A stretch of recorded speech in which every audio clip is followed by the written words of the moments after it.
Looks good. Hey, what's up, everybody? Welcome to the Shake Up. Fucking Thursday already. Ooh, Grandma's here early today. How's it going, Grandma?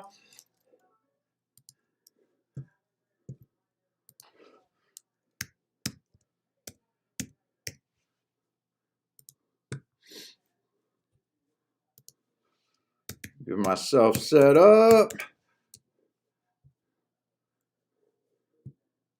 Let's see, I did a little bit of fairgrounds today. Gulfstream and fairgrounds today.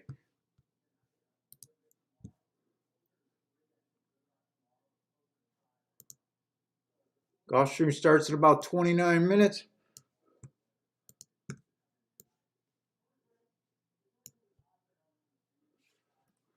Let's get going. I think I'm all set up.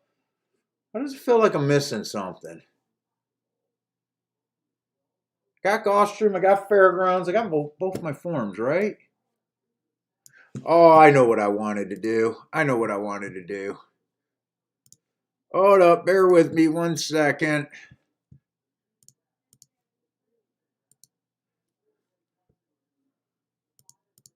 No. Wrong thing.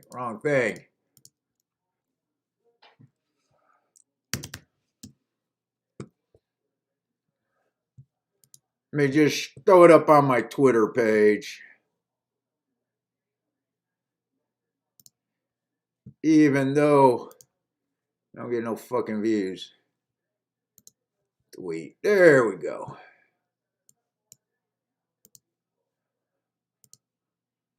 All right. Wow, you guys are here early today. What's up, Steamboat Willie? Grandma's here. Lanier, what's up, Lanier? Iram is here. Iran? Ed, I actually had a really good week. Joshua's here. What's up, Marco Lou?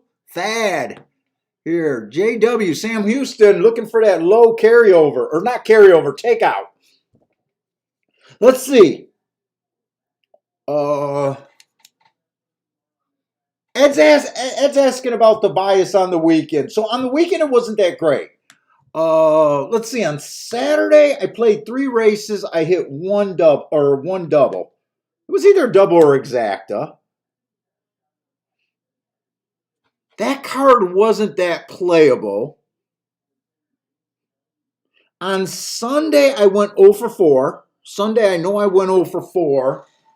Sunday was mostly chalk. I think the bias was there on the poly, but I just think all the results were chalk on Sunday. I do remember I went 0 for 4 on Sunday. And then on Monday, I played fairgrounds. We're doing fairgrounds a little bit today. I did okay at fairgrounds. And then yesterday, I had a really nice day. I hit that, I had that, what was it, that 2-5 exacta? That paid 49 to 1. That 2 was, or that 5 was 24 to 1. And then I backdoored that, 60 to 1 winner. I backdoored. I keyed the 9 with some horses and got lucky when the 7 won at 60 to 1 and the 9 got second. Ugh. I got to stop brushing my damn teeth before the show because every time I do that, my energy drink tastes like crap. And then on the poly, on the poly yesterday, it was speed and stalkers for the sprint races, and the routes came off pace. What's up? Ren is due. Dean, what's up, Dean? I don't know if Parsons been getting me the stuff that I need. I don't know if we're gonna try to if he wants me to keep track of Sam Houston or not.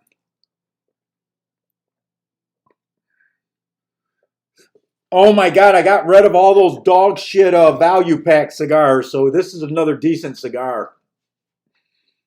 Ooh. Smells so nice.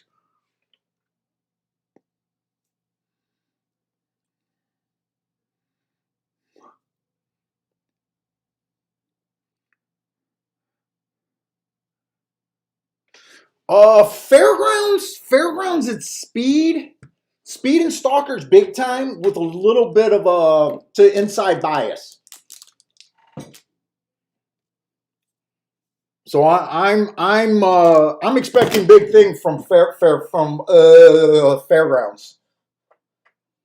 And I don't know if fairgrounds just ran Monday just because of the New Year's weekend, or are they doing Monday all the time now? Because I like them on Monday. Hey, what's up, Bender? Michael Lester. Oh, snowed in over there. Oh my God, this smells so good. But the other thing that's real nice, I want to say, other than one or two races on Sunday when I went over 4, I've been sticking to making an odds line in almost every race. I think pretty much every race. So I'm trying to stick to that goal. Then I thought it was really helpful for last Thursday and Friday. I mean, Thursday, I cashed 1 out of 4 tickets, but that was a 13-1 winner. And Friday, I went 2 for 4. So I hope you guys like the extra exercise of me making an odds line, but you know, I'm here for me making money. So if you guys don't like it, bear with me. Hopefully it'll get more manageable. But if I believe something's helping me, I'm going to keep doing it.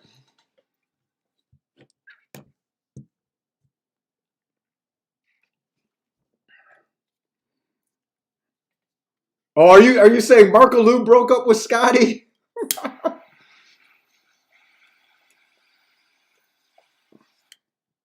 Oh yeah, finally a decent freaking cigar.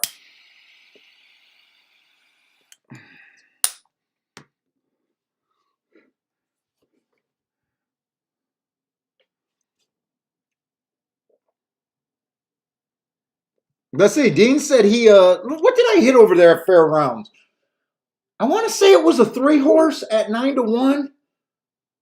I want to say I only played 3 races on Monday, but one of them was a 9-1 winner.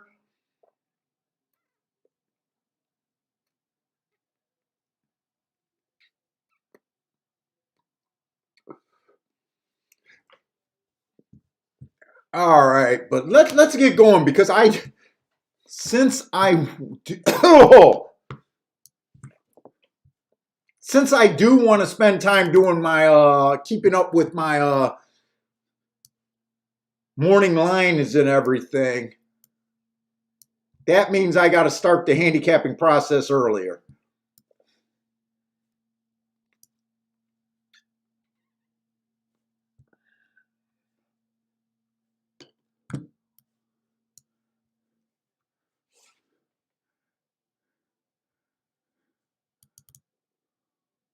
Let me grab that and where we at? Give me whoop. Give me my odds. All right, let's go. Let's just make sure I did seen everyone that came in so far. Hey, what's up, Jared? Let's see. We said hi to Michael Lester. Who else is here? Maybe Thad. Maybe I missed Thad, but he might have been the only one.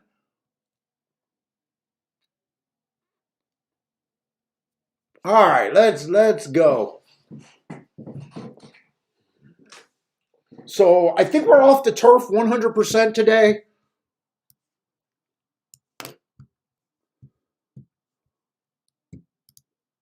Hopefully, the races aren't going to be. Well, there. You know what? I did the scratches. There weren't that many scratches today.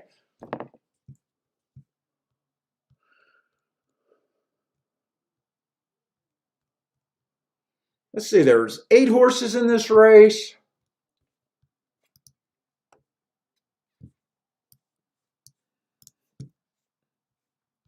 So I got everyone basically start. Whoop, let me get my pen. I got to get everything. Man, it feels like I haven't did a show in a while.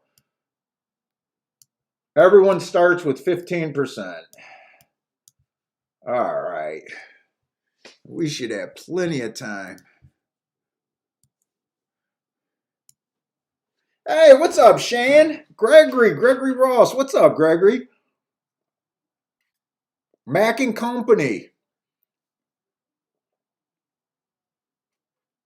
He's on short time today. Limited time only. We got Mac and Company. Man, I don't know. I woke up in a great mood today. I don't wake up at 8 o'clock in the morning, get up, start walking in the snow, making breakfast. Ah, fuck me. All right, that just ruined my great day. Goodbye, everybody.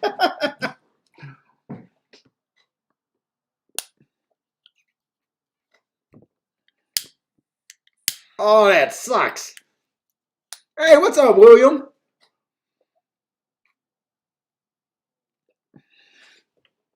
All right, let's get started. So we got mile 70 claiming 20,000 non-winners of 2 lifetime.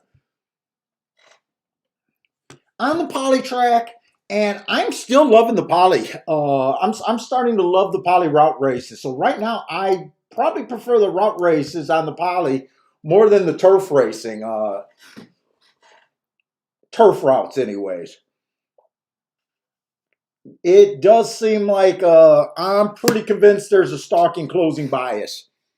That might favors a little bit towards the outside.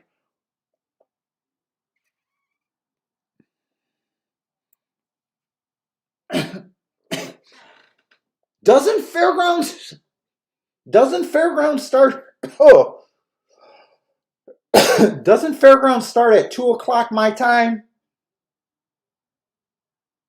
I only handicapped the first 6 or 7 races. I didn't do the whole card at Fairgrounds.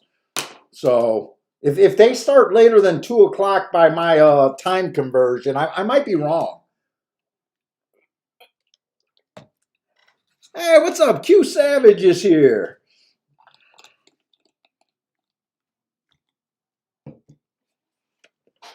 God, I dropped the cigar. Fucked it up. Let's see, where we at? Oh, this one horse, 4 races ago, I just got him at slow. That is kind of the running style that I am looking for. Not the slow, but coming off the pace.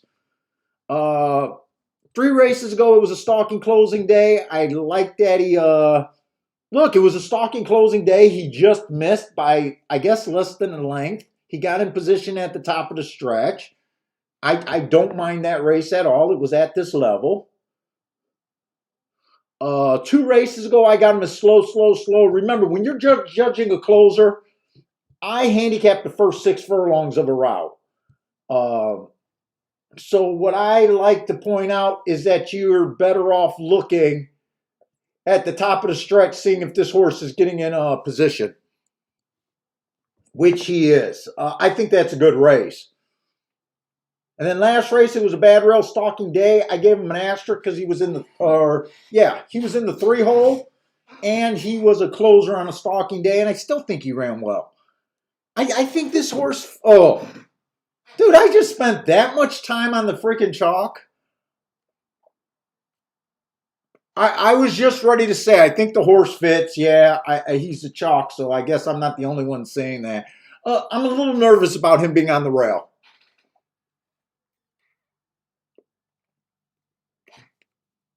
I have been feeling like this track is favoring a bit more to the outside. Let's see, 2 stepping up in class. 3 races ago, I don't mind that race against the speed favoring track. 2 races ago, inside the track was good. He was on the outside, so asterisk there. Last race, bad rail stalking closing day. Right running style, right part of the track. Another horse. Don't worry about the slow. Look at where he's at, getting in position.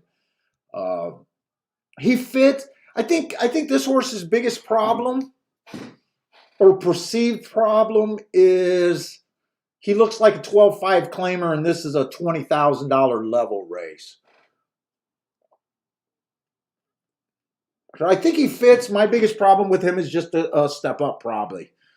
3 horses dropping in class. 4 races ago, I love that race. Closing day.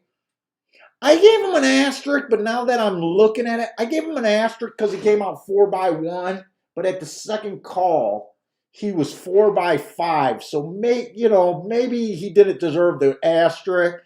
But even if you erase that asterisk, I still love that race. He went too fast to win. He comes back. It was early pressing day. He had no speed at a much higher level. I don't mind that race. This horse is taking a pretty big drop. It was at Parks. My problem with him is I'm just looking at from the allowance 1X to claiming 25. That should be a drop. But the question is in my head, is it really a drop with that coming from Parks? I'm not sure if it is or not. I don't recall seeing too many Parks shippers. Hey, what's up, Kenny V?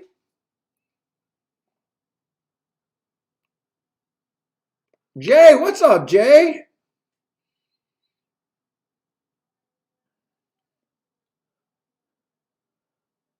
Let's see, Jay is already calling out. Golf will be even more chalky with that Paco puncher I read back.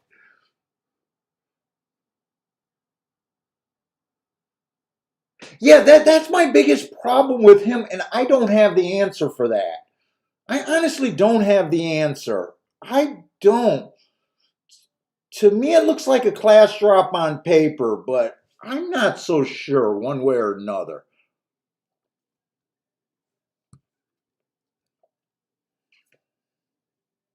Let's see, the 4 horse I think is going to the lead, and so far I don't think speed is doing anything on the poly.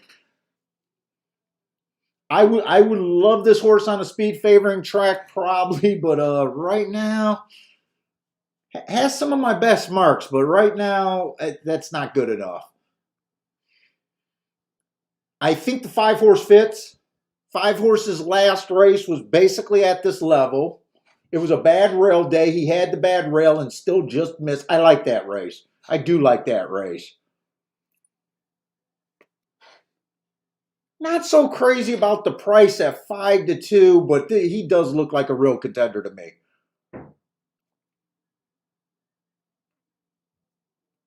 That race 2 back was at a higher level, and 3 races back was even at a higher level.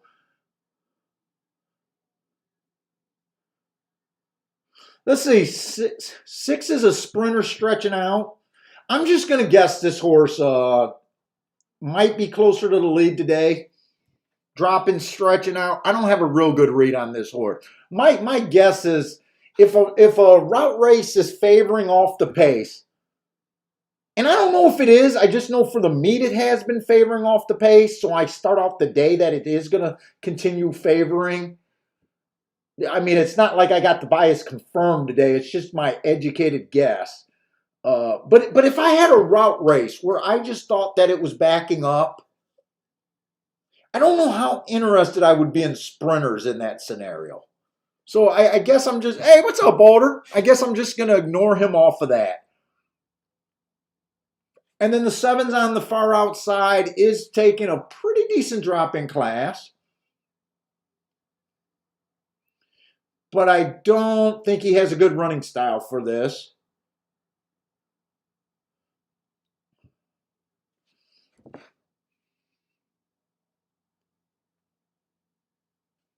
And I'm not sure what I think of the 8. The 8 broke his mate in 2 races back while running against the bias. The inside was good that day, but it was a stalking close. Let's see. The inside was good that day. It was a stalking closing track. So he did go wire to wire. That is running against the bias. But he did go the slowest pace of the day.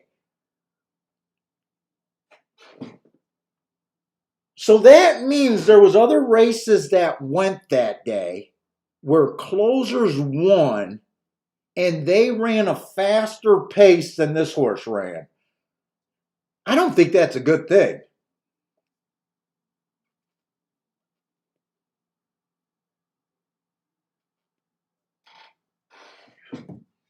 That's kind of tricky to wrap my head around it, but he went wire to wire, but he did it slower than the adjusted times of what the closers were winning.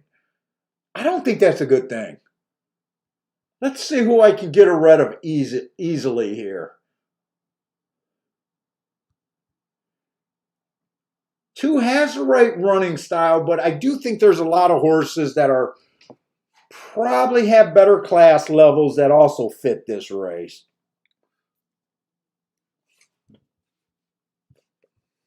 So I'll probably be a little hard on the 2.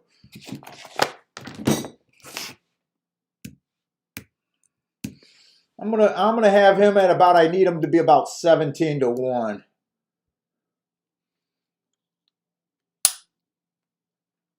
3, I'm not sure about. 3 is all about that class drop. If this is a class drop or an equal race, I like him.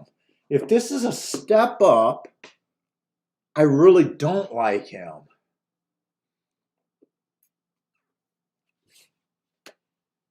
I'm going to hold off on him. Let's say the 4 horse I think gets chewed up. The 4 horse I think gets chewed up with the wrong running style. I'm going to put him at a 5% chance, even though he's a horse that I would like. I got to be creative with these points. 5, I think, fits perfectly.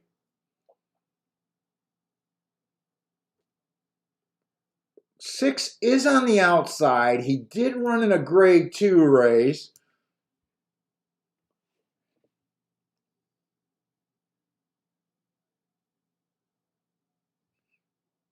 I'm going to put him at about a 10% chance. I don't really like him. He is on the outside.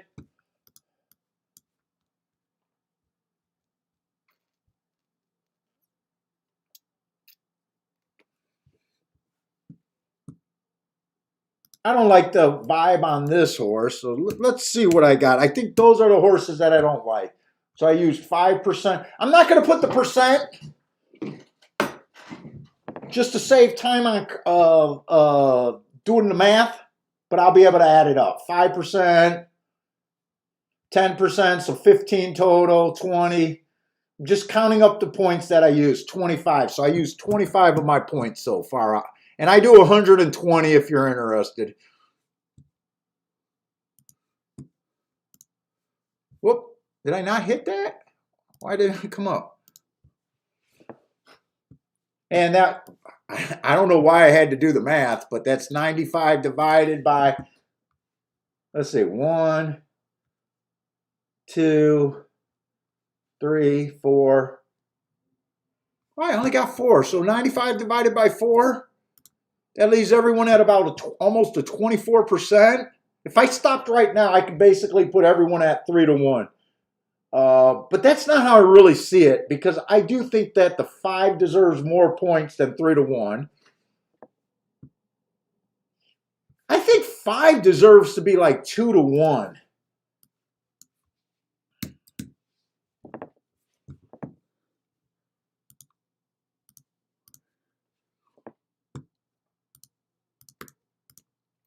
That leaves 62 divided by 3.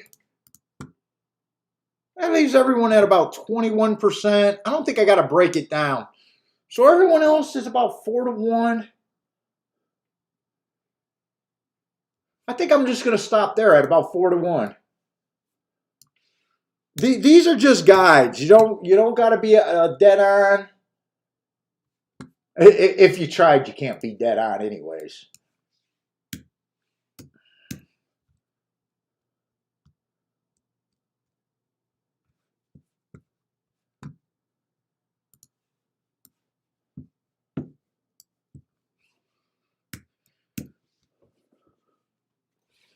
Let's see. So I do think the 2's a bit over bet.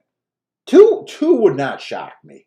Or I'm sorry, the one. The one would not shock me. I think the one's overbet.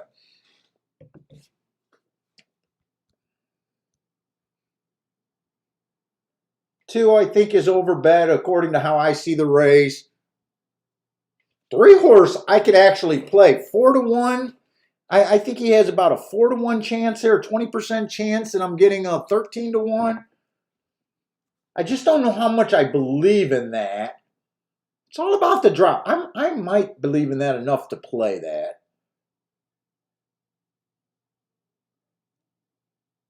The 5, I'm getting a little bit of extra value. Not a ton extra, just a little bit.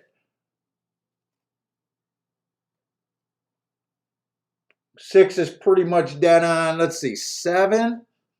7's giving me almost double.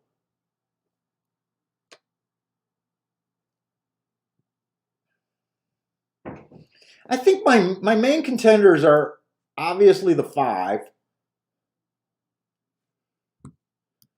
I think I could do something with the 3. I think I could do something with the 7.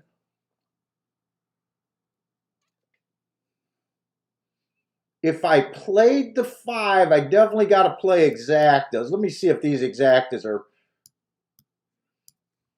I don't even think I got to look up 5-1 because 5-1 does not even look like that has any room to pay anything. 3 and 7 to win. Let's see, I could do a 3 and 7 to win.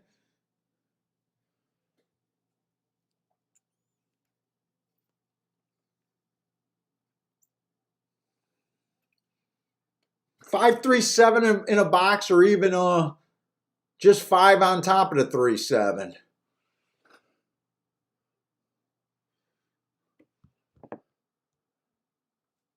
I might throw the 2 in for second.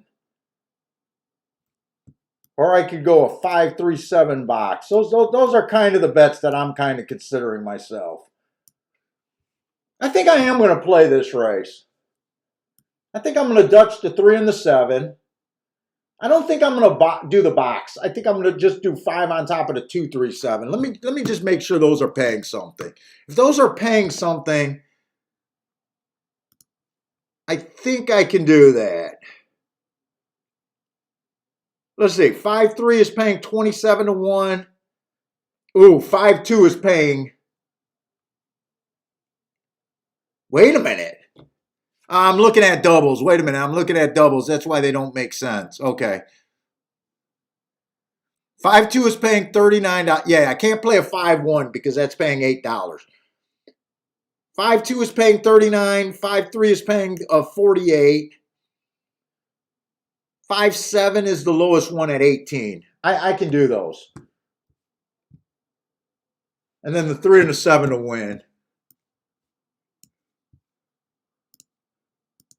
I could get more creative with the 3 and the 7, but I don't want to go. I want to bet this race. I'm not going to call this a play bet. That was the other thing to try to eliminate the play bets this year.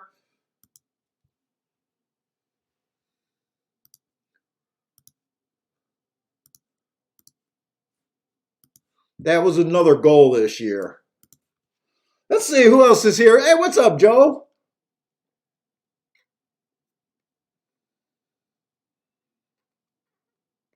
Marco Lou says I'm getting 5-2 on. Well, you must be talking about the 5.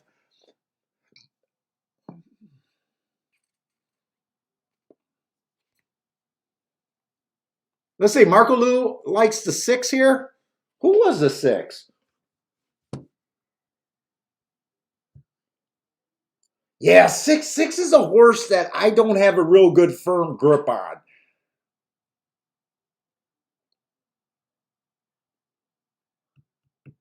A 6 would not shock. 6 would not shock me if he ran away with this with that extra class.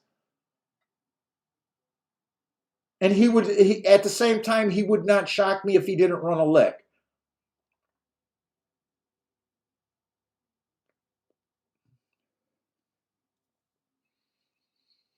Let's see. Steamboat Willie's looking at a 2-4-5. Jared likes the 1-4-2-5. Hey, what's up? N is in the house. Let's see. Kenny, who does Kenny like? Gulfstream, 524 trifecta and a 1547 and the super. and he's throwing up the Quinella bet. Don't make fun of him. That's my man. Kenny is playing in the Quinellas.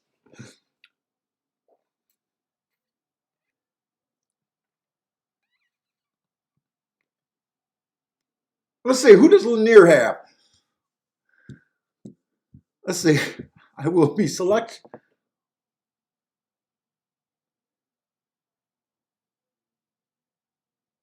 Oh, Lanier says he's going to be doing something different. I will be selecting the specimens that will go very well in real time so that they take them into account in their combinations. Everything is changing. So I wonder if he's going to give us exactas or doubles, or is he just going to wait till closer to the odds are going up? I wonder what his plan is.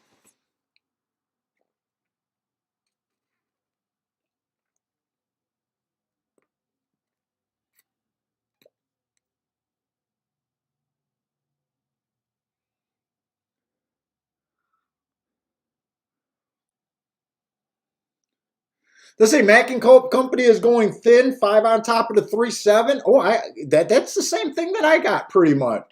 I got one extra horse.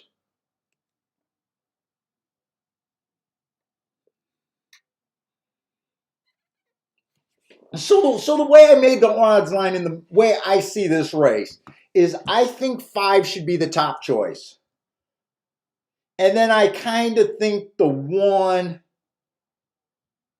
3, and 7 are all kind of roughly the same as my second choice or the next group.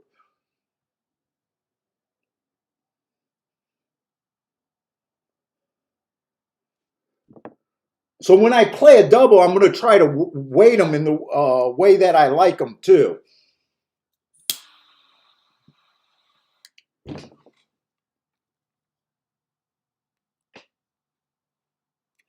Let's see. Ed says he likes Quinellas too. Hey, what's up, Cole?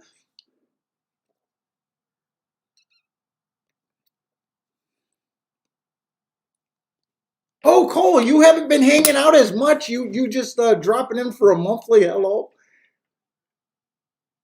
Cole, don't leave us, man.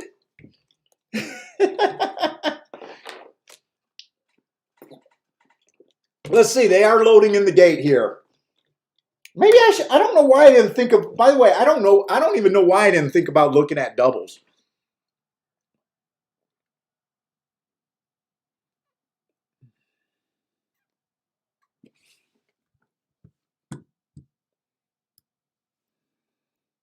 Hey, what's up, Mr. Hobby?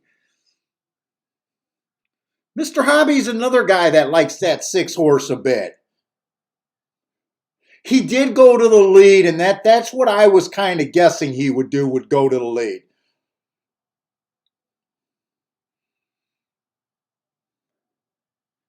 Disco, what's up, Disco?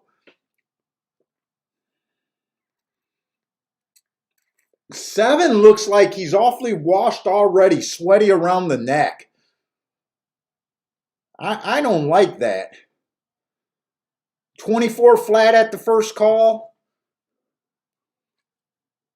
Oh, you got a. I was even going to say I was hoping you got a new job or something.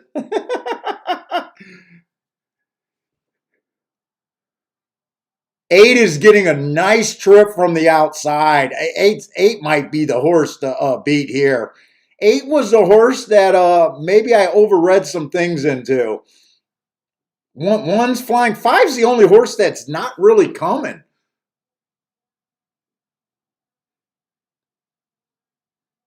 Come on, 3. Don't let this one get in front of you. Come on, 3. 3, you need the whip. You need the whip. Nope.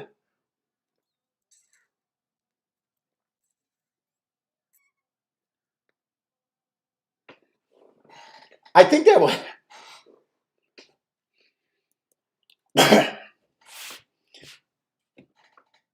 I'm gonna say I think this 3 got a bad ride, not because he didn't win the race. I don't like his ride, and I think he got beat out for second. What is this guy waiting for? Well, he is whipping the horse.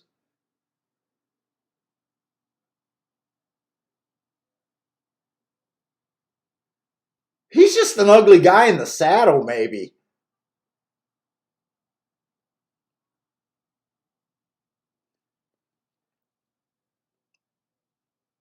And I don't know. Maybe he got second.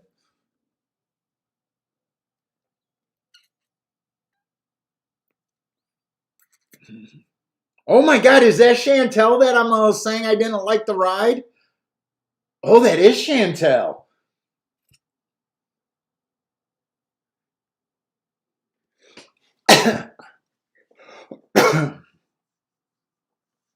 That is Chantel.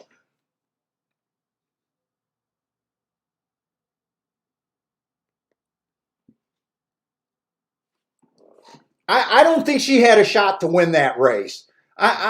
I don't think even if she looked beautiful in the saddle and gave me the best stretch ride ever, I don't think she was going to beat that one.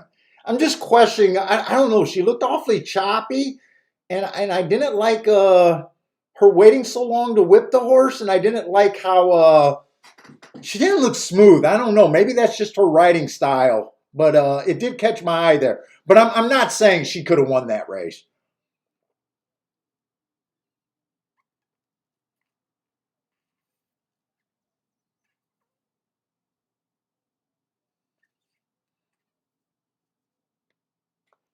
Oh, okay. She managed to get the horse in second. You know what? I'm okay with this handicapping decision. 5 was my top choice. He didn't run, and maybe there's always the argument that you shouldn't play him.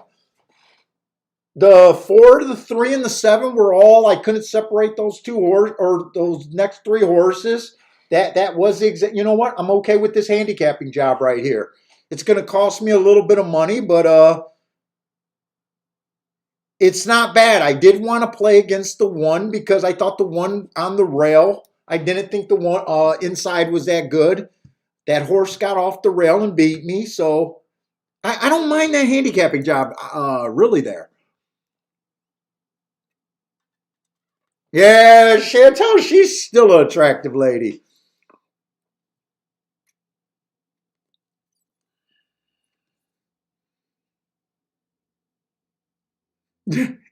Jay says my eyes are getting worse. That's a chick.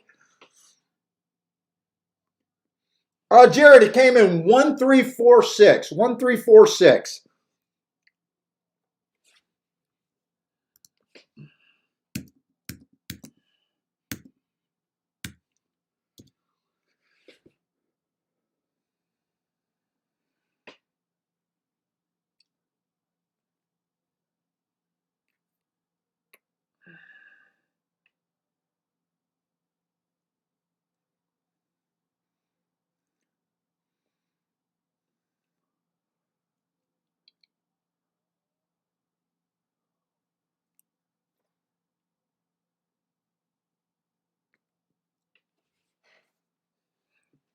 Ugh, this cigar, I can't blame the cigar. I ruined it when I dropped it.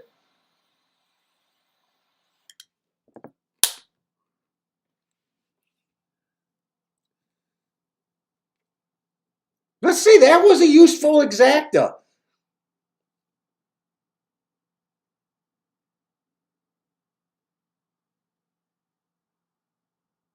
Let's see.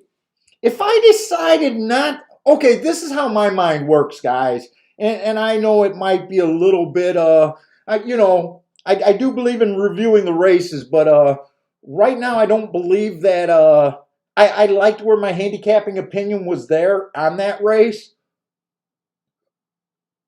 I really think if I just decided to beat this exacta, maybe the better bet would have been to wheel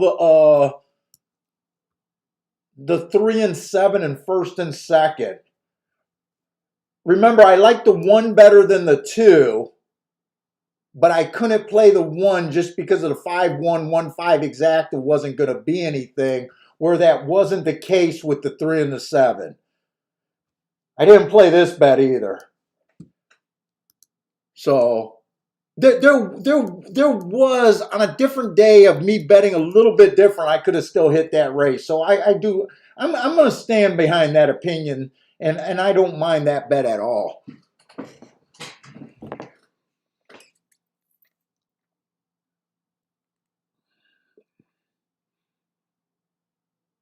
Let's see, Disco, do we got a speed alert over there at Aqueduct?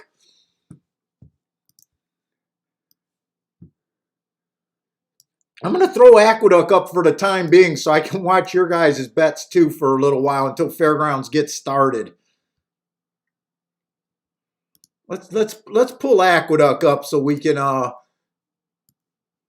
have some stuff to cheer about if you guys got some plays. Looks like Disco starting out with an Aqueduct play.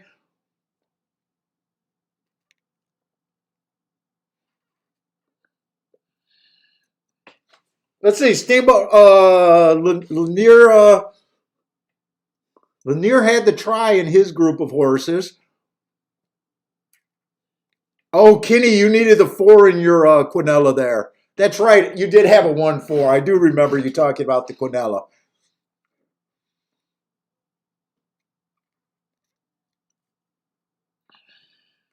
Oh, I wish I didn't ruin that cigar. It tastes great. It's just burning bad.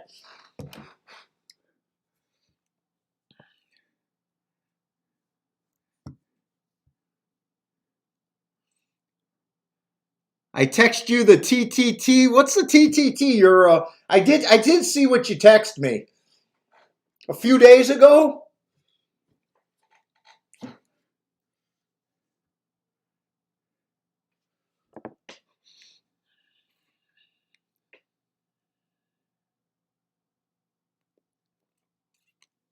Let's see. What does Disco? Disco has an early pick 5 going.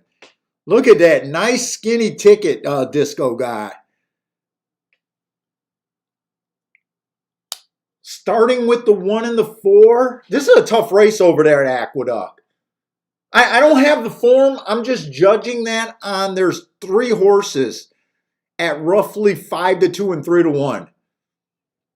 So Disco's giving himself some spots to take a couple stands here.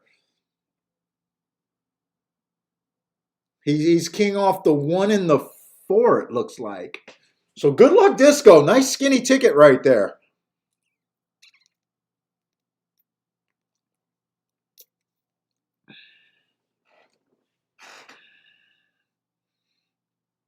Let's see. Q Savage likes the 5 horse. Man, this cough just will not go away.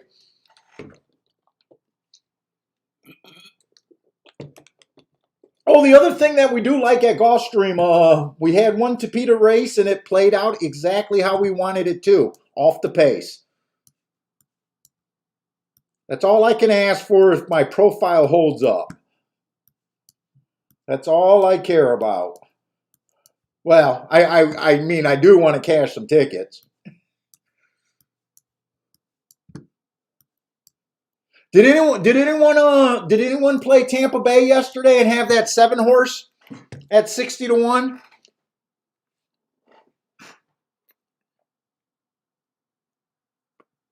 Comes flying off the pace, exactly what we're looking for. Now, they did have one turf route race go wire to wire, but they had 3 of them that they closed. So still 75% of the races were what we were looking for yesterday.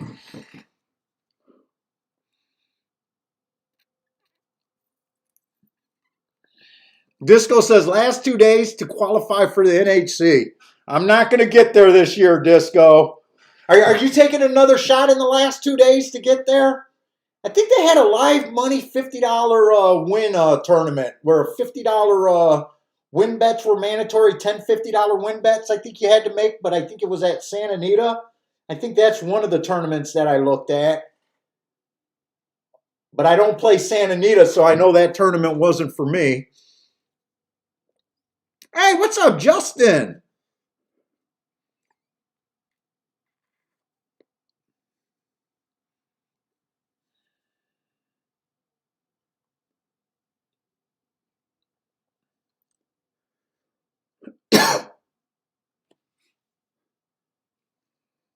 Look.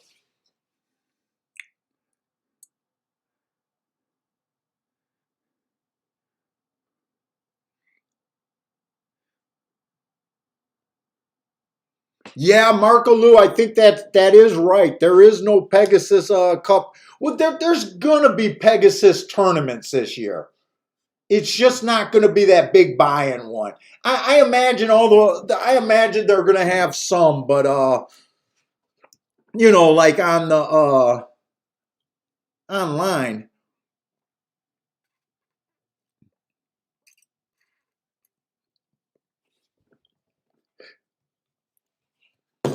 I imagine they'll have some. I just think I read that they got rid of the big one.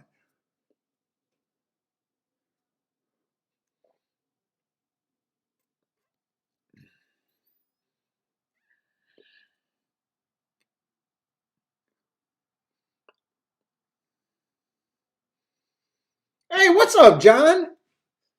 John got to play here. Let's see. One, two, three, six. 1, 2, 3, 6. Is that a 4-horse? I don't. Depending on how he plays that. Justin likes the 6 over there.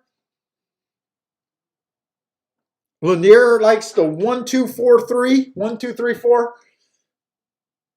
I'm taking it that Lanier probably puts the horses up in the order that he likes them. Because he has 1, 2, 4, 3. So I'm guessing he might be putting them up in the order that he likes them. Let's see. How is he doing his other bets? Let's see. At Gulfstream, he had 4, 5, 3, 1, 2. I'm guessing he's doing them in the order that he likes them. Maybe if he catches that, he'll be able to tell us if that's what he's doing. Hey, what's up? Get carried. The king is here. We can all relax. The highness of the pick fours are here today.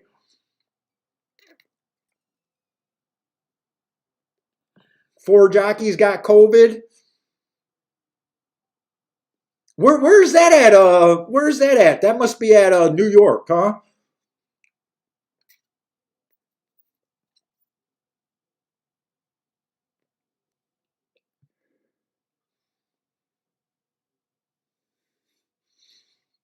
Steamboat Willie is saying Chantel was with Mike Smith for a long. Yeah, she was.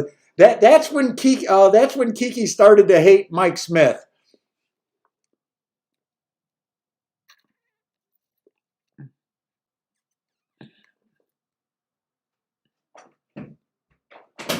Mike Smith never should have broken up with Chantel. Get out of here. She's the best thing to happen. How do you know what kind of ads? I bet Mike Smith still gets some ads over there. Not like Chantel.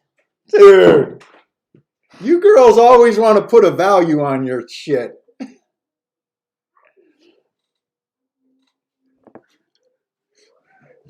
Mike Smith probably does okay. She doesn't like him. She's not a fan. She's Team Chantel. Did you ever like Mike Smith? Okay, she never liked Mike Smith. Oh, she thought he was okay when they were dating.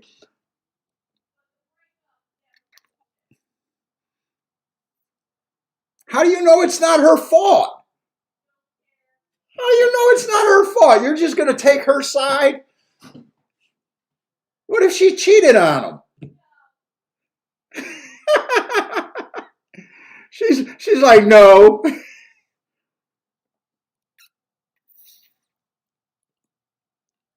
Let's see. Steamboat Willie says, my wife doesn't like Mike Smith when he got the DUI at Del Mar. You know, I can understand someone not liking someone after they get a drunk driving.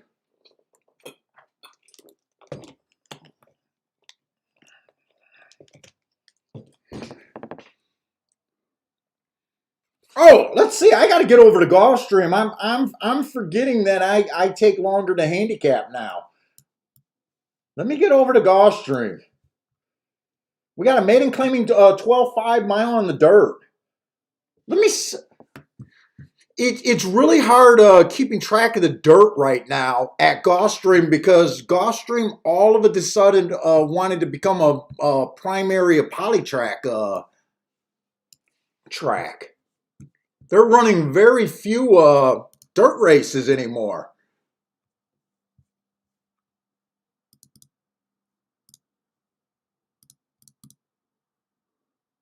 Yesterday they ran two, or yesterday they ran three. The one, it was kind of inside yesterday. Chalky. It was chalky.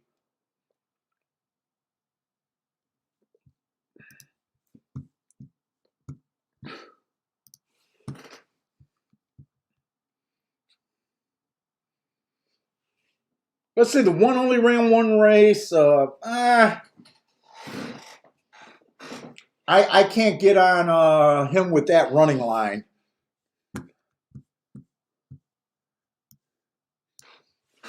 Does have the inside of the track, which I do like.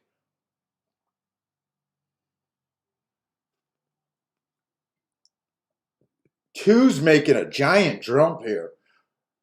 I'm sorry, giant drop.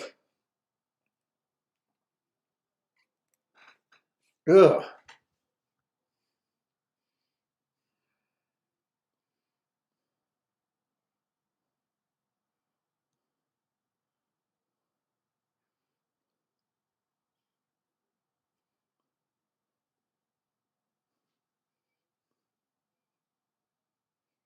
Let's see, three got a little bit of speed. Two races ago, he went fast for the first call.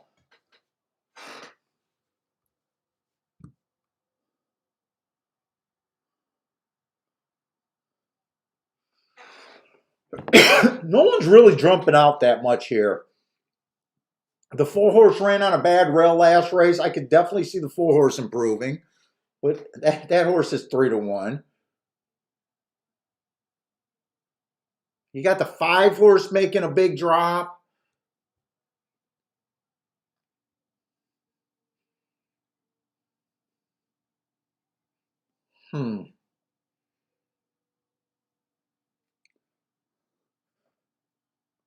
So the action is on the 5, the 4, and the 2.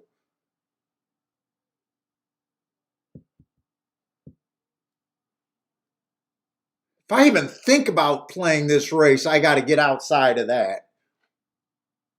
Let's see, the 5 won the first race over there at the Duck. Q Savage got the 5. Nice call, Q. Oh, 10-1. Yeah, real nice call, Q. Notice how I got to say nice call on a winner, but it's not always like the same until I see the price. Then I see 10-1 and it's like, yeah, nice call, Q. Prices mean everything in the par mutual game to me. Prices mean everything. So yes, nice call.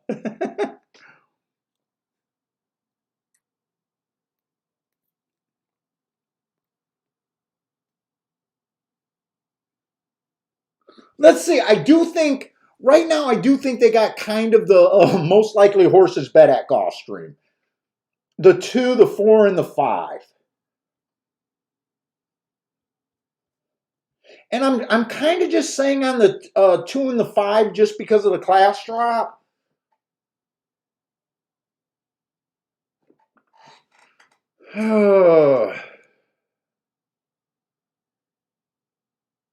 If I was going to be really creative, I'd be looking at the 4 and the 3 here.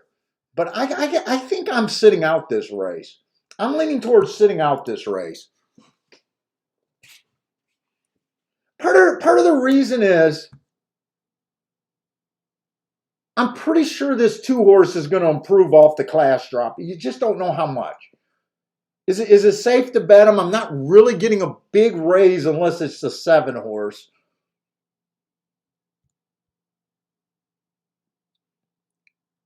Or the 4 horse winning. And I'm not so sure. I'm pretty sure the 2 and the 5 are going to improve off of the drop. I just don't want to bang against them. If I did, I'd be looking at the 3 and the 4. But right now, I'm letting this race go by.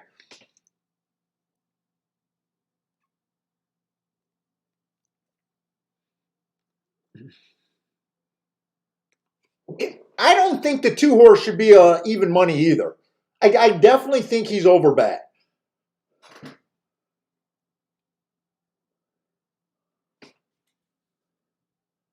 But he does put it this way, if the 2 was on the outside, I'd be more apt to bet the 3 and the 4 in this situation. It's kind of a combination of the drop on the 2 with him being inside that's keeping me out of this race. 5's in the 5 would then move to the 4 hole.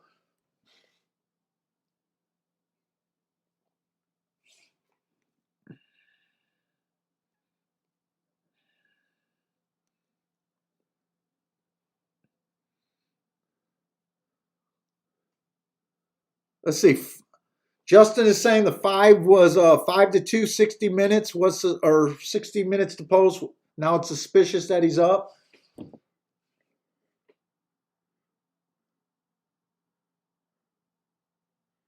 See, and I'd like to say that I could get around the 5 horse because of the him being 8 by 7 lengths back at the first call. And calling him a closer, I just know from experience that it's really dangerous to say that he's necessarily a closer. With the drop, this being, I don't want to deal with this race. I just don't want to deal with this race.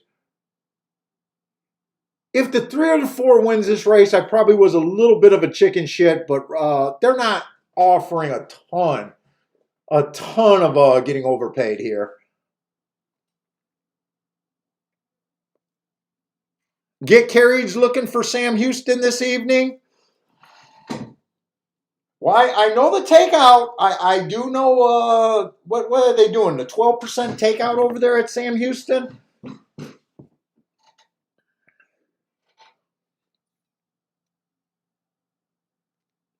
Michael Lester is looking at the 147 exacta box over there at Gulfstream.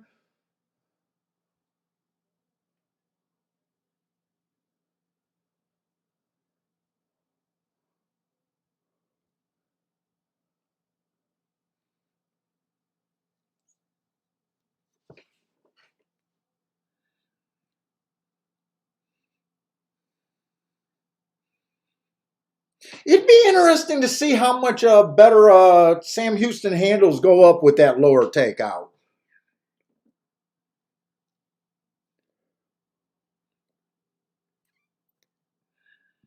Steamboat Willie starting out a pick 5 here with the 245.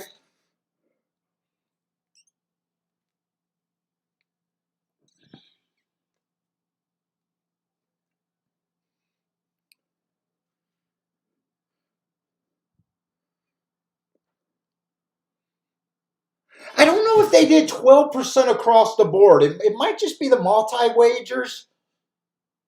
But I do know that they have one of the lowest takeouts in racing right now. Which, if you're one of these takeout guy reducers, you want Sam Houston to do extremely well. You want Sam Houston to do extremely well and maybe lead the racing with lowering the takeout at a lot of other tracks.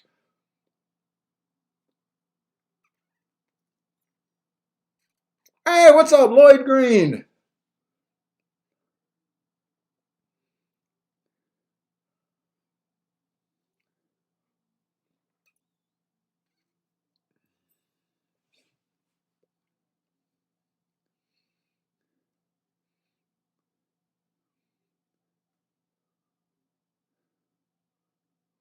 Let's see, Jared's on the 3 over there at Gulfstream, I think. Does that mean Marco Lou's on the 3 too?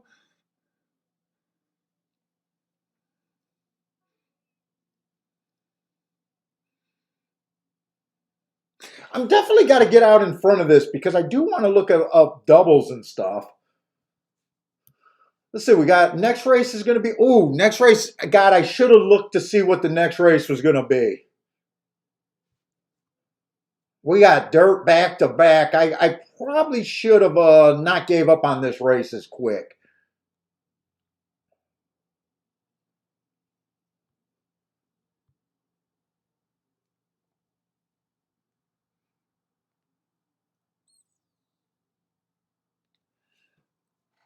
Kenny's looking at the 3 also.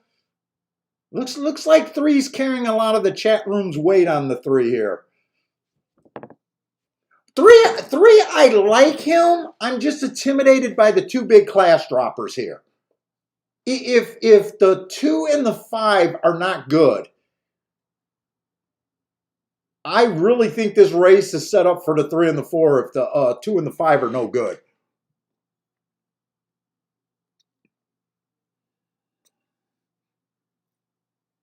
Let's see, I think Disco's giving me the Sam Houston takeout. So win, place, and show is about normal, 18%. Exacted daily double pick 3, that's about normal, about 20%. I think that's what it is at Gulfstream. So really 12% takeout is only, looks like it's for pick 4, pick 5s, pick 6s. So it really only helps the horizontal players, really.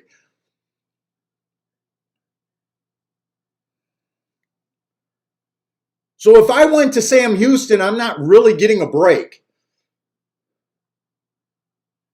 Other than I might enjoy their racing. Let's see, 7 cleared this field pretty easy here. 23 and 4.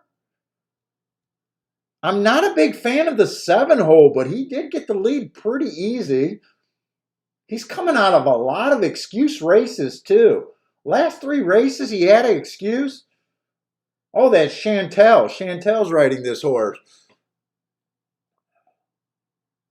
But it still looks like the 5 still is running. I think the 3 is in good position.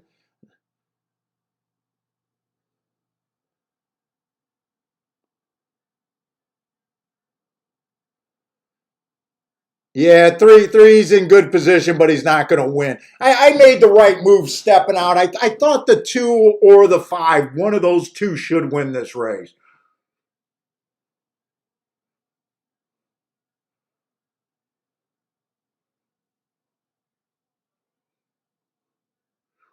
Looks like 7's going to hold on for second. 7 ran a pretty nice race there. And then the 3 and the 4 were right there.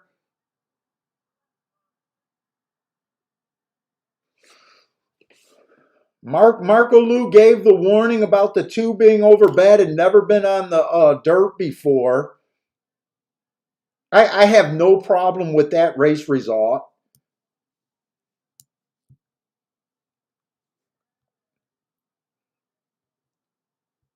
So 7 was one of those horses that I would like if he was on the inside, but I didn't really consider him myself in the 7 hole. Had 3 races with good excuses. Let's see, 5 stalked that race.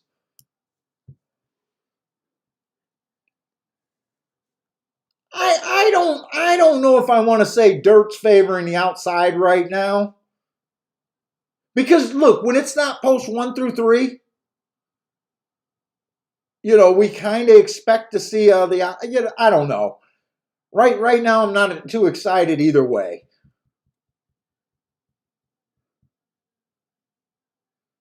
And I tell you what, we didn't really look at this horse. 4 races ago, this horse was at the higher level. He comes back. He runs against the bias, veered in at the start, ran against the bias. He comes back, ran against an inside day from the outside. And then he comes back, bad rail early pressing day where he was a closer.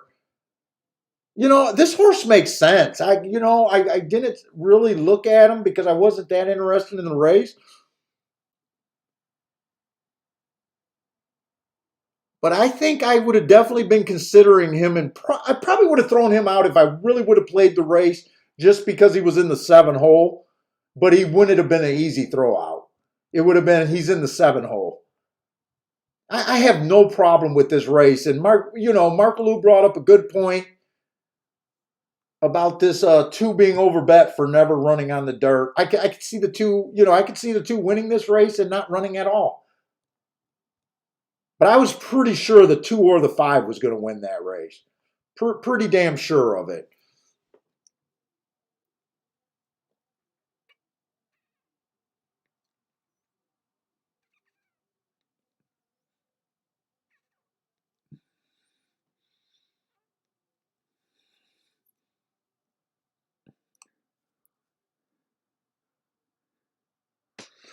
Oh, Lloyd, really? Sam Houston exacta pools only handle about 2,300. Oh, dude, that would make that if that's true about Sam Houston's exacta pools, that's unplayable. That's an unplayable waters.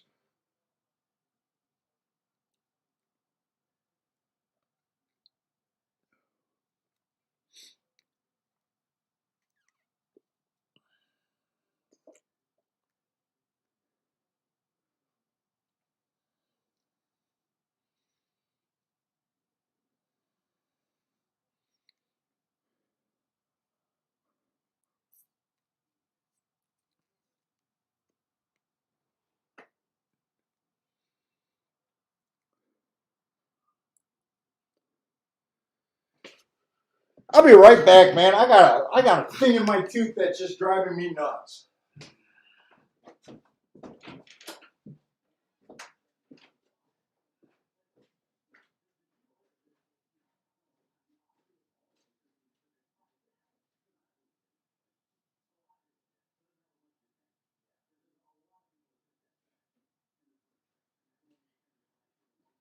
Your girl Chantel ran second 2 races in a row, Kiki. Yeah, your girl's riding okay. She picked up a couple checks.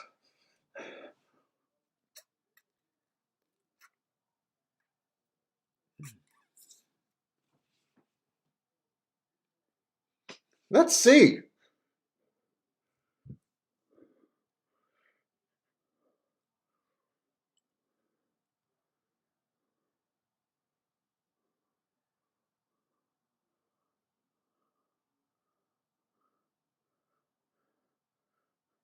I'm looking for Disco's pick 5 tickets. I'm curious what he did in the second leg.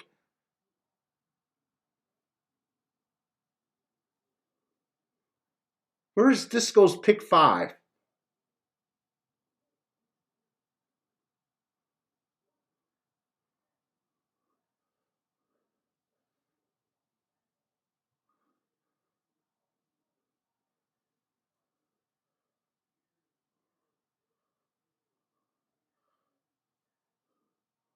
Oh boy, Disco was giving him Disco. I like his ticket even better. Not only it was a skinny ticket,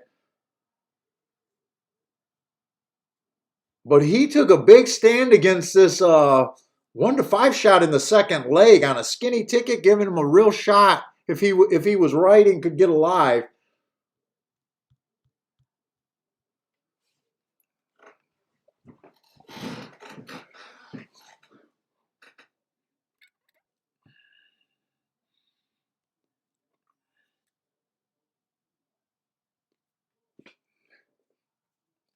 Dude, usually on small tracks, Lloyd.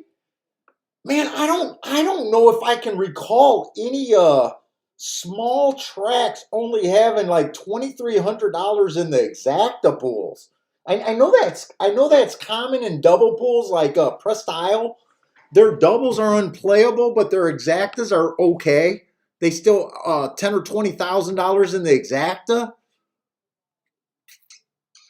But yeah, you really gotta look at those some of these pools to even know if it's worth playing in. And a $2,300 exacta pool, oh God, that's not worth playing in.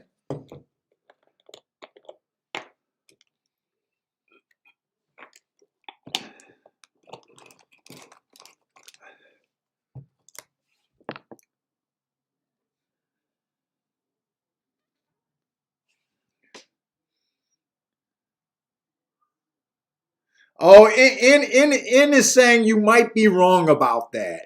I kind of believe that you might be wrong because I look at exacta pools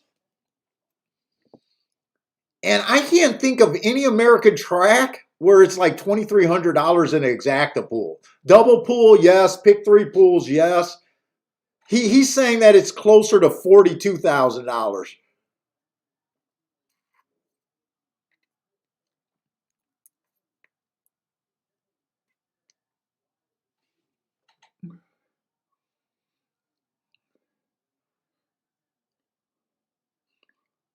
Let's see. I got a couple minutes. I'm going to settle it. Did Sam? Oh no, Sam Houston's opening day's coming on. So I was going to look to see if we. Well, could I see Sam Houston last year? Let's see if I can go to a historical result for Sam Houston. It's $2,300. That's like maybe Finger Lakes, and I don't even think Finger Lakes probably handles more than that.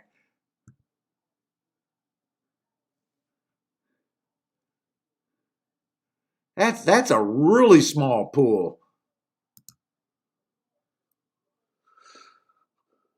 Let's see. Go to 2021. Just a random day in February. Oh, canceled. They canceled because of weather on that random day. Let's try another one.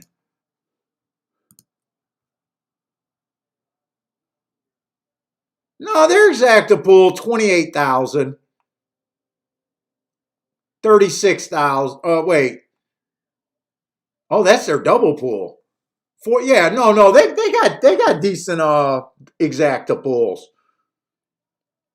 Maybe you mistyped a zero, but that 23,000 is an okay pool. You could play into that pool.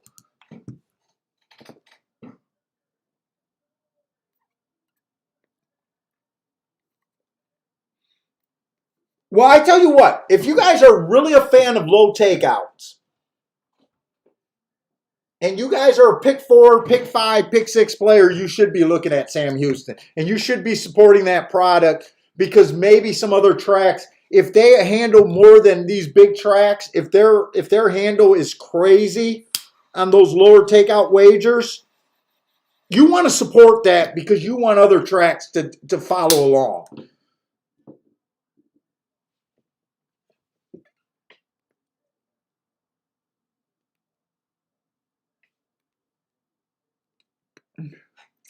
Oh, Lloyd, I don't care about class. In fact, I'd play Finger Lakes. I wouldn't have a problem playing Finger Lakes. It's just hard to get bigger than a 6-horse field at Finger Lakes. That's the problem with some of the small tracks. It's not the class of the races. Dude, trust me. I swim in shit. I want the low class races. It's just I don't want short fields.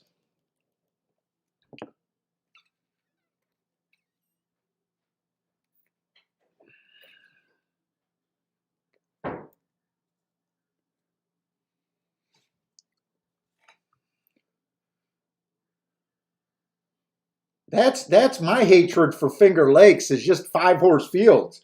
Shit, sometimes it seems like they run a full card with 20 horses.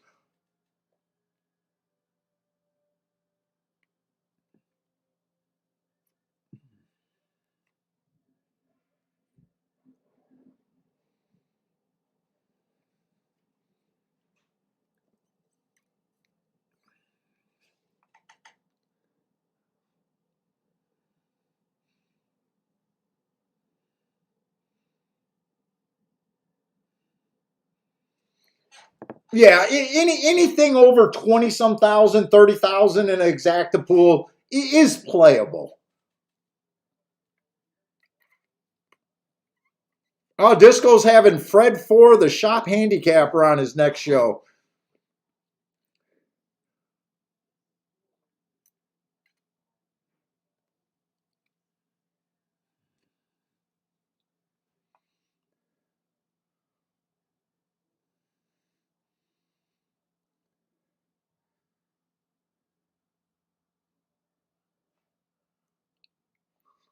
Let's see, Get Carried likes the one at the Big Hay.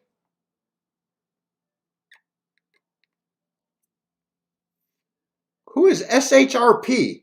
Why do I feel? Oh, Sam Houston, Park handicapper. Is that who that is?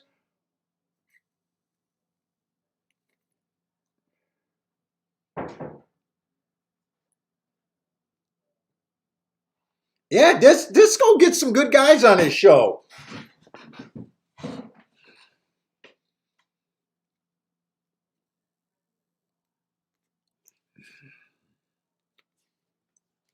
I think I haven't listened to the last couple, but I think I missed the last two shows.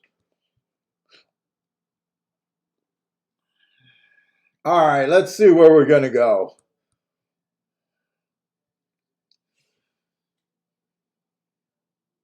Let's see, we got a back-to-back dirt races. So the third race is going to be another dirt sprint. They got the chalk over there at 9 to 5.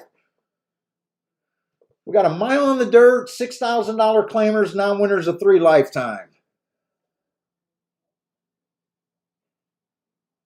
One's been kind of competitive at this level. Come here, Bentley. You can come in.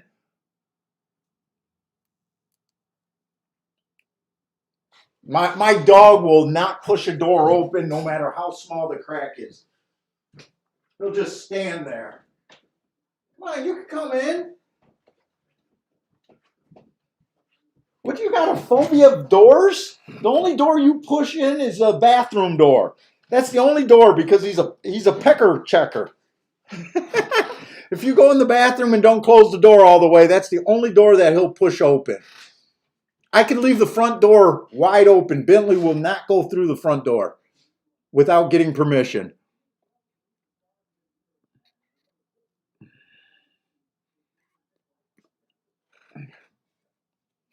Bender says Scotty alone could put $2,500 in the exacta pool at Sam Houston.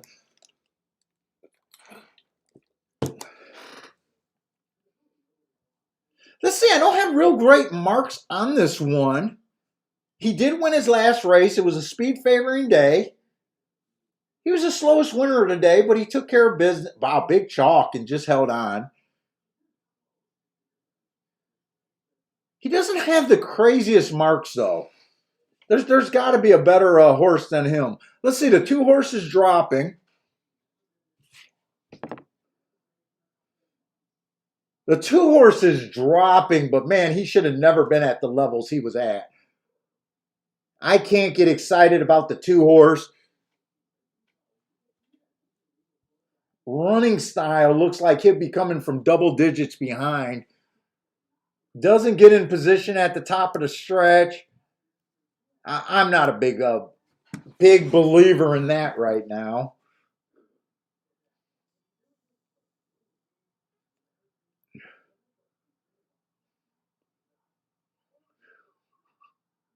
Three to me is a better example of a class dropper here.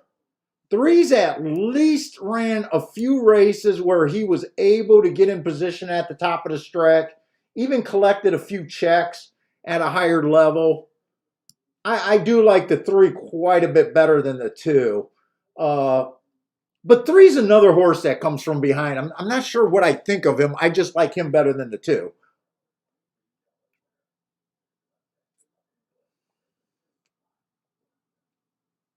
4 has a little bit of speed last 2 races, but not really speed that I can count on.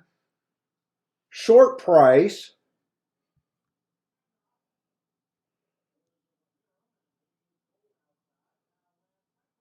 5 has a bunch of excuses. He's dropping in class too.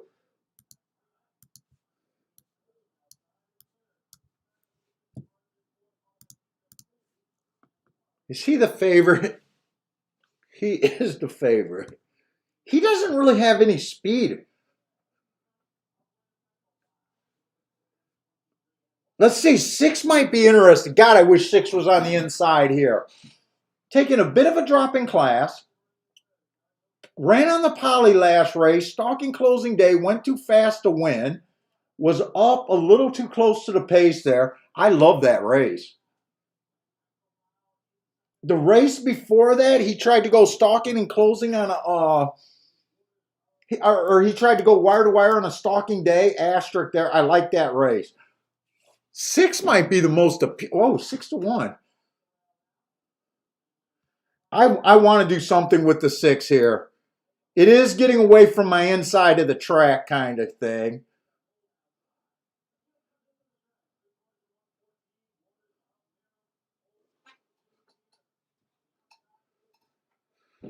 Let's see, the 5 is going to win over there at Aqueduct. I think that was a big favorite.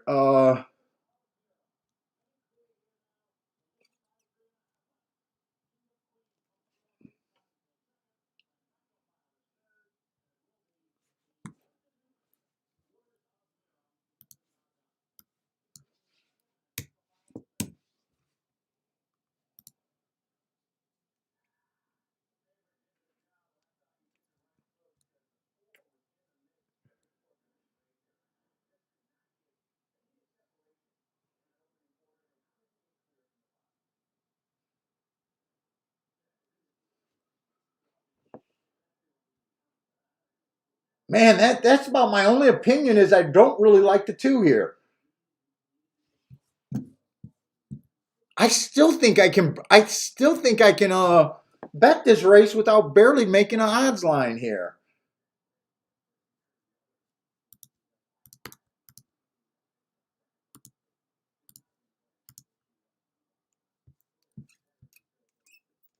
Dude, I think I can stop giving everyone else a 22%, 7-2.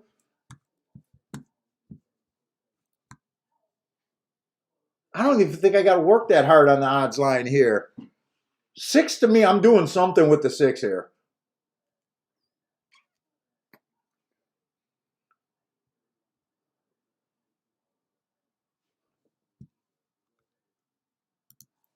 Dude, even if I did this, I think I could still play my opinion. I think I could still play my damn opinion here.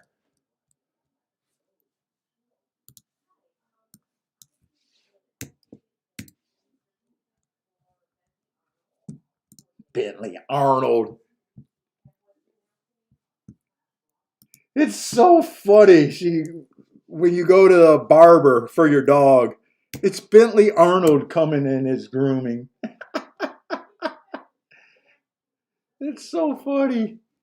I don't know why that cracks me up.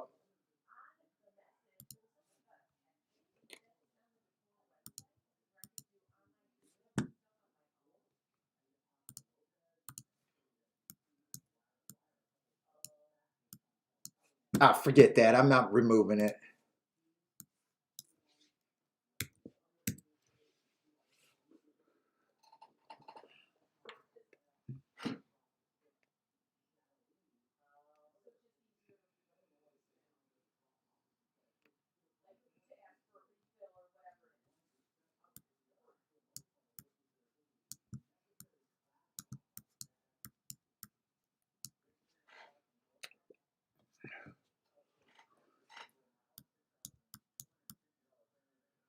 I might even key box that. I definitely want to. I think that's what I'm doing. 6-3 to win. 6 on top of the 1, 3, 4, 5. I might be an idiot. Even leave. I might just do a 6 all 6.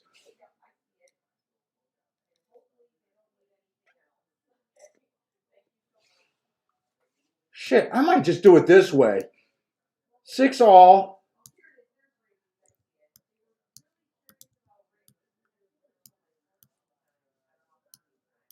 And then play the combinations that I like a little bit better.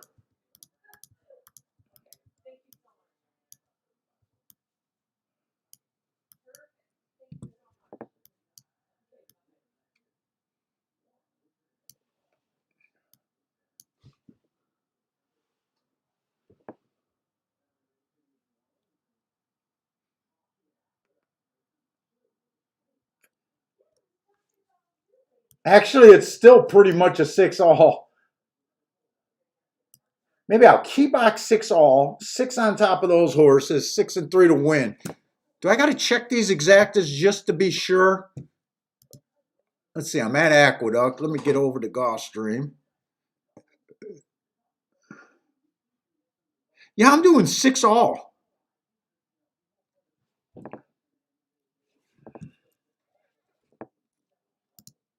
Six and 3 to win.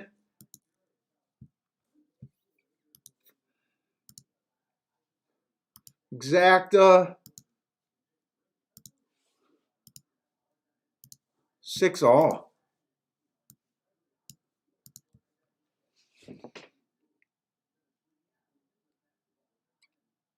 Let's see. Kenny likes the 16614.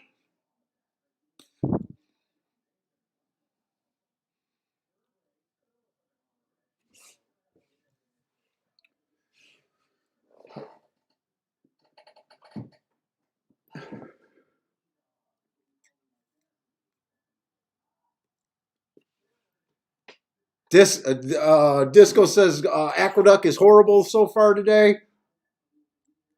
Aren't you only in two deep, 2 races so far?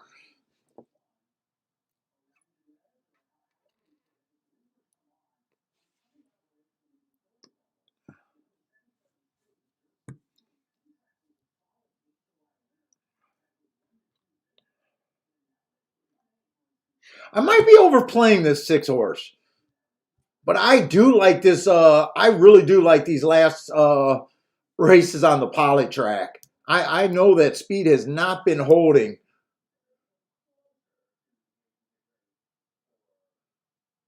I'm a little nervous about him being in the 6-hole, but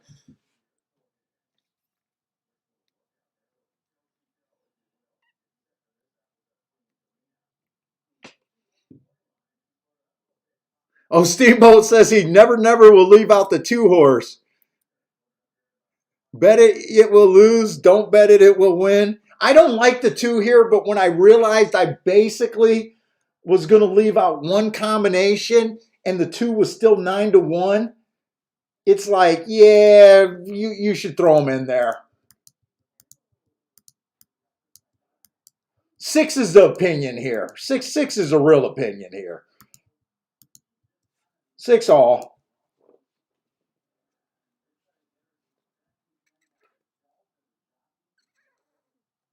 Maybe I could have played the box on the better side. Maybe I really don't want some of the lower exactas. Let's see, like the 1-6 and the 4-6 and the 5-6. Maybe I could play that a little bit better and save some money, but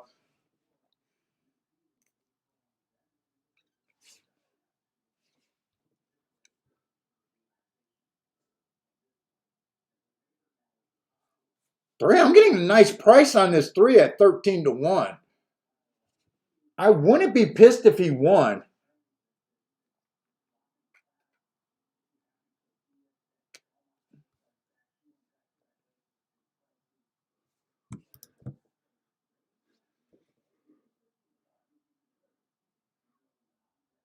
Let's see, Lloyd is passing a Gulfstream race.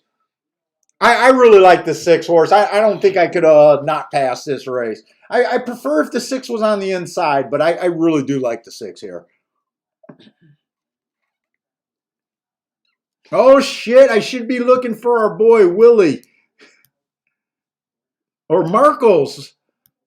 Not Willie. He's on the 2. Uh-oh, is this the race where he's going to win? Oh, 5 got the lead. I was ready to say.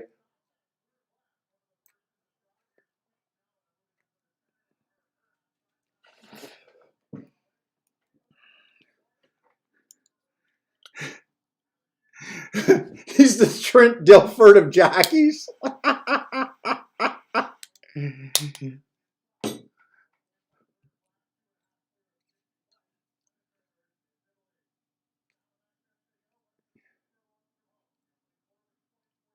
Oh, I don't know if I like how my 6 is running right here. 6 couldn't get the lead. I might overplayed this 6. I don't know. I can't tell if he's just up and down and he's trying his hard. Oh, he looks like he's trying as hard as he can. My 6 is dead.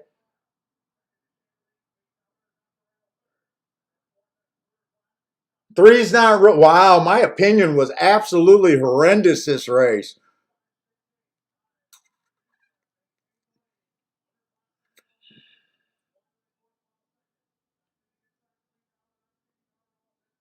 Oh, my opinion was trash.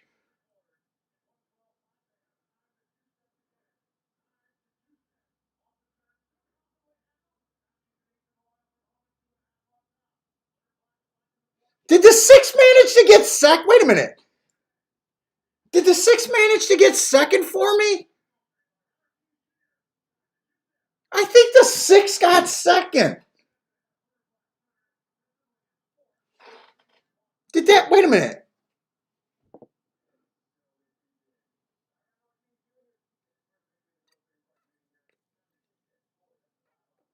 Who was that got second?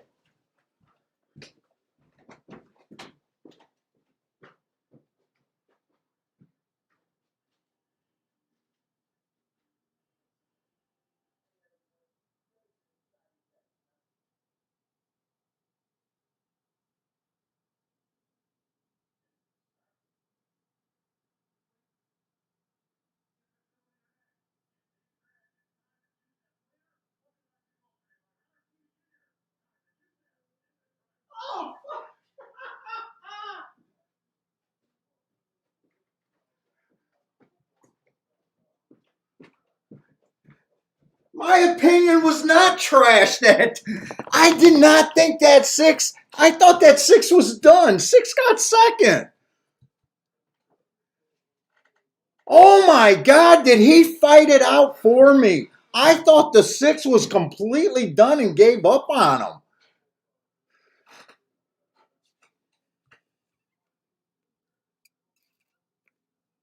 I'm going to backdoor it exacta. I'm not sure how I'm going to do in this race.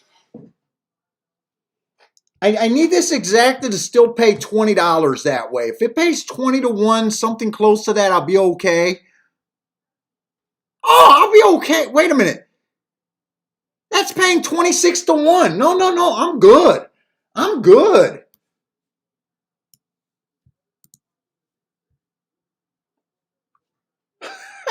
Oh my God. I thought I gave up on that 6.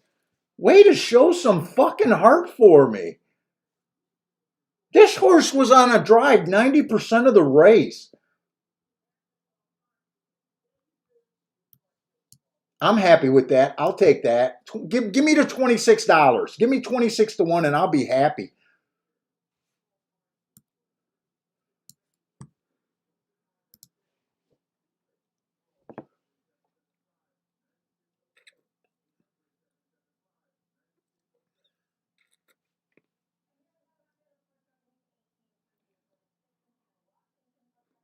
Hey, what's up, Tom?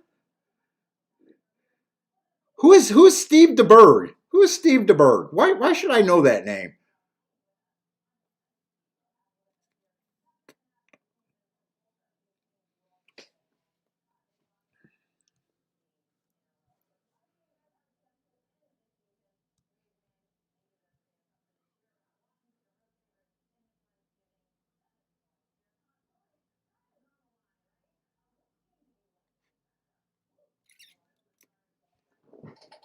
Yeah, it's not a huge hit. It's not a huge hit. I did the exactas for $10. I got 20 to win on the 5, 20 to win on the 3. Both of those are losers. Because I included the 2, I paid for the extra safety. It cost me an extra 20. I think I put 140 in the race. 140 in the race. I'm going to make 110 in the race. So it's not the biggest bet. But dude, I feel like it was a huge bet because I thought I lost that bet completely.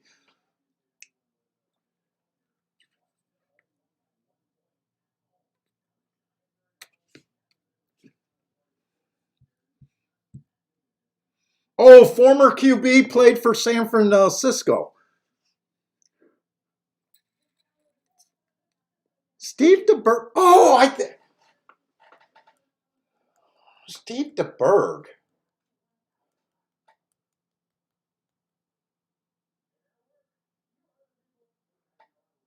Was he like a backup for a lot of his career?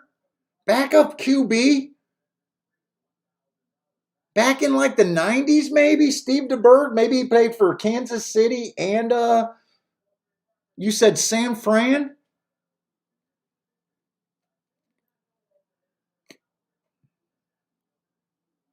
Steve DeBerg.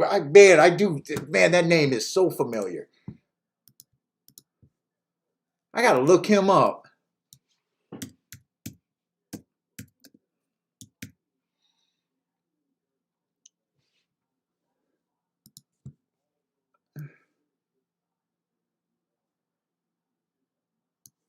Yup, that's who I'm thinking of because right there, I think he's in a Kansas City uniform.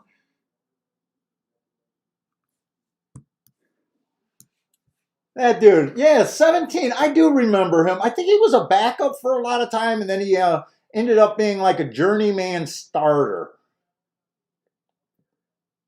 I think he played like with Joe Montana, maybe Joe Montana's backup or something. I don't know. I do remember him at Kansas City. And he played for he played for the Popsicles, the Creamsicles. God, I used to love Tampa Bay's uniforms when they were the Creamsicles with the Buccaneer on their helmet. I loved that Buccaneer helmet as a kid.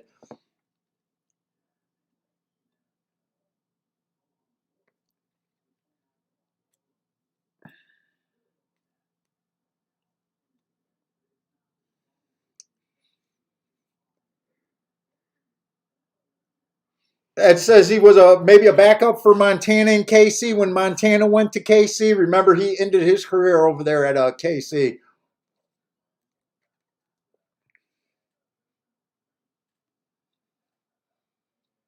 All right, I don't mind that bet. I profit $110. Wasn't Probably wasn't the greatest bet. Just including that two horse, I would have only profited about 130 if I didn't include the two. I'm not gonna worry about $30. Kind of just pays for the day so far. Kind of plays for that first race.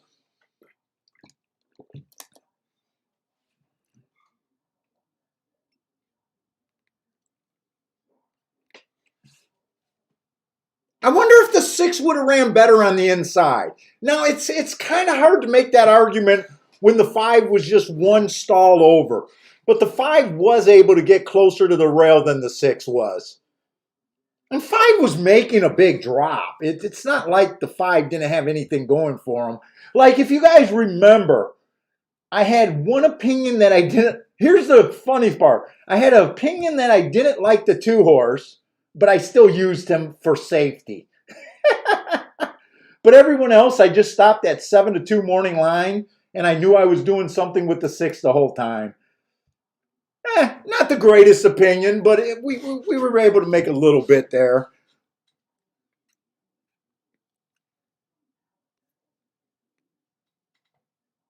He was one of those Halloween guys. Dude, I love Halloween. I've always liked Halloween. I'm from Detroit, man. We love Devil's Night in Detroit. Up until they ruined it up and they did the mom and dad patrols everywhere. Dude, back in the 80s, man, Devil's Night was something else in Detroit. If you were a fan of fire trucks and looking at fires, Detroit was the place to be on Devil's Night back in the day. It's no longer like that. They used to burn the shit out of everything. Garbage can, dumpster, and homes. Vacant homes everywhere. It was a big problem back in the day in Detroit. It was like we had the Joker for mayor and we just wanted the city to burn.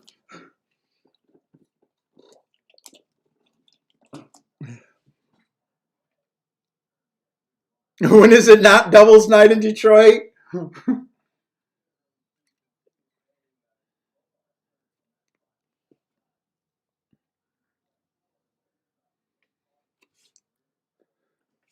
All right, we're doing a little bit. Let's see how long we got for fairgrounds. Because I'm not sure when fairgrounds start today. We got 24 minutes for fairgrounds. So let me pull up the video and start thinking about fairgrounds. Gulfstream should go off first.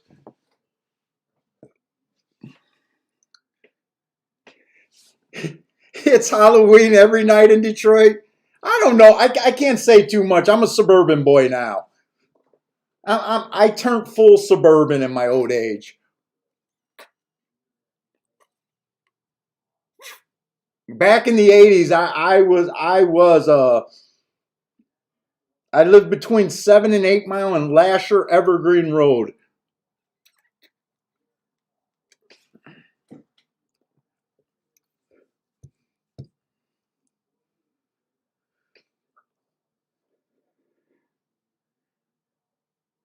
They were, hey, what's up, C Money? Peaceful protesters. That's what it looked like. I swear to God.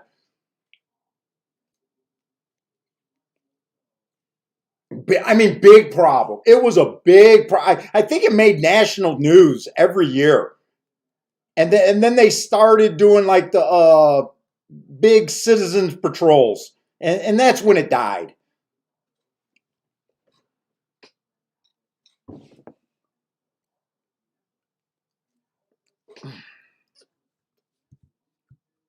I don't even know if it's a thing. I don't even think it's a thing anymore. I can't even tell you. They did the curfews. They did the curfews. They would arrest you if you were underage, under 18 on the street. They would have arrest you, take you to the police department, call your parents. I don't even know that doesn't make headlines anymore. So I'm not even sure if they're even doing that anymore.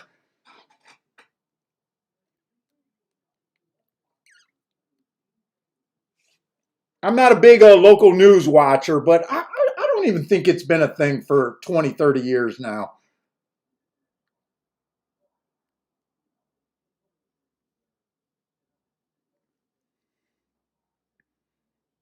Oh, Lloyd Green, you're Hazel Park in 8 Mile.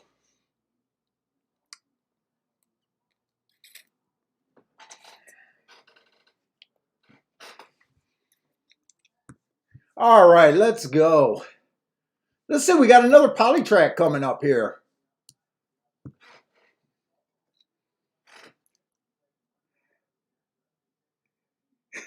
Marco Lou says, I think RoboCop was cleared the city. That's right, RoboCop was I don't ever think it was filmed in Detroit, but it was supposed to be Detroit. Probably filmed in Vancouver or something like that.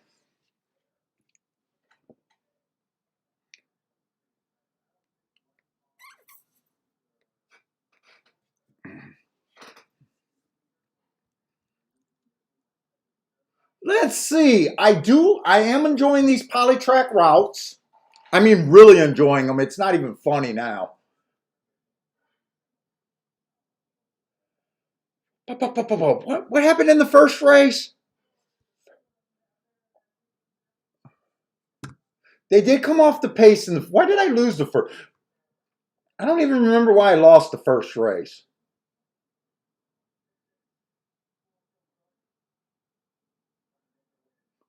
Did I play? Wait a minute. Did I play the first race?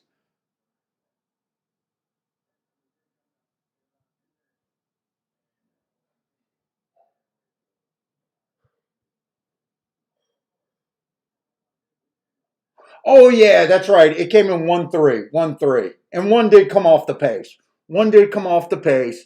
Three came off the pace. That's right. I did play that race. I thought I played two races today. So they did come off the pace like I expected them to. I got a feeling just glancing at this race, there was a few first time starters and a few lightly raced horses. This might not be a race that I am going to play. Then we got this 6-horse who ran one race, but he ran at Delaware.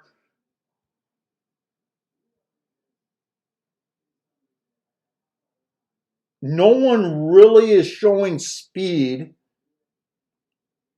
So right now I'm liking the Poly because it's kind of easy to throw out the horses that you think are going to the lead. But with this just being a lightly raced race, none of the horses that have running lines as of now looks like a speed horse. It just looks like a whole bunch of maybe he'll fit the track, maybe he'll fit the track, maybe he'll fit the track, but you really don't get a full understanding of this race. I think I don't think this is a race that I want anything to really do with. This is kind of like one of those races that I said is part of my goal. How many of you guys got started your New Year's Eve handicapping resolutions? And if you guys are, throw them out, throw them in the chat room. What you guys are trying to do this year to change your game a little bit? Are you guys going to sit out more races? Are you going to look for more value? Are you only going to play your edge? You know, I know some of you guys are thinking of that, and that's what I'm kind of doing right now myself even. And this is my New Year's resolution is to try to sit out the races that I can admit that I can't understand fully. And this race falls into that category.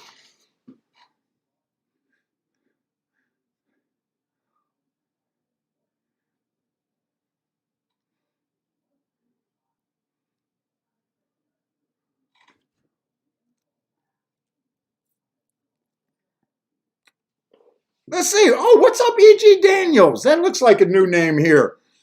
Hey, Magic Cars. What's up, Magic Cars?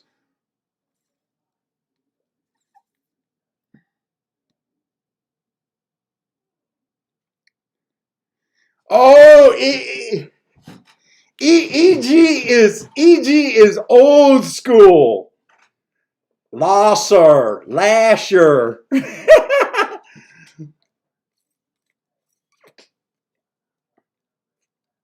So EG, are you a Finko? You must be a Finko and not a 5 mile guy.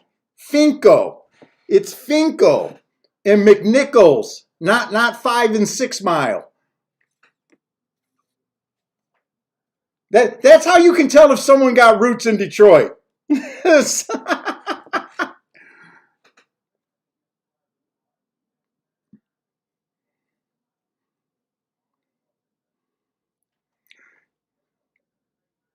Let's see, Grandma's New Year resolution is trying to win this year. Ed wants to sit out more first time starter races. Steamboat Willie is just sitting out more and playing poker. Dude, I think poker guys and horse racing got a lot of things in common. I would love to be able to convert more poker players into horse racing.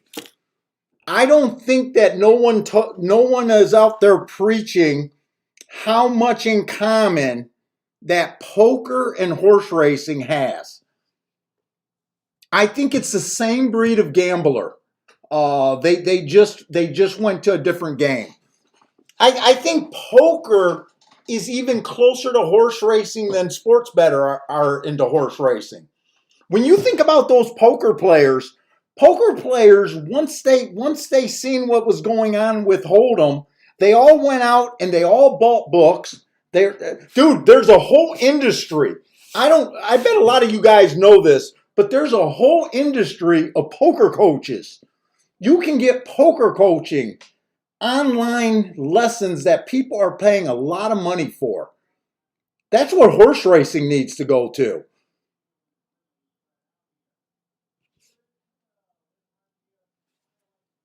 Yeah, I know In watched it, but some of these guys are making YouTube videos about how to fix horse racing. They're missing the boat completely.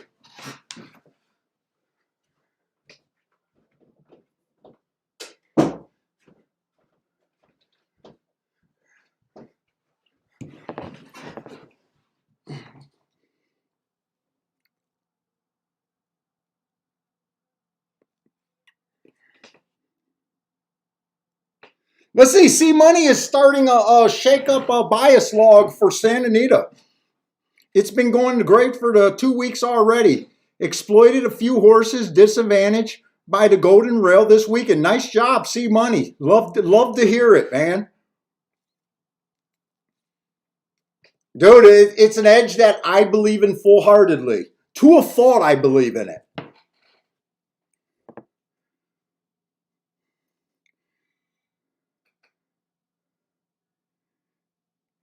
I don't know if Marco Lou is bullshitting me, but he's trying to be a winning gambler, hit and run. He used to give me the most problems about hit and run. Oh, Steamboat Willie, John Aaron Bush.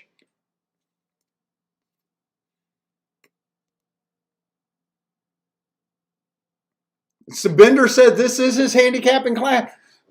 Yeah, so I don't know if you guys watch Triple Clowns. They've been doing like a 4 video series on how to fit horse racing. I keep wanting to respond to their videos, but I think they're missing the point so much. I don't even think they're close. I really think the way you fix horse racing. Now mine is, and I'm not going to go to what everyone says, lower takeout, this and that. We all want takeout to be lower. There's not a single horse player that doesn't want takeout to be lower. But I think fan education is where they got to go. 100% fan education. I think the only thing that horse racing has a problem is the perception that no one loses. Trust me. Go online and said that you win at this game. You don't get flack from any other person other than other horse players.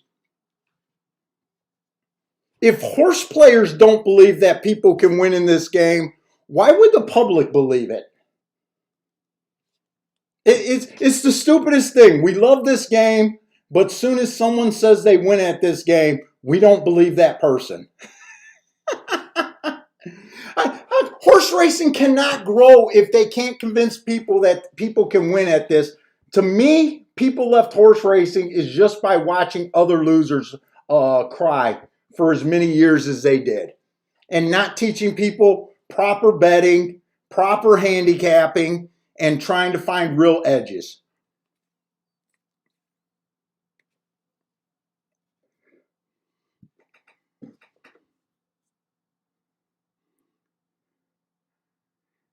C Money says Bender's hot for teacher.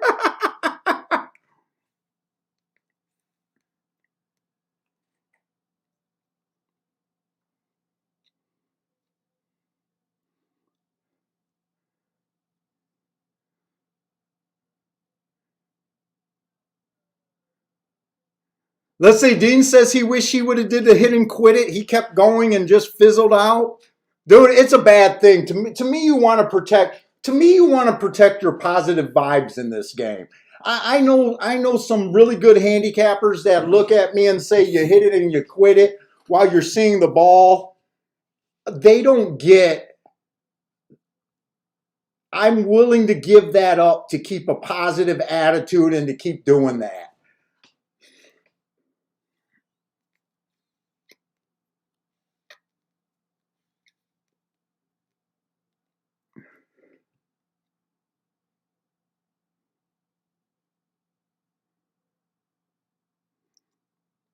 When they have such a high takeout, what are they spending the money on?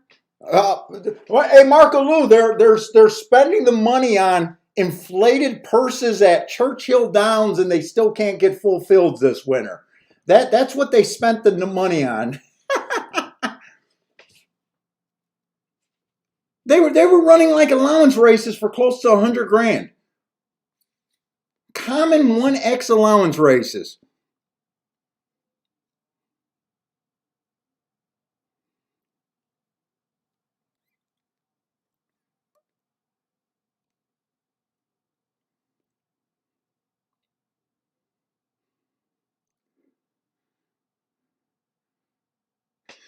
Yeah, Lloyd Green, you're absolute dude. The learning curve on horse racing is so tough. We're trying to narrow that learning curve. It's not as high as what people think it is.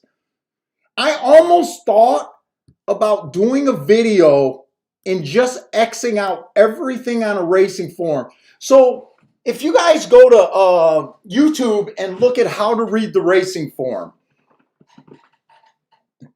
all they do is explain what everything is. It's so much crap that you don't even need to use. If you can just eliminate all the rabbit holes, dude, I would X out workouts myself, X out the jockey, X out the owner, X out the breeding. Fuck, I don't even need this. You don't need any of this.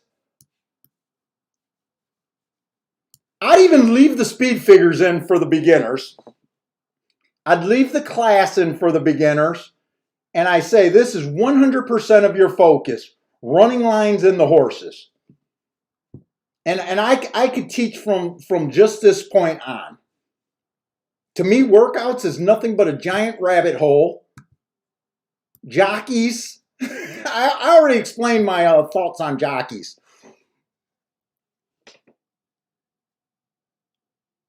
Kiki Capper says you need to make the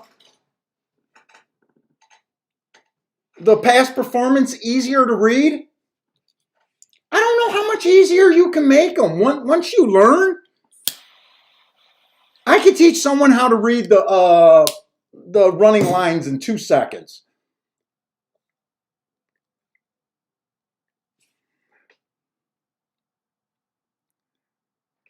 C Money says, "Come on, we need to know the grays for the gray days." Dude, and then I think you need to explain to people. You got to avoid this bet. A over B over C. You got to avoid A, B, C boxes. You got to try to figure out how to get to C's and D's as your first key horses. Betting.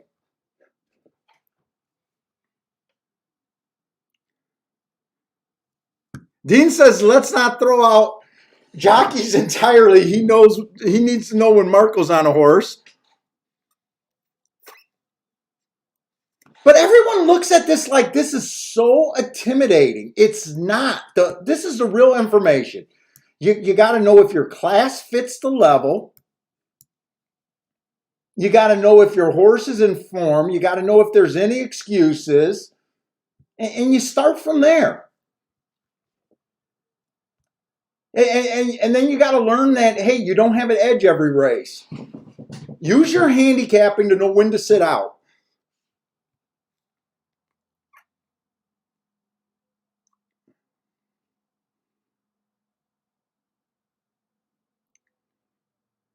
Dude, they were talking about more bets that were even money.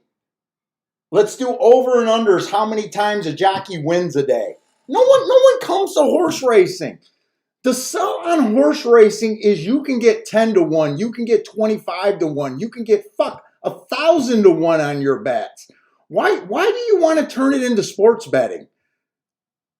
Hey, I want to do an over and under that Irad wins 2.5 races in a day.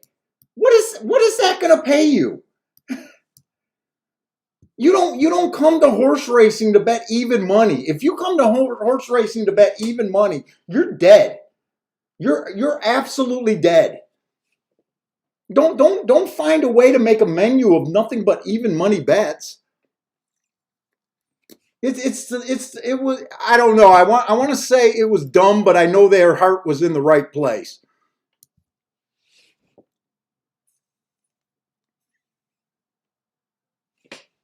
Oh, Fairgrounds. Let's go over to Fairgrounds. I'm sorry. Let's go to Fairgrounds. Let's set what we're looking for at Fairgrounds and try to take advantage of it. I'm losing control of myself.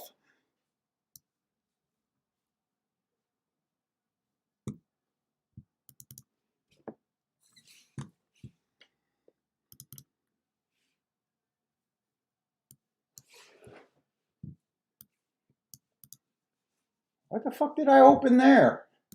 I can't let you guys know where my favorite porn is.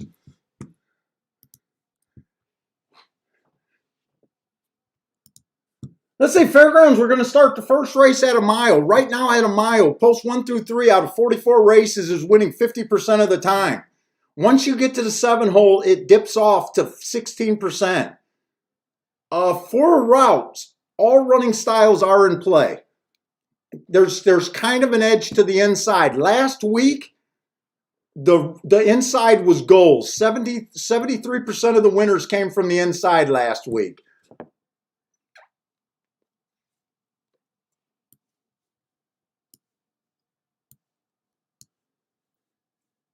I think the 1 won over there at Gulfstream, so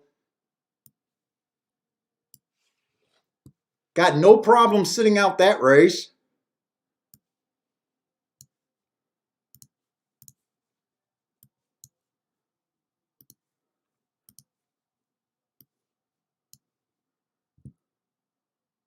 Yeah, one won that race, and he did come off the pace, by the way.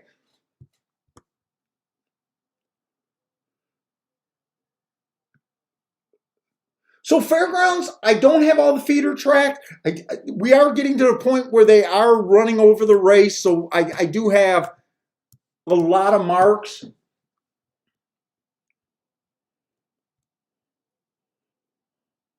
Let's see, this first race is kind of a lightly raced. Last week, like I said, the inside was gold last week. The big favorite is the 8 on the far outside, making the biggest drop in racing. Is there anything on the inside?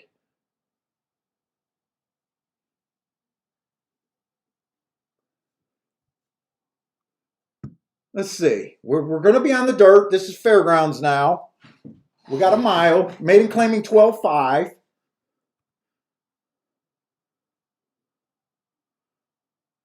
So the one handicap finally dropped to this level. He was sprinting, so he's stretching out for the first time. He ran against the bias 2 races ago. It was an inside speed day.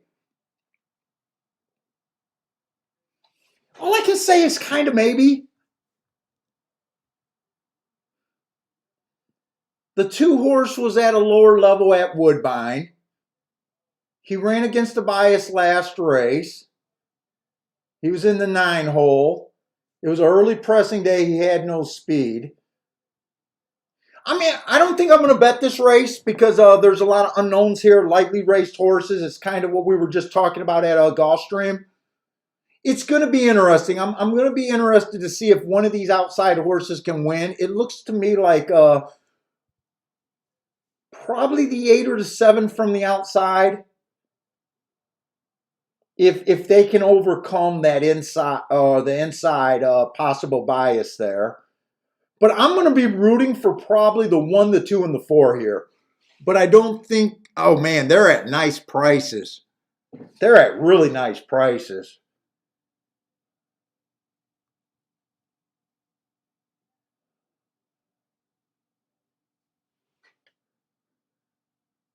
I'm not trying to do many play bets this year, but I think I'm going to dip a little play bet here.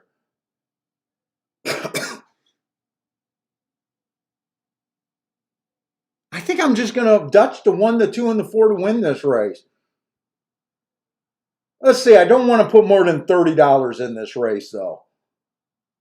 I think I'm just going to start off with a nice little bet, $10 on all 3 of those.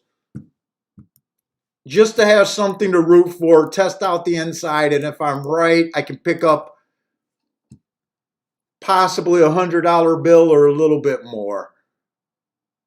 If I was going to be really aggressive, I would come back with the 3 and the 8, or I'm sorry, the 7 and the 8 on top of those horses. But I don't want to be that aggressive here.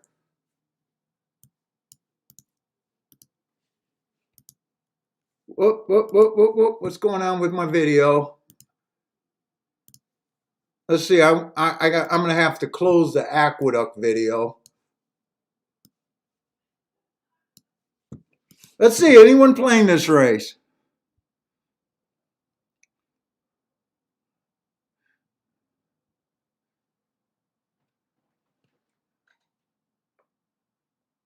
Let's see. Howard's taking a Dutch with the 5 and the 8. Who's the 5? I didn't really look at the 5. Coming from Delta Downs. Might flash a little bit of speed there. Hey, what's up, Joe?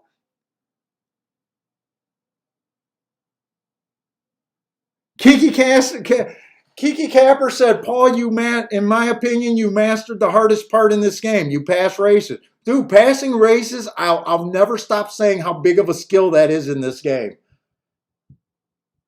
It's to me vital. If you can't pass races, you're kind of dead in horse racing. You're just dead.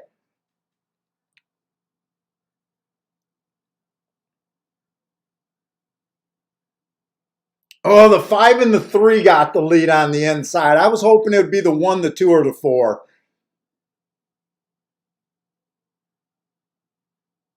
8 and 7 is in good stalking position.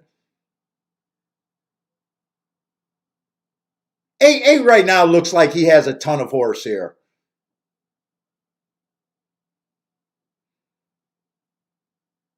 3, I'm guessing, is dead. 5's still running. 5's still making an effort of this.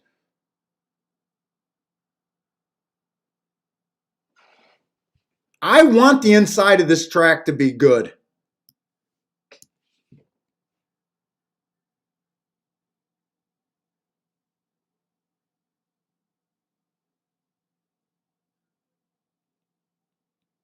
Seven's done. Eight's done. This is going to be a bomb no matter what happens from here.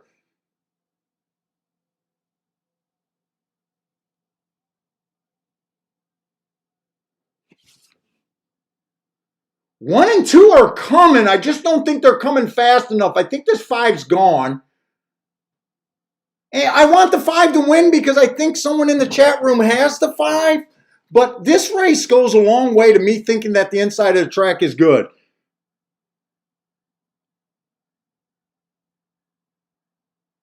Howard, my man Howard comes up with that Dutch, 5 and 8. I was gonna say, Howard, I didn't like you Dutching with the 8 horse. I don't want to tell you to spend your money, but I think the 5 was a really nice bet. If the 8 would have won, you would have basically broke even and made change. 5, you get that nice $100 bill. So nice job, Howard. That's a winner, man. Nice job, Howard. I think you could have eliminated that 8 off of your bet there, but I know it's easier to say after the race than before the race, though. That does go a ways for me thinking that the inside of the track is where we possibly want to be today. I know it's only one race. I know the 5 wasn't technically in the 1, 2, 3, or 4 hole, but he did get over on those horses. A 2 made a nice run up the inside. 6 was a first-time starter. 6 could have been anything. I do love the fact that the 8 that was making the giant drop and the 9 didn't run. And even the 7 got beat from the outside. So I'm gonna keep a real positive attitude for Fairgrounds today.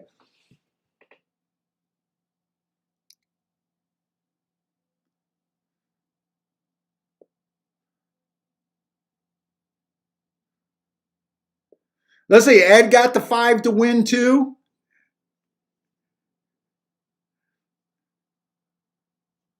Oh, Howard did a weighted Dutch double, so you didn't care which one of those 2 won.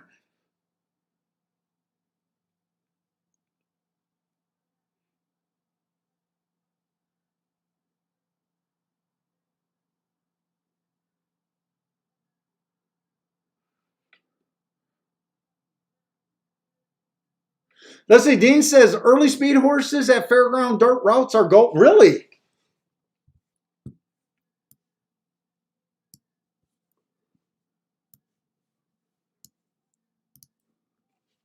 I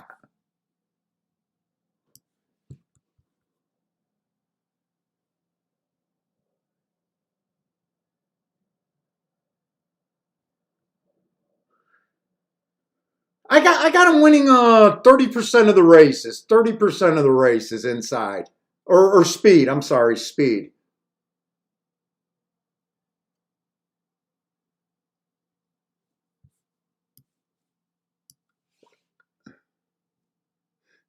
That's going to be a really nice exact and trifecta there.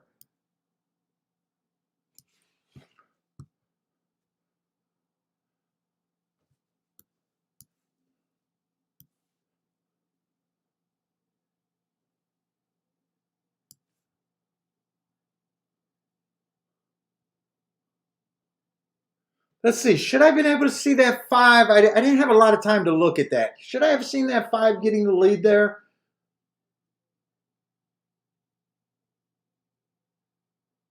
5 was a sprinter stretching out, but so was the 4. So was the 2. Yeah, I can see it, but I can get why I didn't bet him. And that's kind of what it was. Whoever was closest to the inside getting the lead was tough there.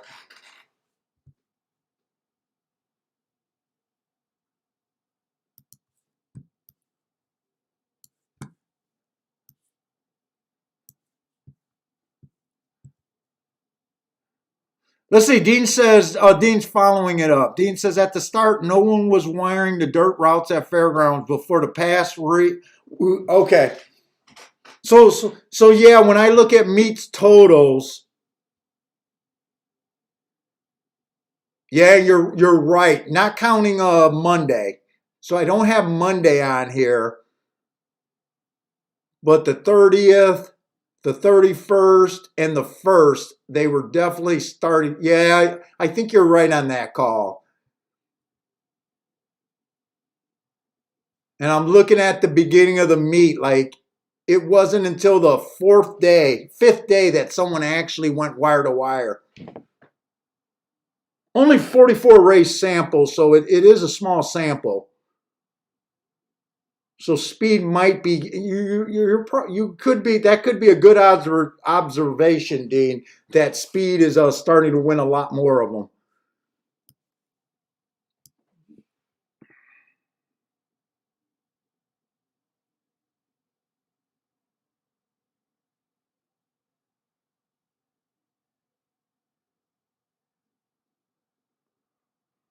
I'll be right back.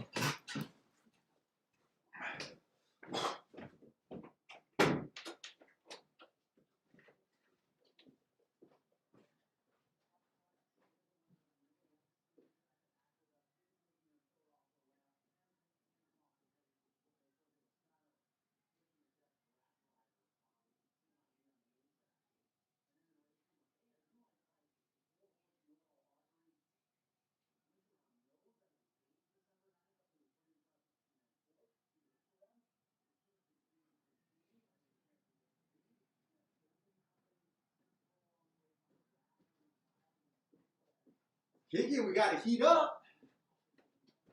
Got to heat up. All right, where are we at? Golf stream.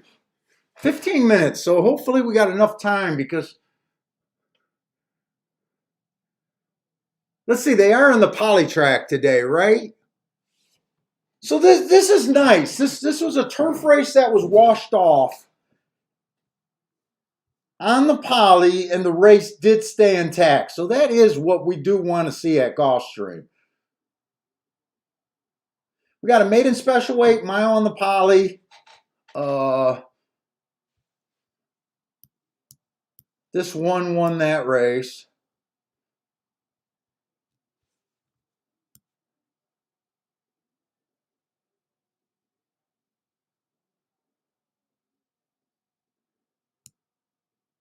I'm not sure if that one last race stalked or he closed. I'm just going to have that border. But the one in the first race, so far the one, I was saying that I didn't think the rail was doing that good, but so far the rail won both. But I still think off the pace is the real bias.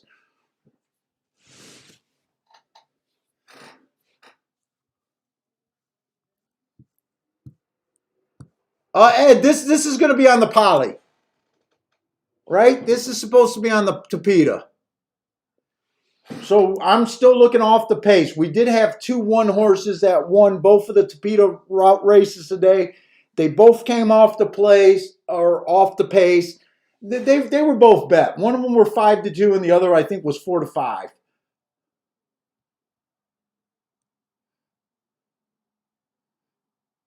We do have a lightly raced race, but I do want to give this race a look because I do think I understand what's going on at this track right now.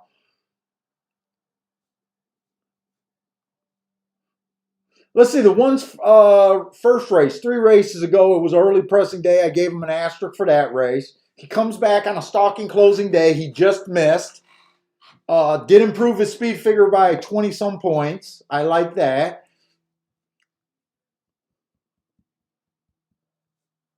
Last race is a race that's a little bit harder for me to explain.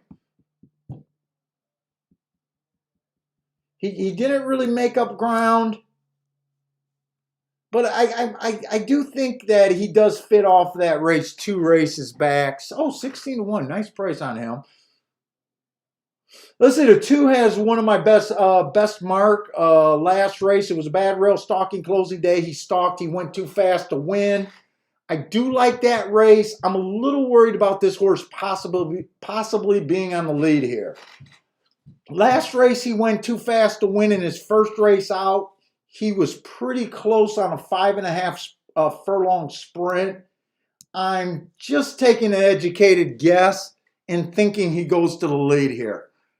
I'd hate to see a hard horse win at 40-1 and not have him, but I kind of think he's going to be on the lead here. The 3 horse, I really don't have a good read on him. He came closing at 6 furlongs on the turf. He was slow that day, but he did make up a lot of ground. I'm just not sure what to do with him. 4 only ran 1 race. It was a bad rail stalking day. He was a stalker. He was in the 2 hole, so I gave him an asterisk for that. He went too fast to win. He just looks like a horse that could possibly be on the... Man, there's some interesting long shots, but I think they might be on the lead. 5 horse is another one that coming from 5 furlongs, going a route race. Nothing wrong with that first race. It's just that type of horse looks like he can be on the lead. Same with the 6. 7's kind of what I'm looking for. Man, this is a good betting race right here. They got the 6 as the favorite stretching out. I don't fully understand him. If he goes to the lead, I think he can get beat here.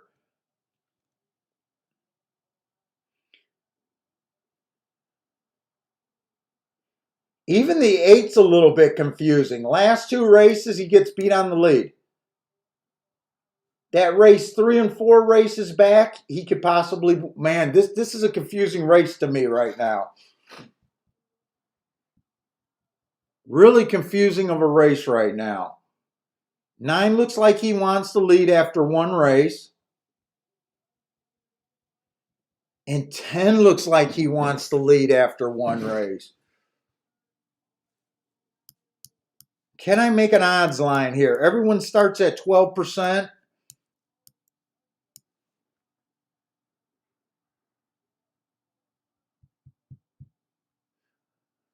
My odds line is going to be really tricky here because I'm taking points from all the horses I think can go to the lead. And I know not every horse that I think is going to lead in this race is probably going to be on the lead. This is going to be super tricky for me.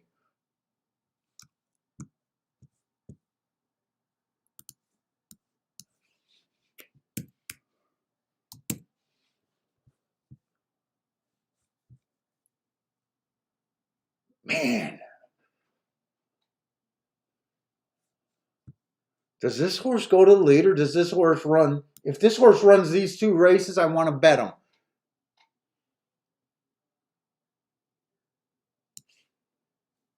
If he runs these other races, I don't want to bet him. Man, that he's tricky.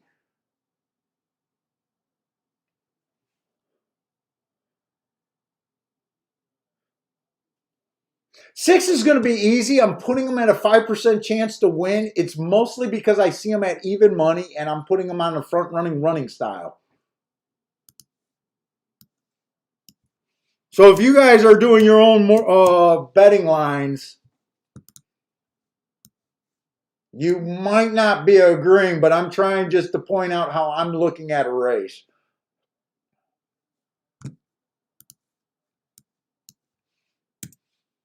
And I can be fabulously wrong.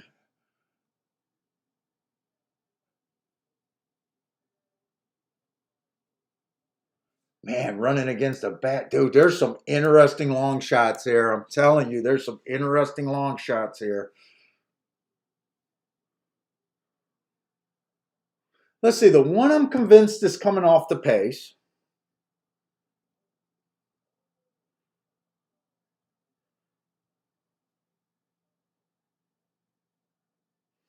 The sevens I'm convinced is coming off the pace. And everyone else, I'm just really guessing. God, this is such a good betting race that I don't want to, because if you can get rid of this six, you're already ahead of the race. If you can get rid of this six here and feel like you could do it confidently, you're already finding a reason to be into this race.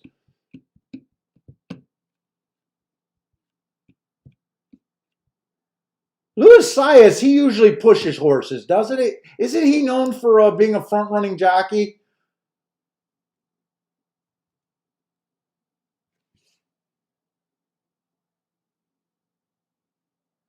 Dean says Saez on the pleasure horse is unplayable. I agree with you. The odds alone makes me want to just toss them, combined with that running style.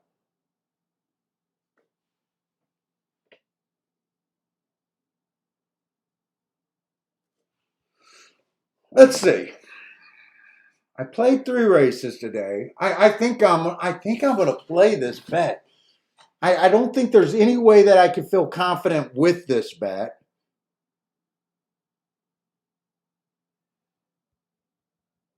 Man, like the 1 horse, the 2 horse, the 4 horse are all horses that I can, and even the 7 horse are all horses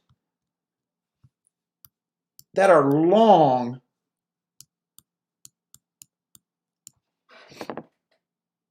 God, I wish there was just 2 of them that I kind of could get to.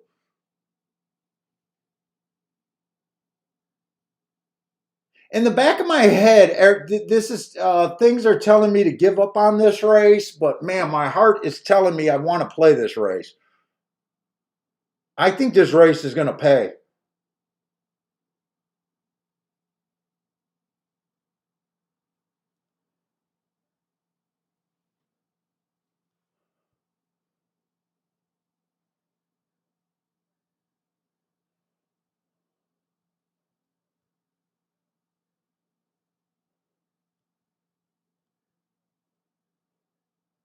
And even the 8 I want to play. God, man, this is a tough race.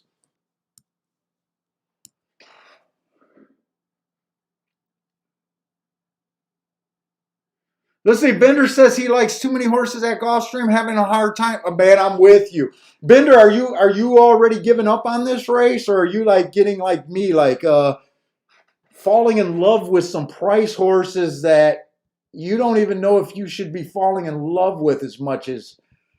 Man, I'm having a hard time because this looks like a race that could make your day.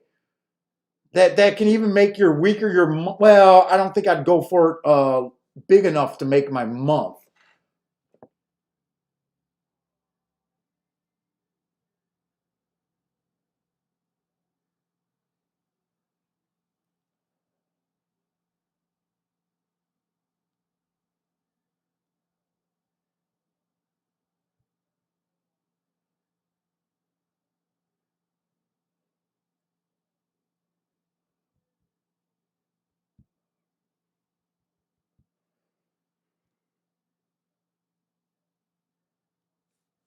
Can I do a 4-horse box here? I got the right odds to do a 4-horse exacta box. Oh, man. My head's telling me to sit out this race. It's really telling me to sit out this race.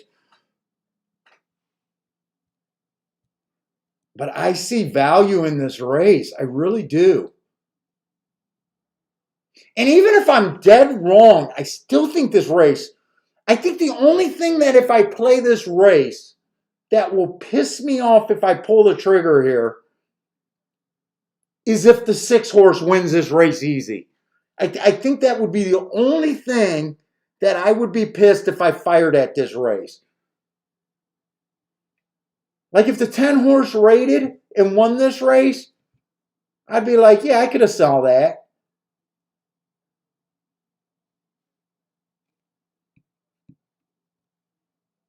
If the 8-horse rates and wins this race, I can see that. It wouldn't piss me off. And I'm thinking about using the 8.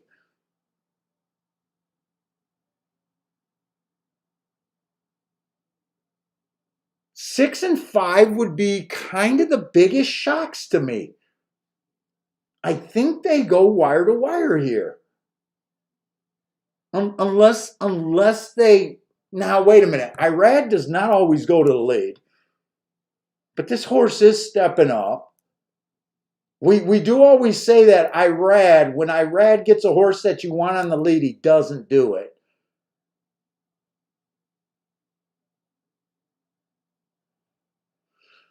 Oh, dude,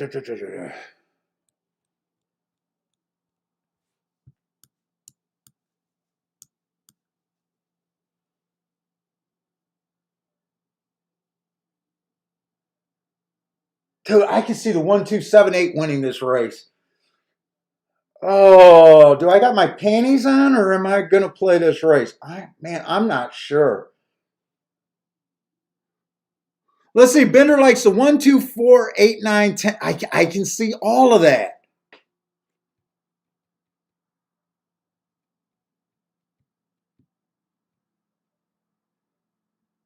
My first thought is to do a 4-horse Dutch bet, but win bet. But man, that's not good enough in this situation.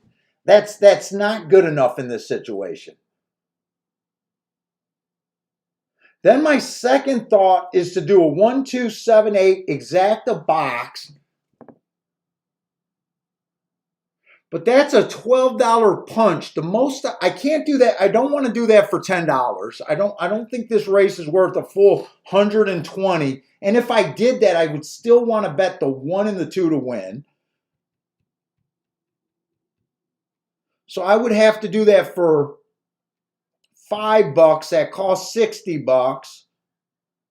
And then put 20 on the 1 and the 2. I'm in for $100. I'm not even sure if I want to put $100 in the.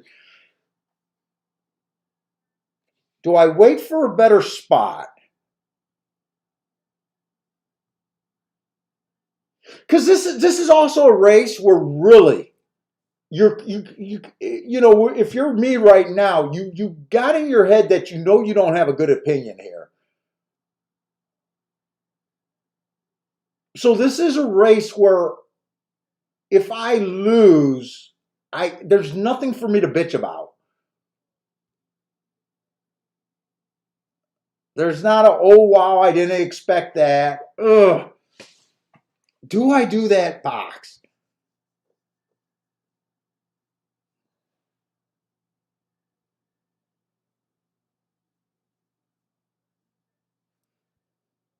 I honestly couldn't make a real morning line either. And part of my goal is to make morning lines.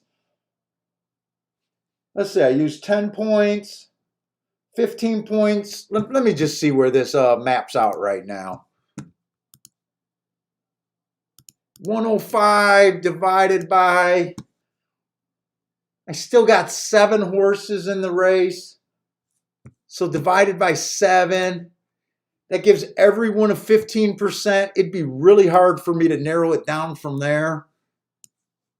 I think I got to sit out. I think I know what the right call is, even though I think this could be a really nice payoff here.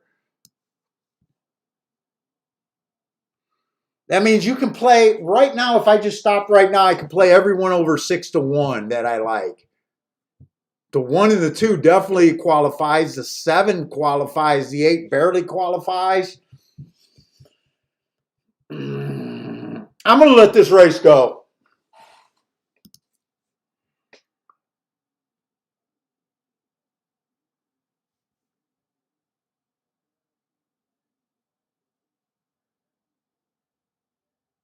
Let's see. Michael Lester is looking at the 7, 8, 10 exacta box. Jared likes the 8. I do like the 8 horse too. God, there's such nice prices there. Like the 8 horse, I like if he rates. Put it this way, I like everyone if they rate here.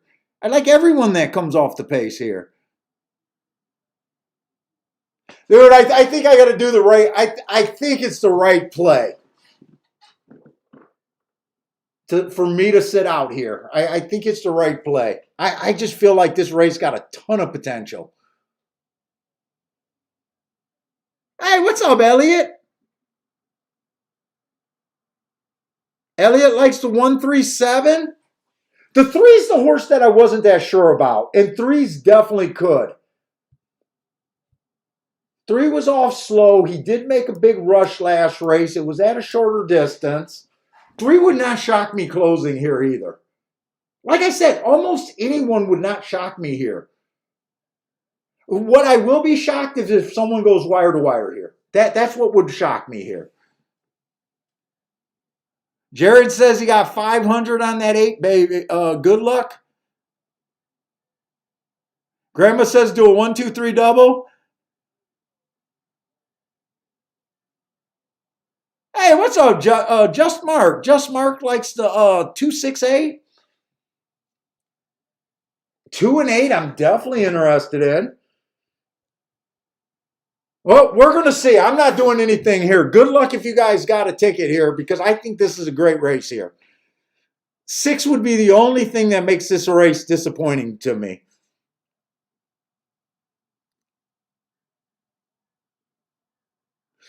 Let's see. Elliot is saying Turfway 3 seems to be the magic number over there at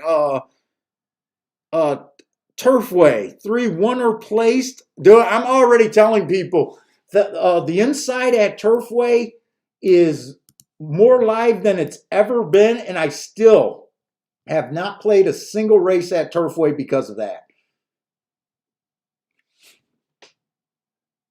Let's just do the breakdown for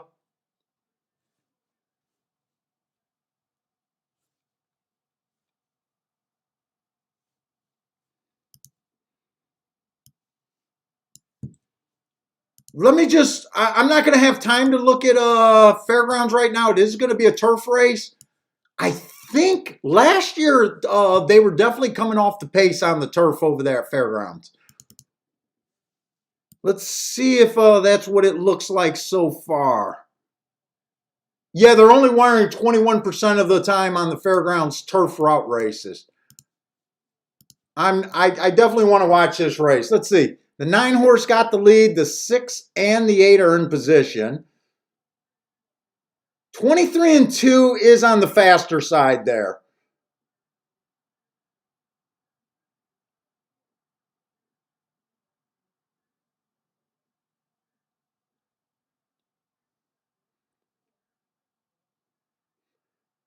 Nine's re-breaking. I thought the 8 had the 9 and he's re-breaking. Here comes his 4. This 4 looks deadly as all hell, and I liked him and then I threw him out. 9 got this is 9's to win or lose right here. I think 9's going to be tough from here. 4 got him. 4 looks like he got him. I knew this was going to be a monster race. I knew this was going to be a monster race. They did not go wire to wire. 4 came off the pace, 13 to 1, 21 to 1 in the exacta. The 6 did not run a lick. I did the right thing, obviously, because 4 was the horse that I had on there, and he was the one that I eliminated. Dude, I'm liking the Tapeta, but sometimes even when you know that when you believe that there's a bias, it's just Some races you just can't play.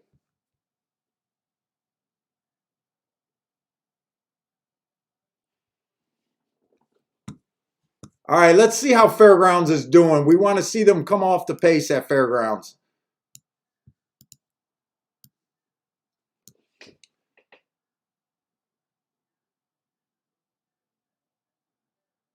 Yeah, that I knew this race was the playable race.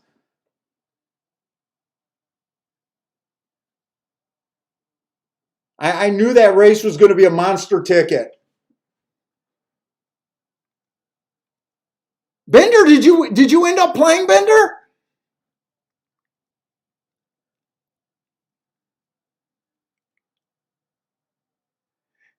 And it definitely looks like they're coming well off the pace over here at Fairgrounds.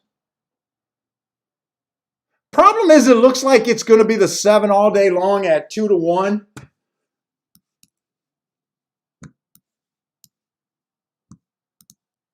But man, I look. Ooh, oh, he would have been hard.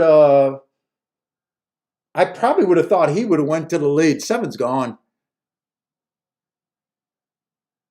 And the 9 and the 10 are going to get second, coming from well off. So that played how we wanted it to, but not necessarily the price winning.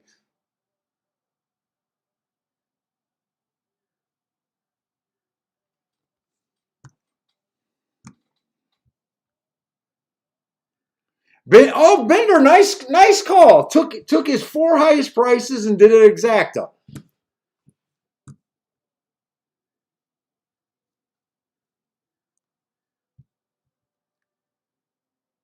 Oh, that's a beautiful ticket, man. That you made the right move. Beautiful ticket.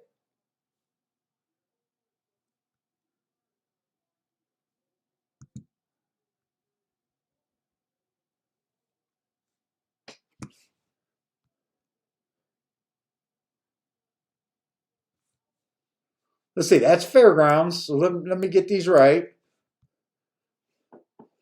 I'm pretty sure the 4 closed that race. It looked like he came from farther out than 5 lengths there.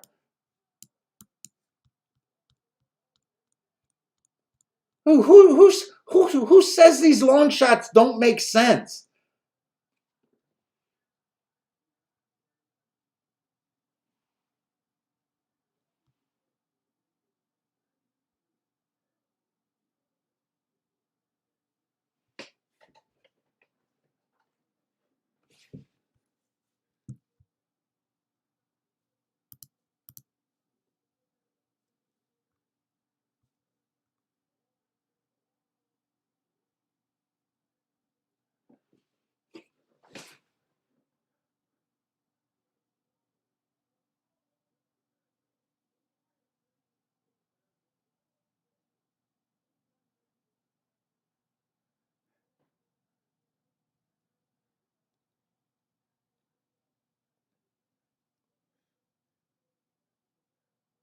A Bender, half a Rolex day. Beautiful, man. Love to hear it. Absolutely love to hear it.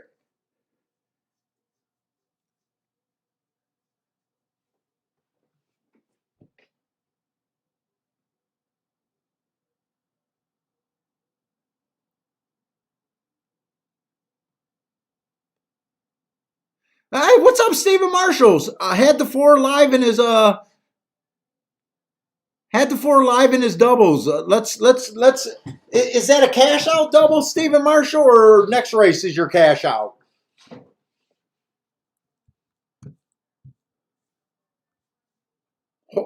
If it's next race, definitely hope you close that out. What you guys? What did Bender get on that exacta?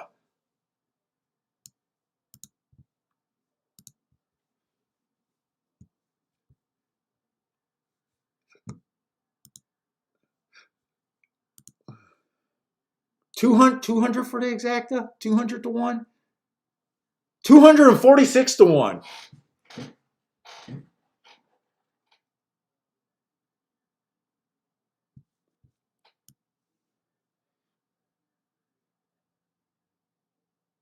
It's doable, Bender, with a little bit of insight how the track's playing and a little bit of balls.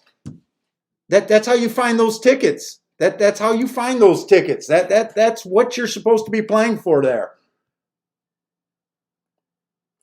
And Bender even said, with his opinion, it was really hard to play that race, and he ended up making the right call there.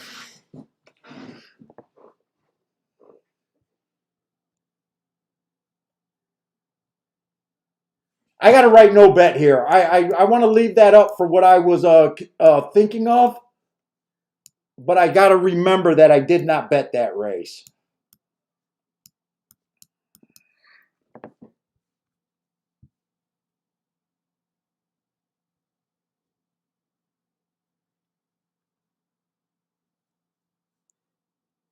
Oh, Jared hit that too. He's thanking Bender. So Jared must have hit that too.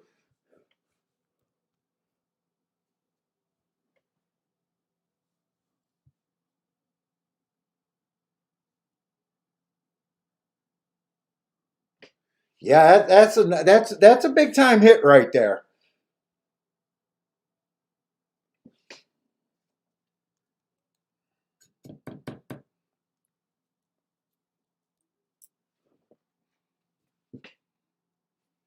Jared made his 500 back, and then it sounds like Bender.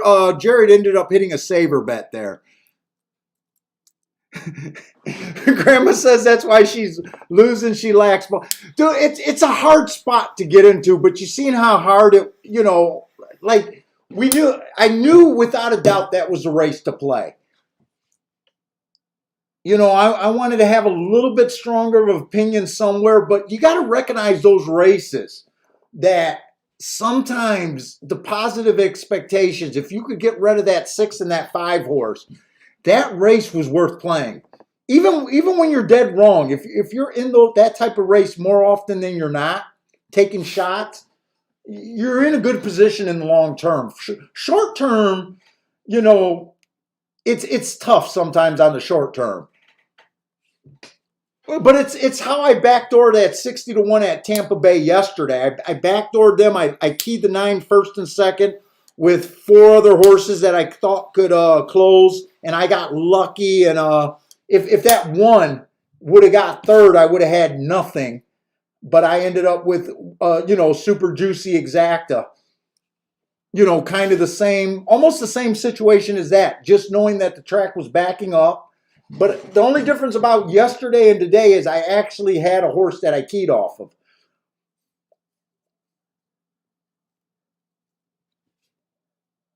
This race, I eliminated the horse that was the right horse. And I still couldn't have hit the exacta myself. But if I would have played these tickets, I could not have been mad at that race. I seen a race where, you think it was going to be a bomb. You thought the payoff makes everything worth it.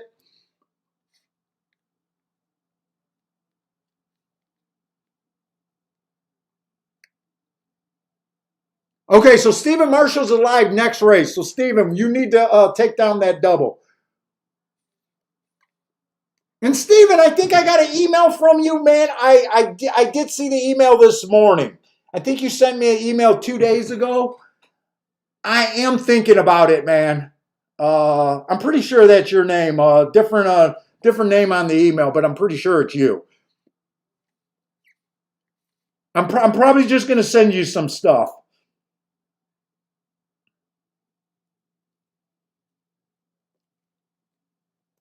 You see how hard I got to think about helping with my stuff. I think you deserve it for the support you've been giving me, man. It's just it's a hard move for me to make. I've been thinking about making them available, and I'm bouncing back and forth on it.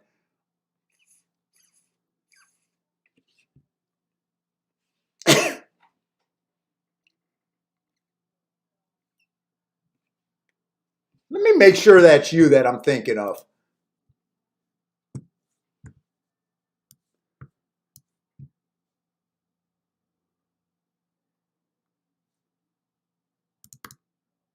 I'm pretty sure it's you.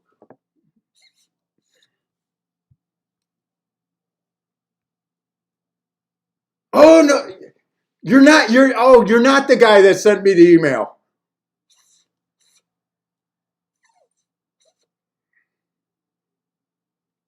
It's Brian that sent me the email.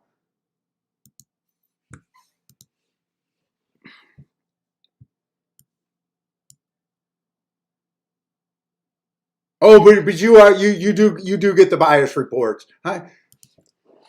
I'm thinking about making the heart guides available. I'm thinking about it. I don't know why I'm speaking in code. I am thinking about it. At the same time, I'm like, how much of what all I can give away.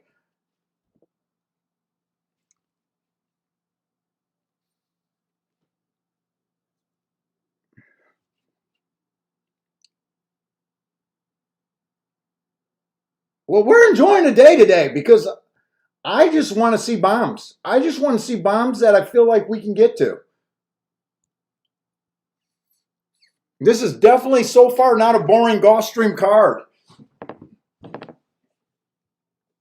Let's see, we do got a Polytrack sprint coming up, and the Polytrack routes I'm loving.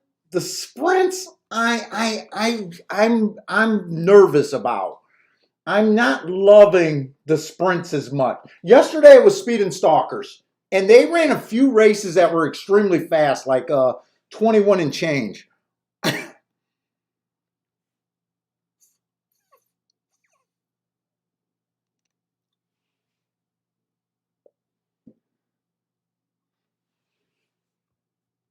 So let's go through this race pretty quick because Fairgrounds is going to be right on top. I definitely want to try to play Fairgrounds for the people that have been waiting for Fairgrounds. And I do think I see something over there. But I do, I'm still more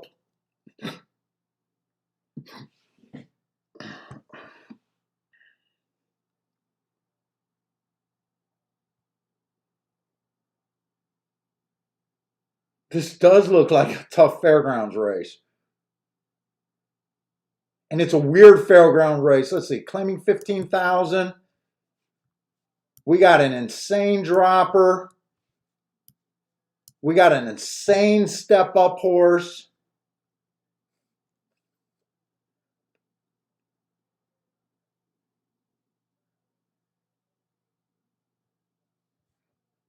Definitely want to watch it because I think Fairgrounds is going to be my Thursday secondary track all the time, coming from here out. Fairgrounds I do really good at once the season gets going. Bender says you got to love it when you take a day off and you still cash a paycheck from home.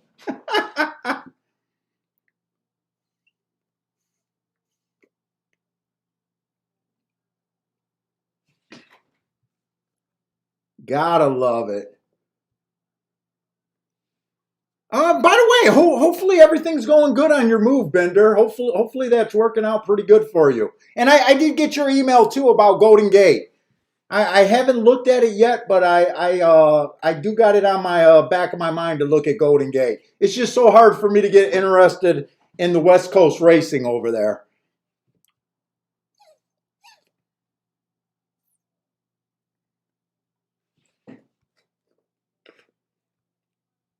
Let's see this Gulfstream race. Okay, so it is going to be on the Tapeta. Like I said, I'm more iffy on the Tapeta sprint races. One's taking a pretty good drop here. One's actually ran a nice race in a grade 3 race at Gulfstream.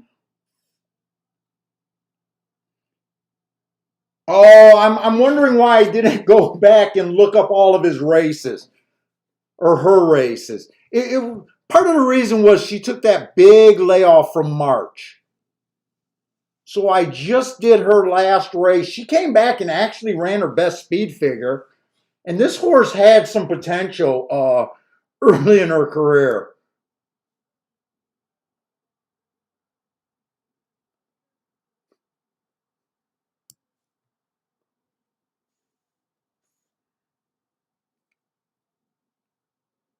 And in fact, I think a lot of these horses, yeah, we got a few horses that are taking crazy drops here off of big layoffs. The 6 been off a year.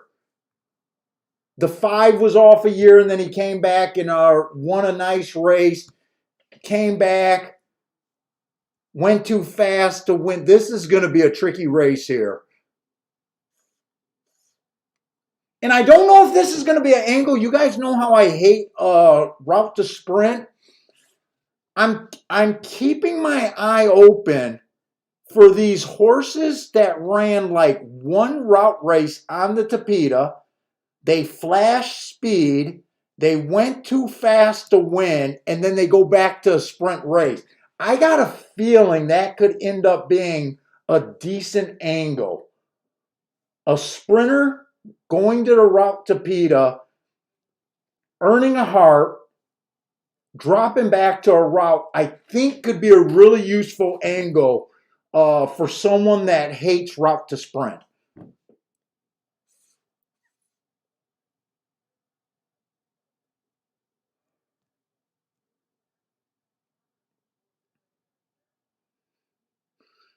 The 7 horse I probably just think is stepping up too much.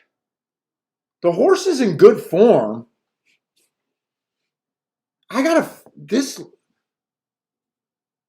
Yeah, I can see how this betting board is how it is right now.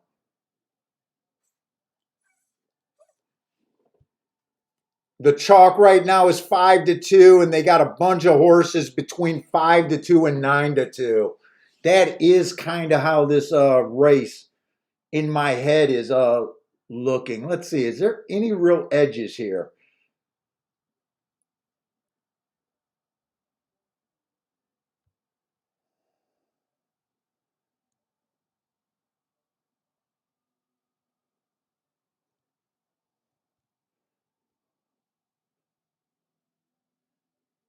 Three's probably the 3 and 7 are probably the 2 closest thing to throwouts to me. The 7's in good form. He's a dangerous throwout, but he did have to go to 12,000 for a while. His marks aren't spectacular.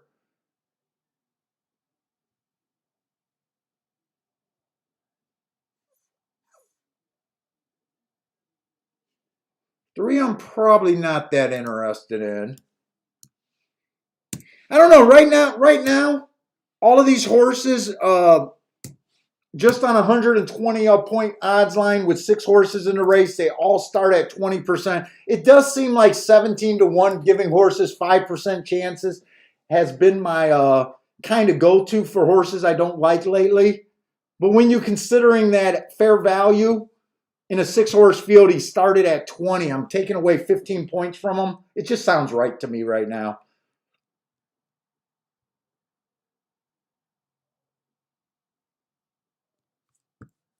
I'm probably going to put the 7 in that same range.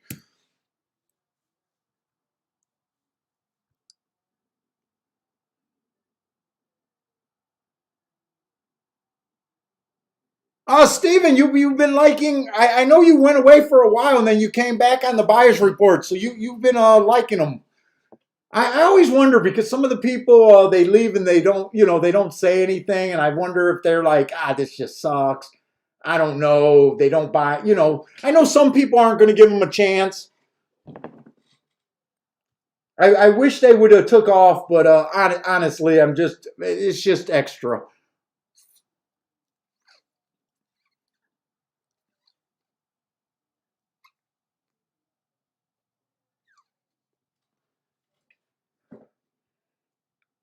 But I do like people that there's been a couple people that are like they've bought them from the start and they keep using them.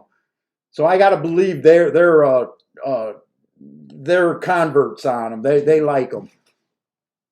But for some reason it bothers me every time someone stops using them, and I want to contact them and be like, did they suck? Did they suck? I'm sorry.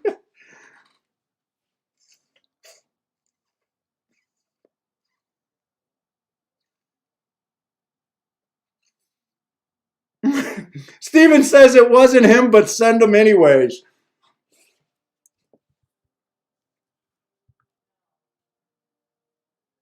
Yeah, I might do that, Steven.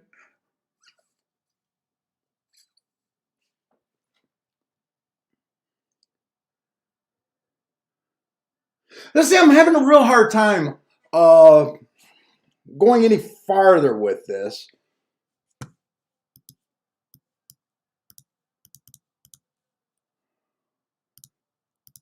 Shit, there's only 4 horses. That gives everyone a 27% chance to win of the horses I don't like. Almost between 5 to 2 and 3 to 1.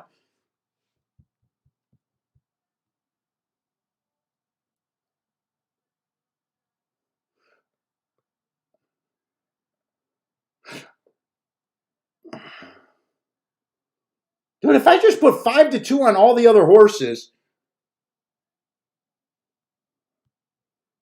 dude, that's kind of how the public sees this race.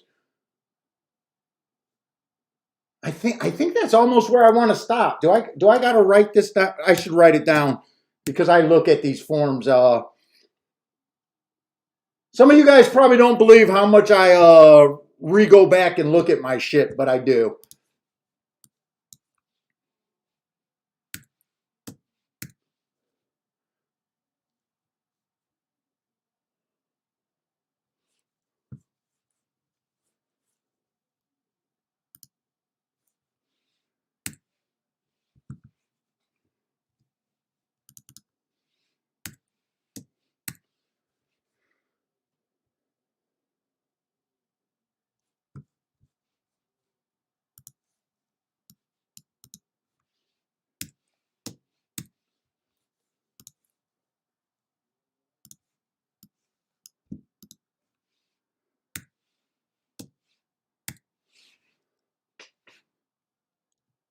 So that leaves the 1, the 2 gives a little bit extra value. The 4 gives a kind of, let's see, the 1 and the 4 is offering the most value.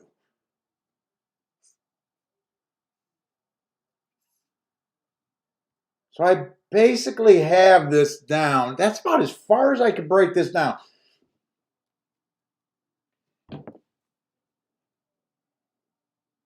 So I'm basically just saying, man, I'm stuck between the 1, 2.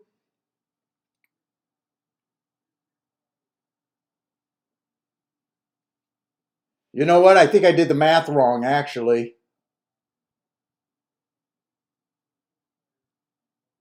I thought there was only 4 horses. There's 5 horses. 5 to 2 is the wrong price. Let's see. 1, 2, 3, 4, 5.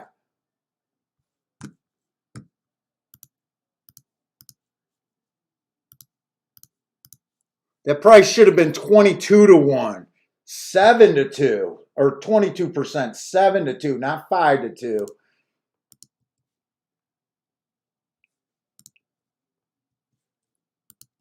So that makes my opinion of this race a little bit, let me see.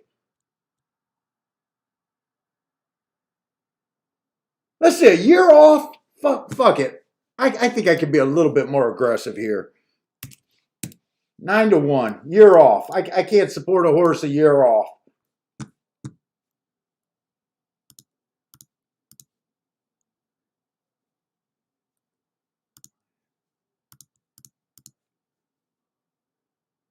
So 25%. So 3 to 1 on the rest of the horses. 3 to 1. That makes more sense. I don't support year off horses at such a short price.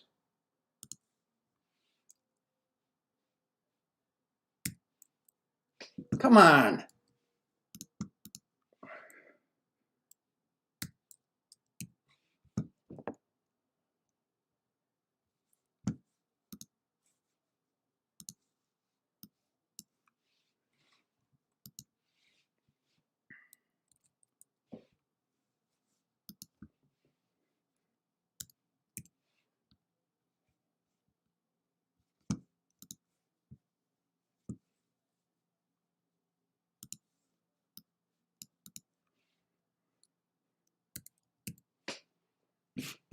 2 minutes. I still got time.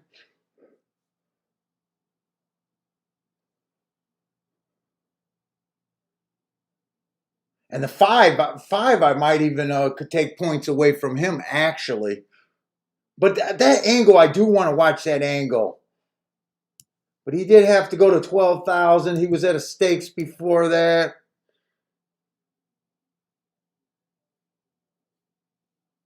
So I could still play the 5. I could still pay the 4. Wait a minute. I think I'm saying the numbers wrong. I could still play the 4 and I could still pay the 1. Do I want to play this race? How would I play this race?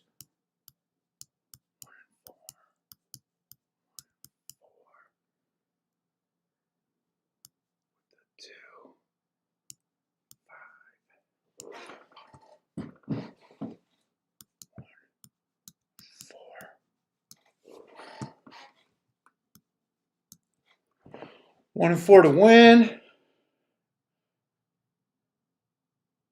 You know what? That makes sense to me. I'm trying to beat the 6. The other horses I really don't like. 6 is off a year. I could even box this and have the 1-4. If it comes in 1-4-4-1, I got it twice. I think I'm going to play this race. I think I talked myself into it.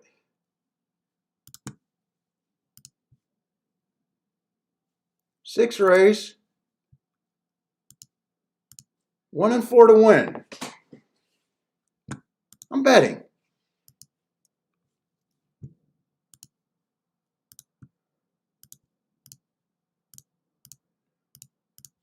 One, two, four, five. I don't want it straight. I want that key boxed.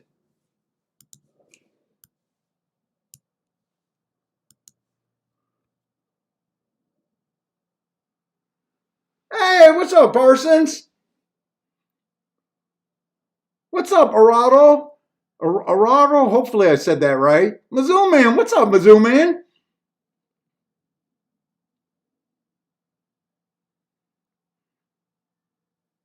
Boy, Mizzou Man likes the 6, and so does Awardo, if I'm saying that right. I don't like the year off.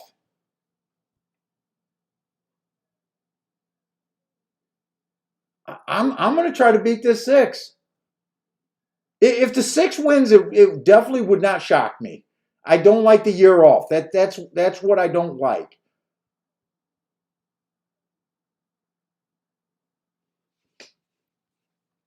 Michael Lester likes the 2 over to 156 exacta. What's up, Frankie? Frankie likes the 5 over there at Gulfstream. I'm really curious to see how that angle works. I could have made him a little less than 3 to 1 based on that 12-5 claimer in the year layoff.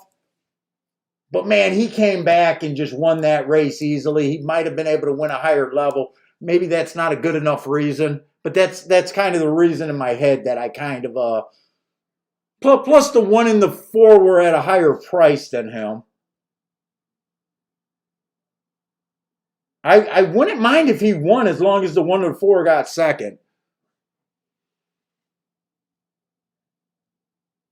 If I really wanted to win this race, well, if I really wanted to, but the more tickets you play, I could do the 6 with the 1 and the 4, but I'm trying to get greedy and not pay for as many combinations. Yeah, I know. Sometimes those year-off horses do kick our ass. He used to have real speed, too. He used to have real speed.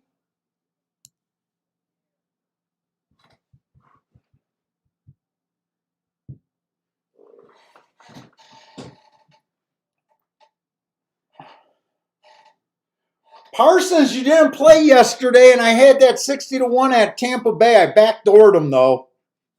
I backdoored the exacta with him yesterday.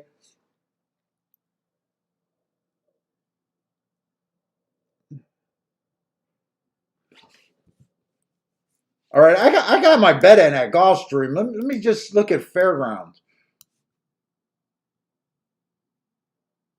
Oh, this was a race. I did kind of look at this race. We had some extreme droppers and an extreme kind of step up horse. I did get a little nervous here.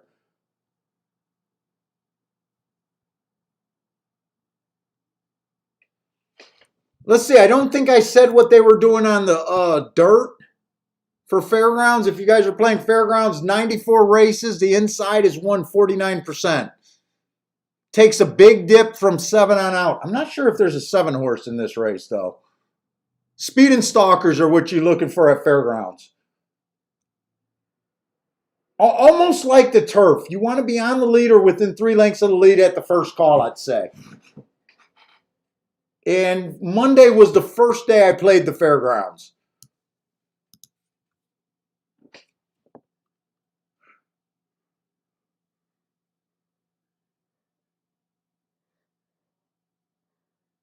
And they're going off at the same time.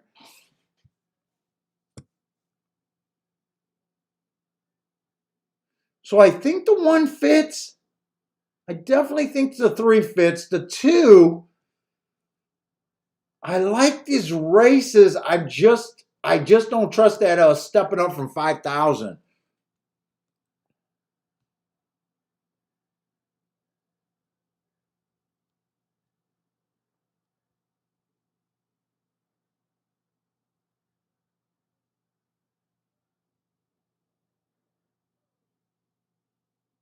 Let's see, the 2 got the lead over there at fairgrounds. Can this 4-1 oh!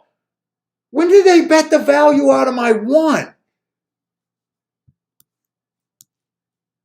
The 1 was 7-1 or 8-1 most of the betting. Come on, 4. I need this 4 to keep going.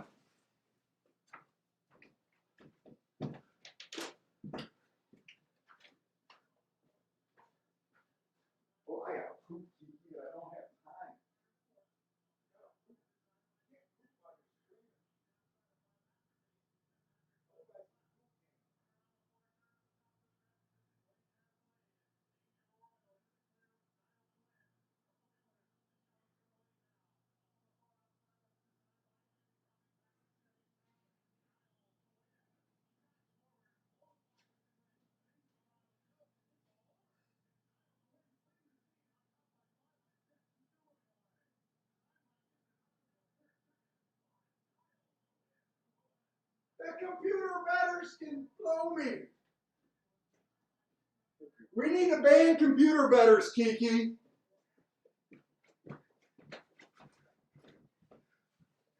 We need to ban computer betters.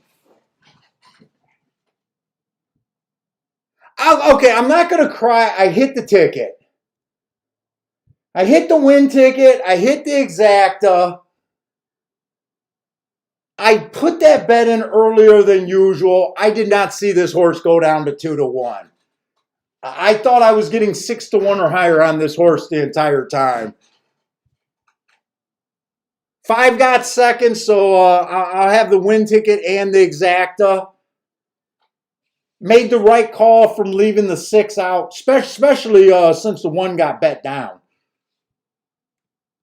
Yeah, I think mine's going to play almost like a micro boom too. And fairgrounds, that 2 horse ran well. I didn't see the race, but it came in 3-5-2-4. But 3 was even money. 3 was even money. Inside speed probably is what won that. I imagine he probably went wire to wire.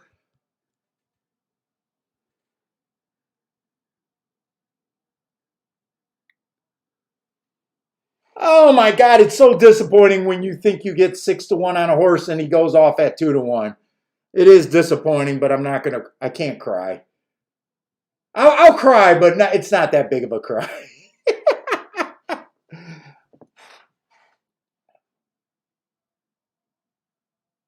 Well, it could have been worse. It could have came in 1-2 or 1-3. If it comes in 1-3, I got nothing. So it could always be worse.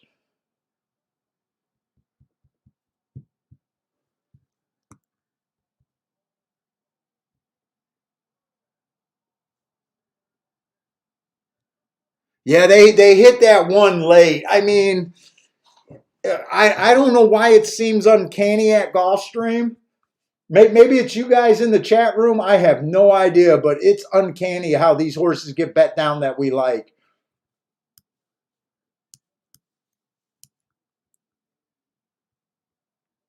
And I'm not going to say that this is a thing, but I think I've been noticing a little trend at Gulfstream on the Tapeta that is making me. Oh, that's a Tapeta race.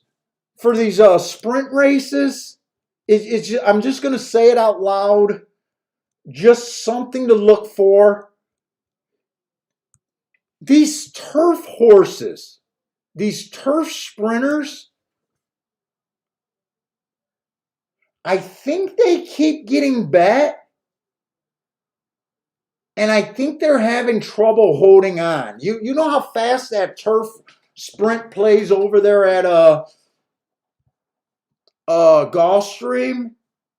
It seems like when they go to the Tapeta, that the Tapeta might be a little bit more tiring, and I'm not so sure that those horses are keeping their speed. And like this 2-horse just fell apart and he was well bet. I don't know. It's a thought that I've been having. I probably spotted that and thought about that like this last weekend is when I started thinking I noticed something there. Oh, was the one a Park's horse? I didn't even notice that he was shipping. Oh, yeah, he won his last race at Parks, but I mean, this horse was at Golf. I don't know if after one race you would technically call him a Parks horse, but yeah, he did just ship after one race at Parks. I knew that he was a serious horse with the, running in the forward girl there. And that's probably why they bet that horse late. Maybe I should have never expected 6-1, but man, it felt like we were getting 6-1.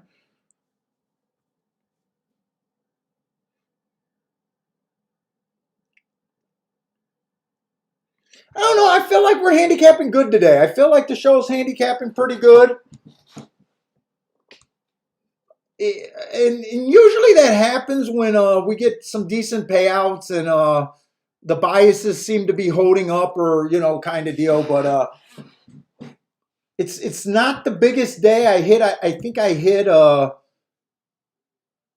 let's say I didn't make that one play bet. So I was 1 for 3. So that would make me 2 out of 4 plays. Not the biggest plays. The first play I only made $110 on. This play I'm going to do a little bit better. Oh no, it paid 37 for $2. 37 for $2. Okay.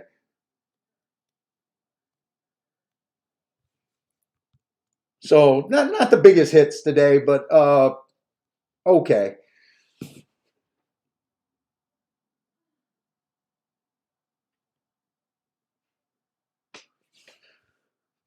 Oh, Ed's saying that the 4 had that same. I noticed it on the 2. I didn't notice. Oh, you're right.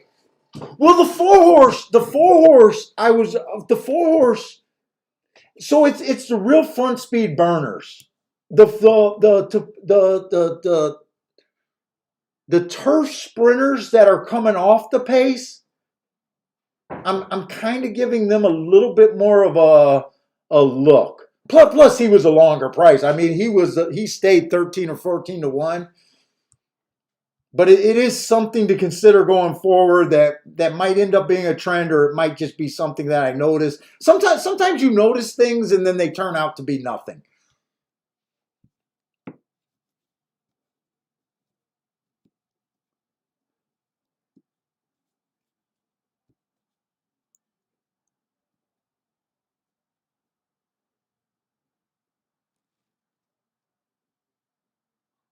Oh, I missed Howard bet. Howard Dutch the 3 and the 7 over there at Fairgrounds. So he got away with the 3-horse winning there.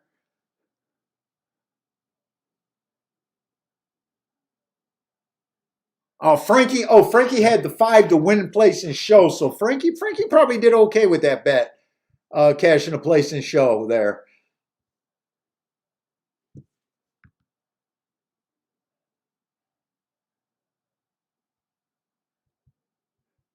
Grandma says Saez always finds a way to screw up her tickets. Who was Saez on that race? Oh, Saez was on the 6 horse.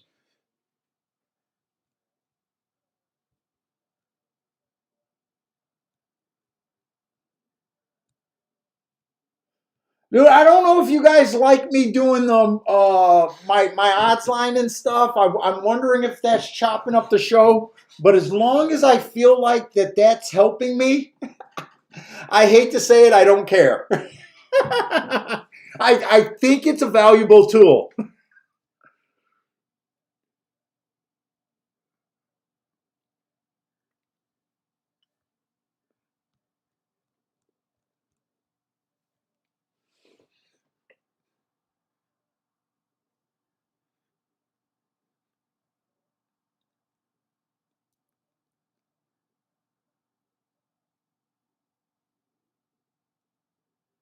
Let's see. Grandma says nothing outside the fire. Wow, I think you're right on that, Grandma.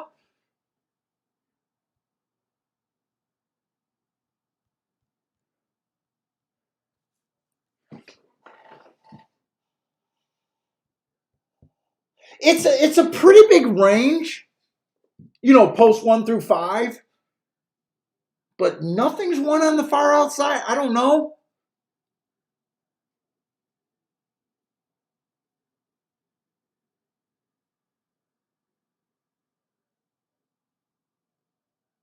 Mainly because we only had one surface with multiple races. Right now with there's only been one dirt sprint, one dirt route, and one dirt sprint on the Tapeta. I'd be a little leery about calling them inside, possibly.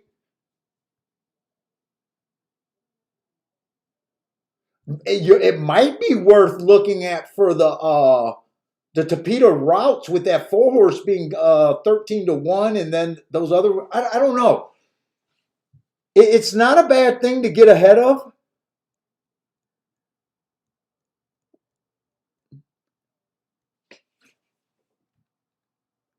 Ah, thanks, C Money.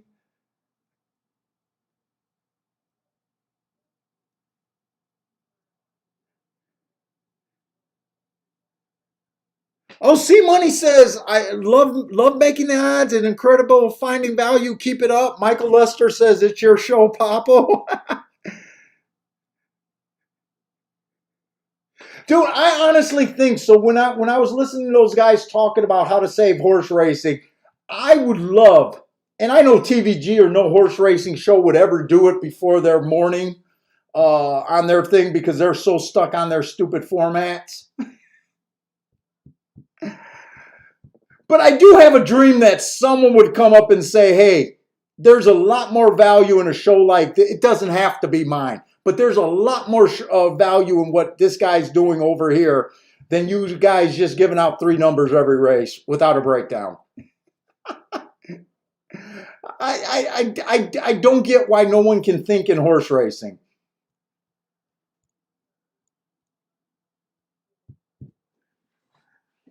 I don't understand why no one can think.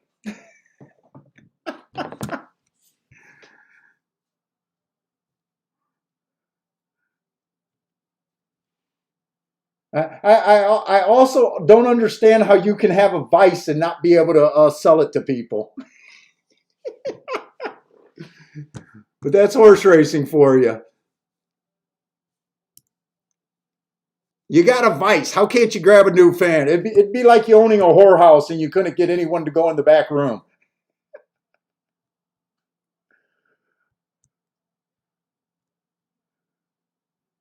Oh, we got a dirt sprint over here at Gulfstream. So, Grandma, we might be able to see an inside or maybe something inside of that 5 horse winning here, because traditionally on the dirt sprints we do look for the inside of the track.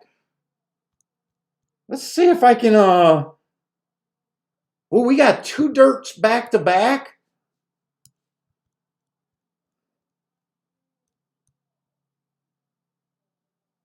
And then we got a Tapeta sprint coming up. Oh, we got 10 races today. All sprints. So we got nothing but sprints coming up. 2 dirts and 2 torpedoes. Okay. Hopefully they're good races.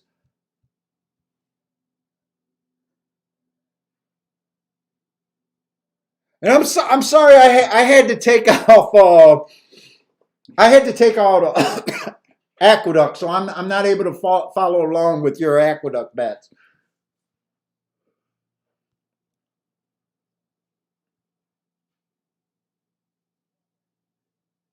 Let's see, 2 dirt. I might want to look at a double here.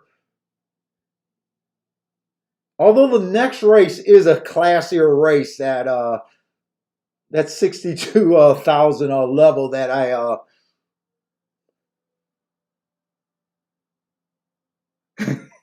Grandma, you might be able to test out your inside the 5 theory on these next few races.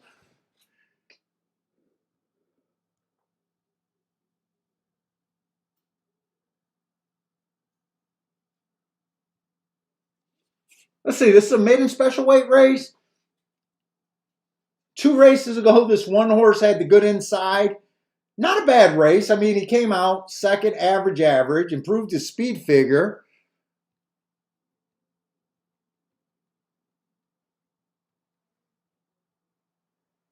His last, man, he tried turf, dirt, and torpedo. He is a sprinter.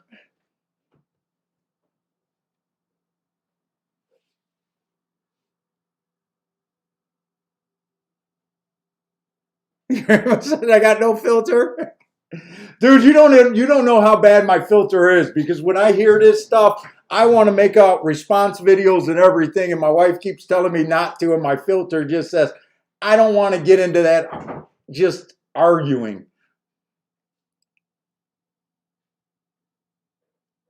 Especially with other people that are, they want the game to get better. I just don't think they know how to do it.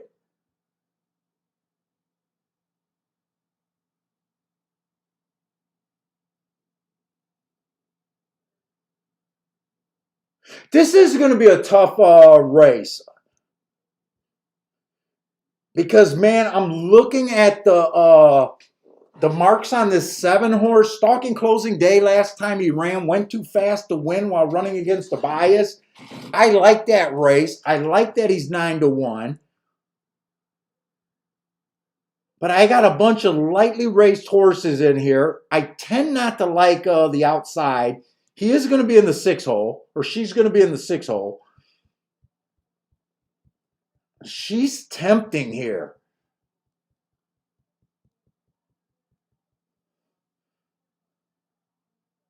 The one I really don't have an opinion on. The one's just in the race. I wouldn't be shocked. Wow, wait a minute. Who are they betting here? They're betting the 5.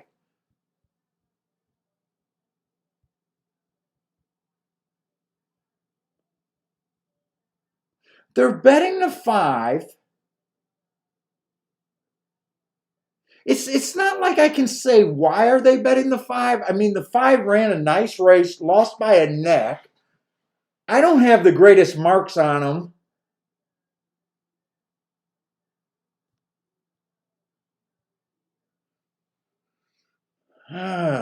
Even money on him.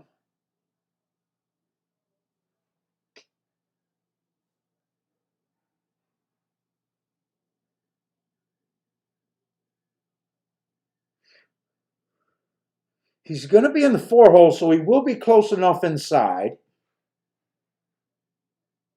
God, it's so hard when you just judge a horse off of one race. It's not like there's anything wrong with that race. It's more so, do you want to take that race on this horse at even money? Like, I couldn't argue with anyone that says, yeah, that horse is a good bet at that, or that is the best horse in the race. To me, you're just arguing is 6-5 even money a good price on that horse. You're not arguing about like handicapping angles. You're more so trying to get around something than actually. Let's see, does the 3 have any upside? Let's see, the 3, first race out, he ran on the good part of the track, but he did not break, so I gave him an asterisk. His next race out, it was a stalking day. He went to the lead. He was fast going to the first call. On a stalking day, dueled. This horse has some upside. This horse has a little bit of upside to me. Let's see, the 2 horse ran on a bad rail last race. Took a lot of money. This horse has a little bit of upside to me. 2 races back was a 1 race sample. But I mean, just looking at that race, other than it being at a maiden claiming 25, he had, I guess his negatives are he did run 2 races at a lower level. But he wouldn't shock me in a way.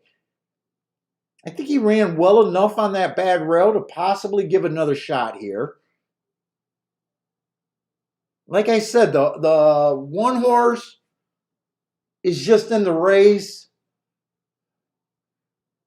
I don't like her or dislike her. Man, the inside 3 post positions got some really good odds. The 6 I have no opinion on. The 8 I have no opinion on.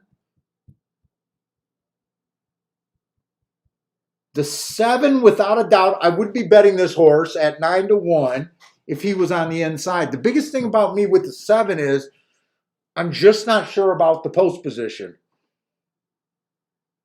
Does have to improve. But if you're judging it on speed figures, I got that he ran on a stalking closing day. He went too fast to win at the first call. And I really don't care about he lost by 22 lengths. He had the wrong running style that day, and to me, he did something special. And 9-1 is about the right price on him.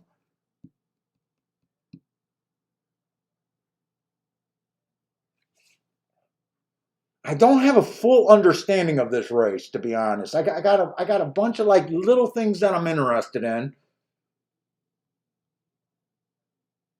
If I played this race, let's see if I can have a narrow double.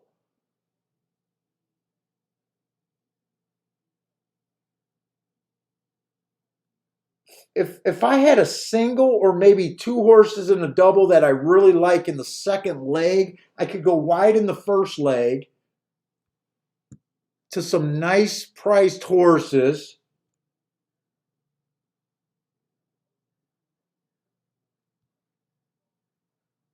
The problem is I don't have that next race. This is a $62,000 claiming on next race.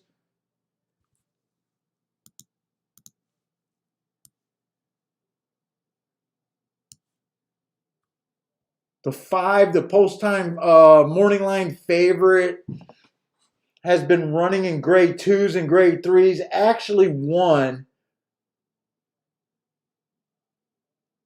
2 grade 3 races and came second in a grade 2.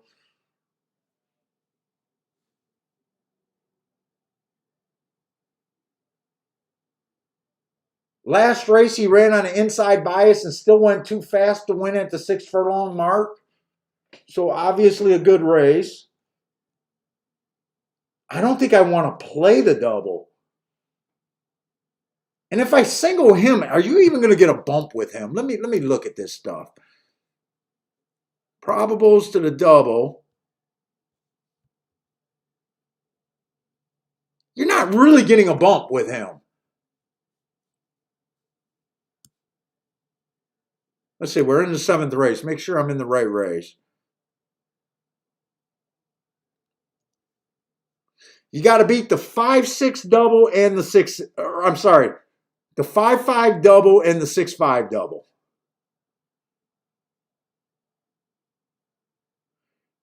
Although I wanted to use the 1, 2, 3, 7. I would go 1, 2, 3, 7. Is this a spot I want to play?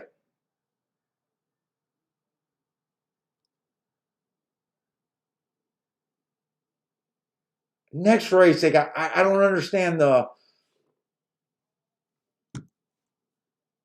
This horse could be making a serious drop.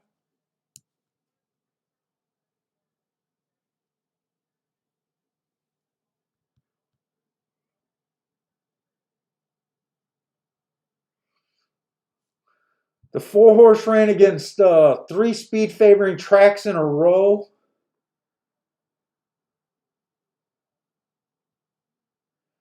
I got a feeling I'm not going to want to play the next race, mainly because I don't want to deal with the mystery on the 5. And it's not really a mystery. I know he's going to be the favorite. He might open up huge. As a huge favorite. Let me take a quick glance at Fairgrounds. Fairgrounds is going in the 4th race. It's going to be a turf sprint. I don't think I'm interested at all at the turf sprints at Fairgrounds.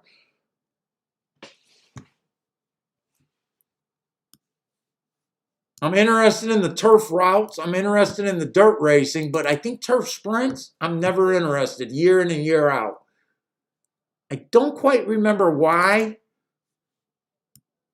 Is it that it's like Tampa Bay and they don't run many of them? They only ran 16 of them so far. They don't run many. The inside posts have been winning 50% of the races, though, but only a 16-race sample. So they won 8 out of running styles are dead even. So I don't want to look at that race. I'm still going to be looking at this race at Gulfstream.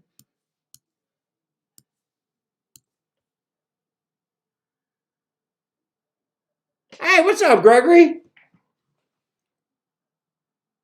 Gregory likes the 2 over there at Gulfstream to win. 2's one of the horses that I think have a little bit of upside. If I played this race, and I don't know if I should, because right now I got basically a mystery, not a mystery on the 5. I'm just not convinced on the 5. The 6 and the 8 I got no opinion on. I'm a little interested in the 7, but not completely in love with the post position there. And the 1, 2, 3, I basically would be playing because I see a little bit of upside on all 3 of those horses. And they got the inside post.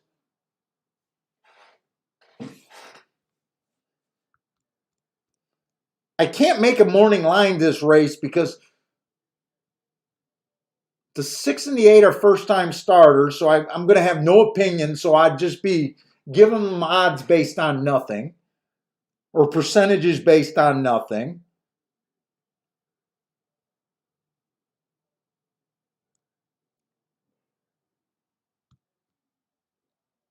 I think I'm just going to sit out this race.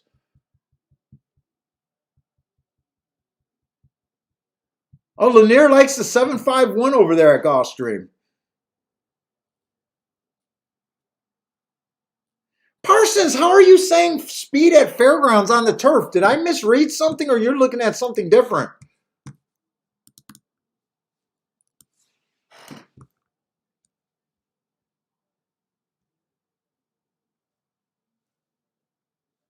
I got 38% wire to wire, 31% stalking, 31% closing.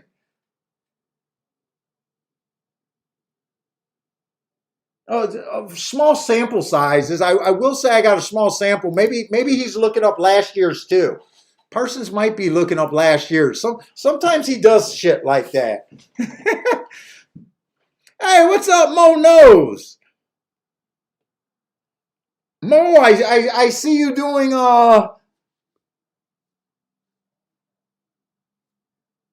I don't understand what you're doing, but I see you're doing something with H&Ts or something, making symbols or something. I got an eye out on you, man. I don't understand what those NFTs or whatever you're talking about, though. I seen you make someone's a logo. I seen your logo that you made for someone, but I don't understand what that is.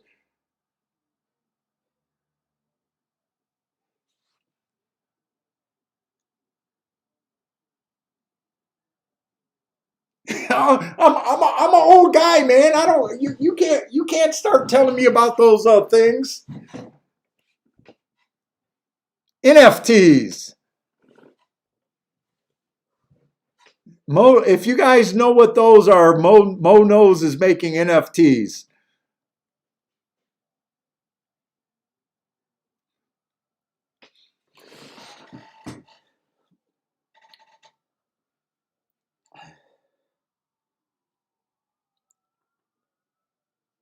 Let's see, Fairgrounds is off. So Parson says speed over there. Trying to hustle, man. Oh shit! You got hopefully your health issues is something that can be manageable. Oh, you're 40. Man, I wish I could donate my 10 years that I have on you. I'd give anything to even be 40 right now. Oh my god, 40 sounds great when when you just turned 50. 40 sounds great.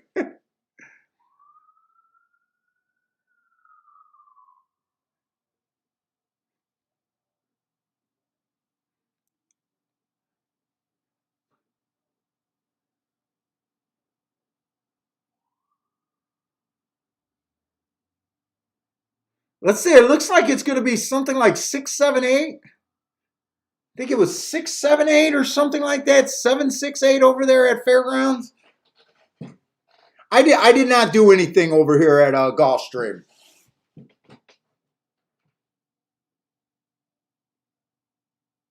I think you might want to hold your ticket. Well, no one has tickets anymore. But I'm not even sure if I called that Fairgrounds race. It looks like the 7-horse won.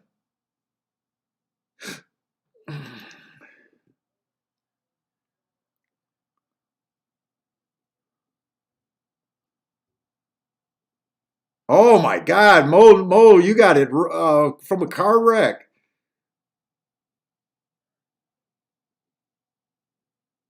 I've had a dental nightmare. I need to get replaced. Oh my God.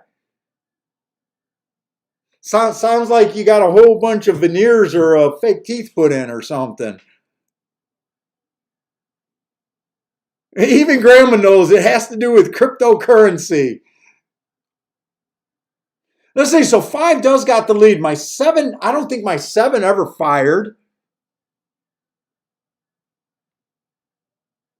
I mean, the public bet the 2 horses that are running right now. So the public looks like they're able to nail this race. Definitely glad I didn't do anything in it. It does look like the inside horses are going to suck up for the exacta. Looks like it's going to be 5-2 or 5-1.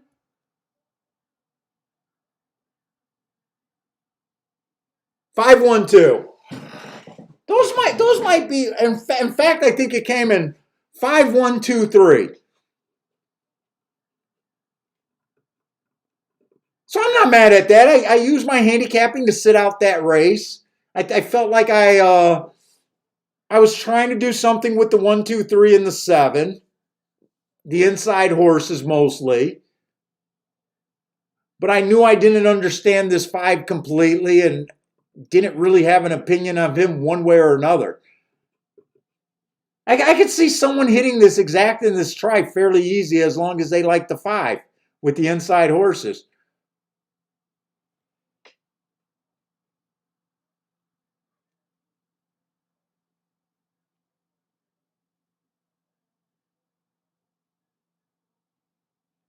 Oh, grandma's doing NFTs too. I don't know nothing about crypto. All I do is watch. Who do I watch? I watch that Spencer dude. Who's the Spencer dude? Do you guys watch that? I'm trying to think of his name. Young kid. All he does is expose like crooked crypto guys and crooked touts. I like his show. Fake Gurus. He's always doing fake guru shows. He does really good. His videos are put together really good. I'm a fan of Spencer. I just hope that I don't fall under his thing for a fake guru. And then the other one I like CoffeeZilla too, and he's always exposing those fake gurus, uh, crypto scams. I'm scared to death of crypto. All I hear them saying is pump and dump.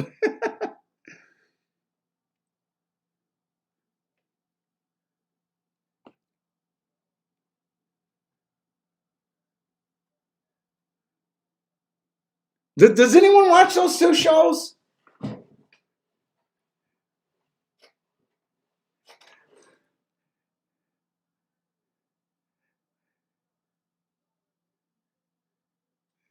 Mo says we should talk. He got a cheap project that is going to go nuts. I'm going to turn, man. You know what? I am not a hater, man. Just don't do a pump and dump and get yourself arrested. You're going to turn $500 into a yacht, dude. I would love to see. I would love to see someone I know does that.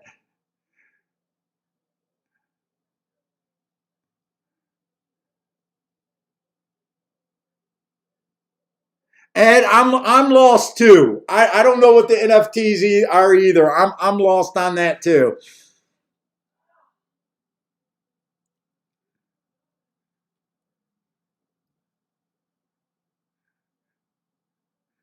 A non-fungible token.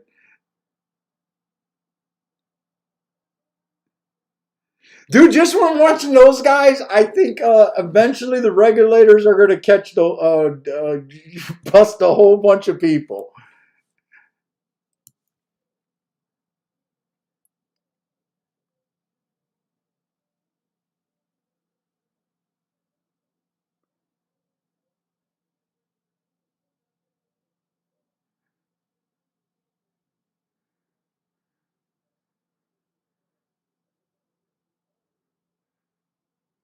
Look up VV.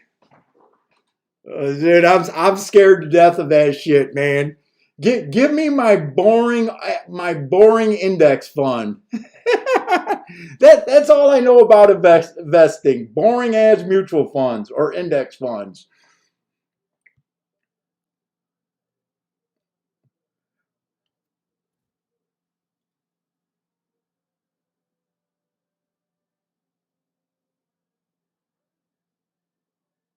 Oh, Grandma played the 2 over the 1 and 5.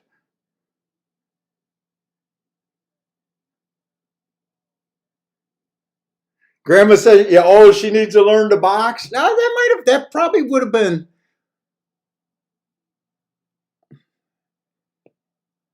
Yeah, I got a feeling that might have been a decent trifecta, Grandma. Kind of hard to say. I don't play that many exacta or trifectas, and it's really hard for me to judge. $63 for 50 cents. My guess is, let's see. You box your 3 horses for 50 cents. That cost you $3. Yeah, $63. That sounds good to me.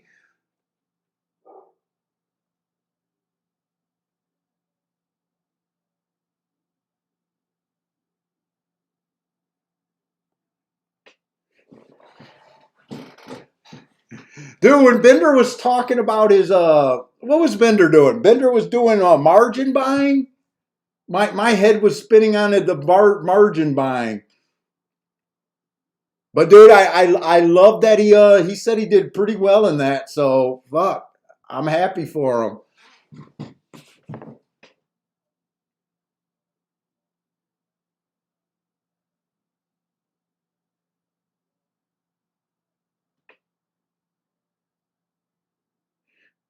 That's like I remember years ago. I had a guy that I worked with for a little bit that was playing a video game, and he was paying real money like for upgrading equipment, like for swords and shit. I remember him always chat. I made a bid on this sword or something that's supposed to do. I think it was World of Warcraft and stuff, and I couldn't understand it. Dude, you younger people are doing stuff that I can't even understand. Like, what?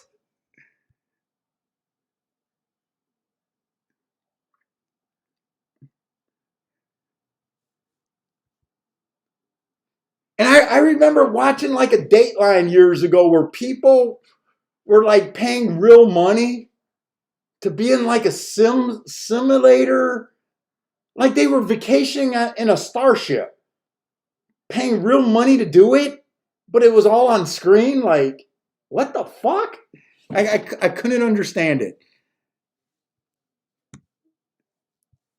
I couldn't understand that stuff.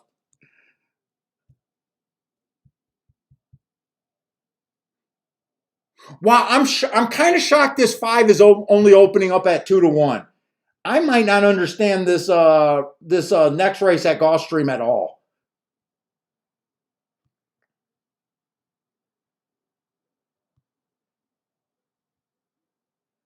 Am I overestimating winning Grade 3 races and coming second in a Grade 2 race?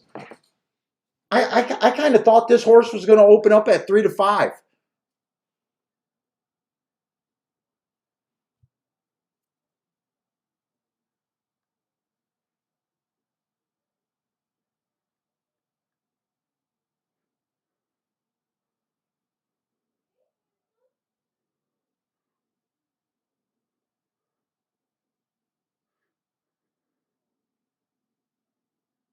Let's see, Mono's TV. He owns two digital horses that I'm going to make 100 to 500 bucks each. Breeding. What? Wait a minute. Breed. He's going to breed them in a few weeks. Wrap your head around that. So what? So what do you do with these digital horses? Are they race horses? And then you and then they man, I don't even know.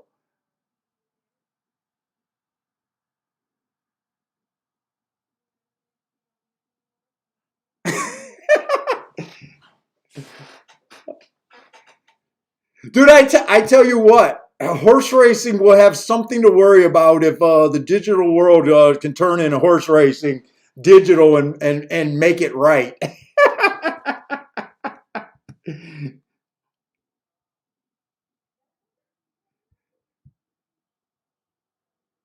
Ryan's saying digital horse racing is a thing. Well, live horse racing is just fucked then. You race them for purse prizes. Horse racing is fucked.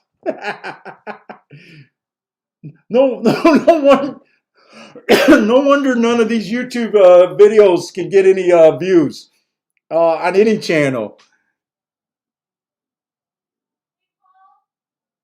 I think I got to take Bentley out. Let me go take Bentley out. I got him. Come on, big guy. Oh my God, you're so cute.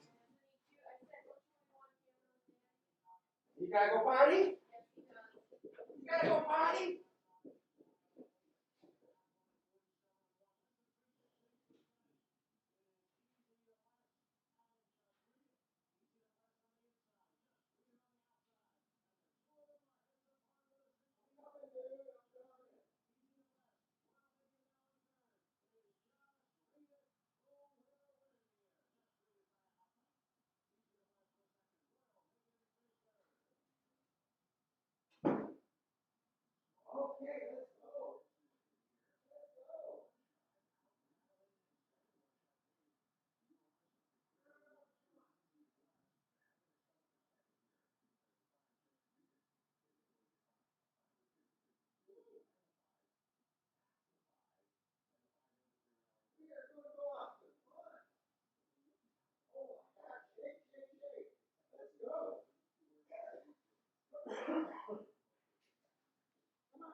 Oh, these stairs are killing me, Kiki. Yeah, I know. Or an elevator. Want to put an elevator in the house? Got my Keelan hat on.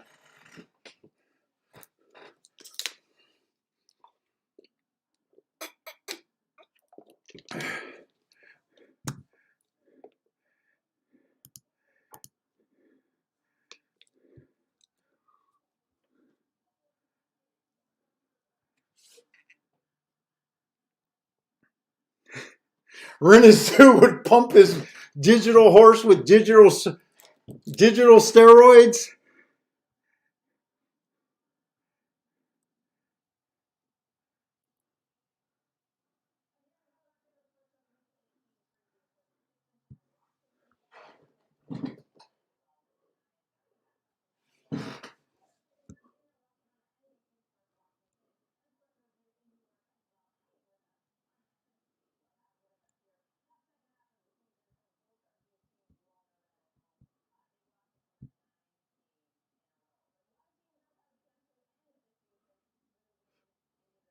Let's see.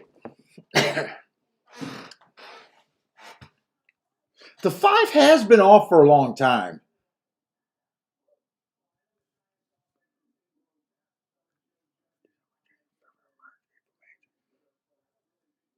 Let's see. I'm going back. Let's see. He went on a layoff. Let's see. He was definitely good.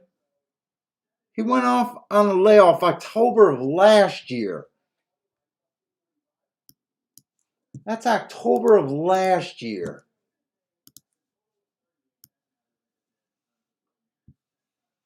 And then he was off for, what is that, 8 months? 8 months off, almost a year off. He comes back in June. I think he ran a decent June race. And then they laid him off again. There are some warning things to be suspect about this 5. There really are. That's probably why he's not opening up where I thought he might have. I didn't see that layoff. This is a dirt race. Let's see, Grandma, we just seen another 5-horse win at Gulfstream. So yeah, 5. You said nothing outside of the 5. I think that 5 went wire to wire. That was on the dirt.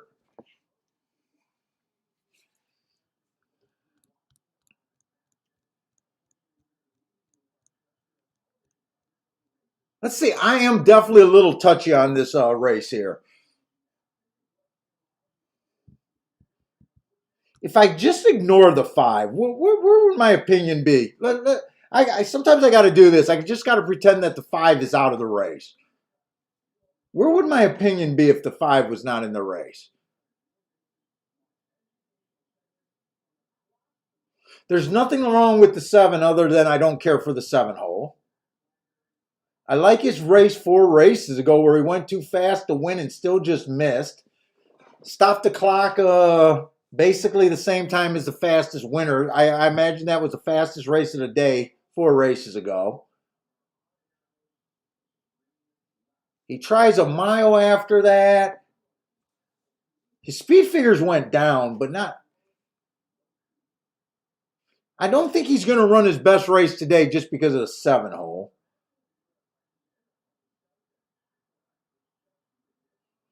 6 ran against a speed favoring track last race. He went fast. That was a grade 3 race. I don't think there's any shame on losing a grade 3. Can I look up that race December 18th over there? It's probably easier to do it on my tablet.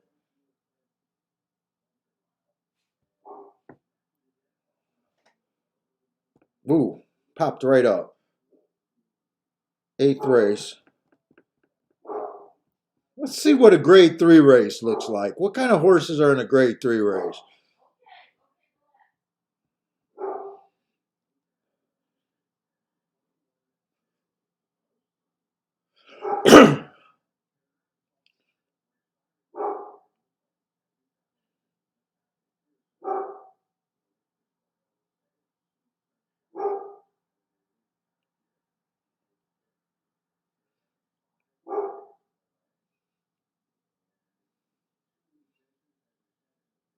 Center Isle won that race. He won some, or he ran well in some grade 2s and 3s.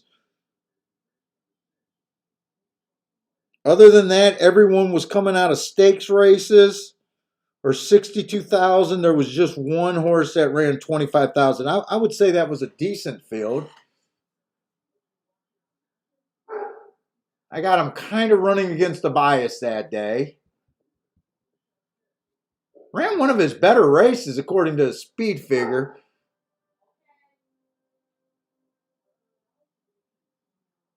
Forrest coming out of that exact same race.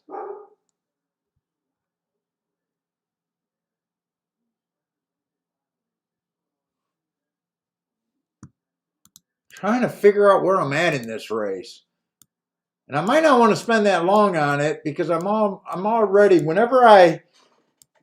you already feel like you don't want to, where you feel a little confused in a race, you might not want to spend that much time.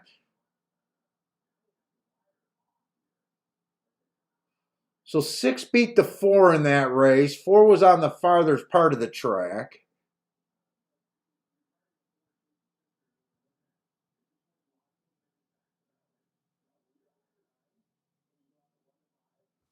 Let's see, he's been off since, wow, that's a long layoff too. He's been off since June.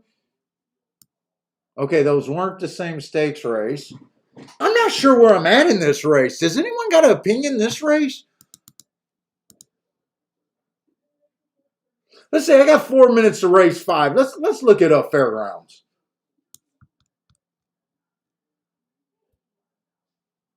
Nice 5,000 little claimer. Let's see, 4 minutes to race 5. 12 horse field. Yeah, let's look at this race.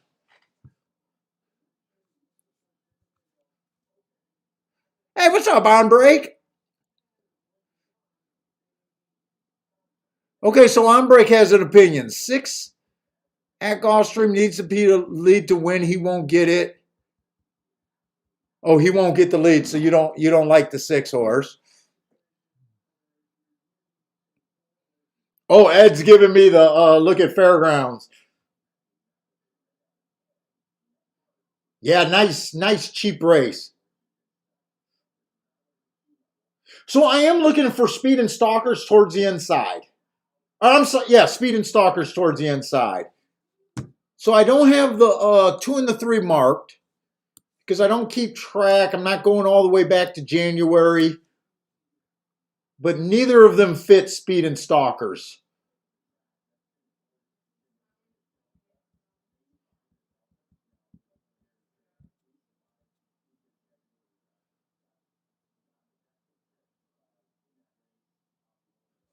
Here's another horse that I don't like.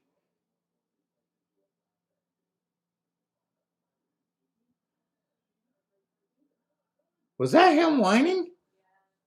A little whiner.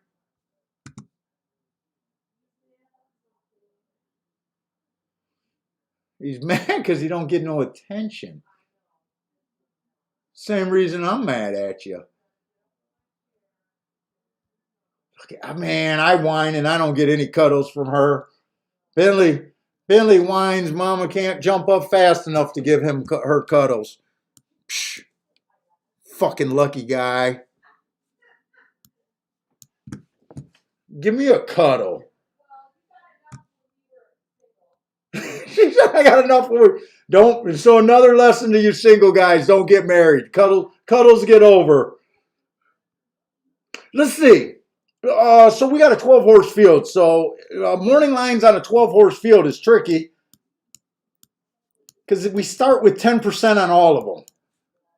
So I can't rely on my 17 to 1 5% chance. So here I will give horses 1% chance.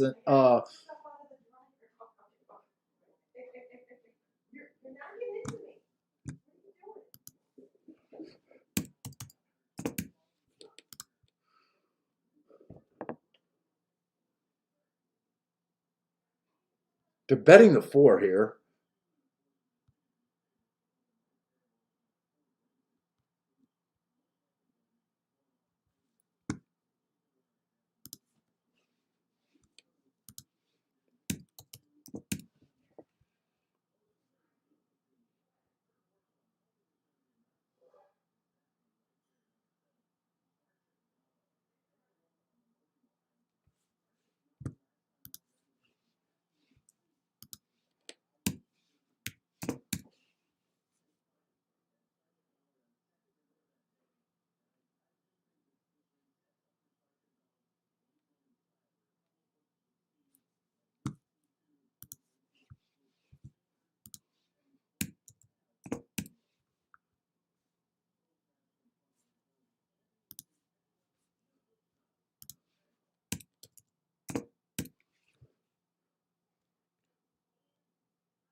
Now he's pissed your phone's ringing during his belly rub.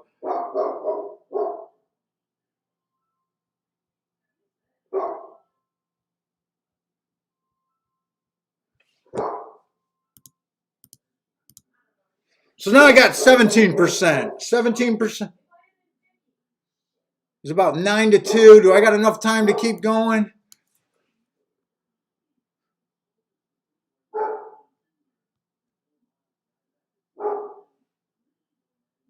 Well, I'm mostly interested in the. That's kind of. I was going to say the 1 and 4. That's kind of what they got bet.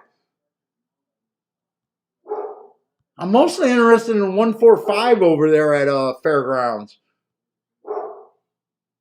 9, I'm thinking is going to be a little too far outside. I would be interested in the 10, but I think he's also a little bit too far outside.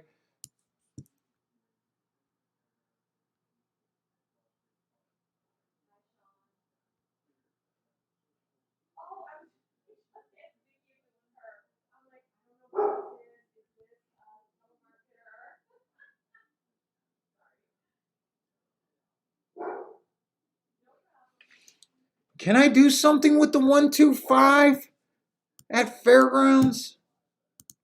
I'm gonna look at those exact as man, right now it doesn't really look like I can.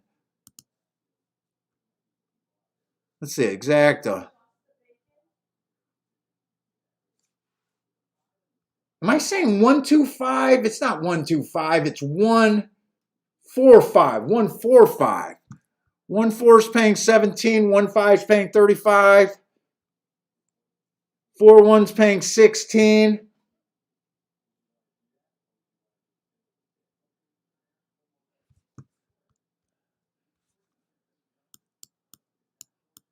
I could do a 1-4-5, or I could keep the ticket cheaper and key the 5 first and second with the 1-4.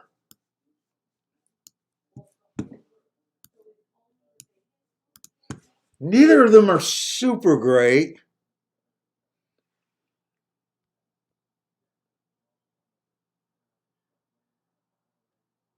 Let's see, if it comes in, those are paying $16. I could box them. That's kind of all I could come up with here at Gulfstream. 1-4-5 in a box, or 5-wheeled first and second with the 1 and the 4.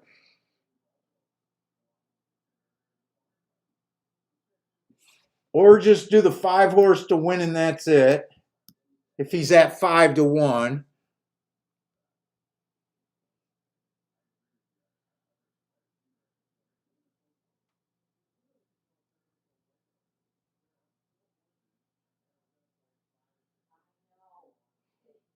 And 1 might be more of a sprinter or router.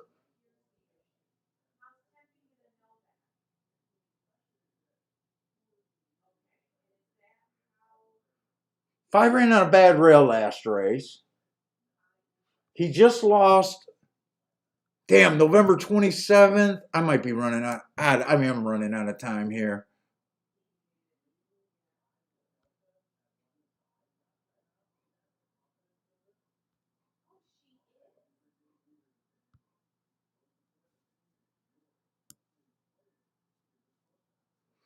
I don't have nothing because the race is off.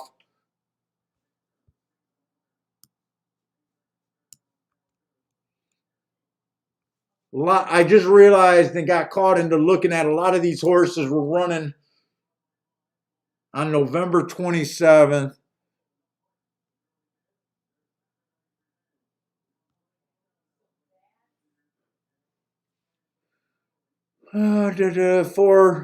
Four does have the lead.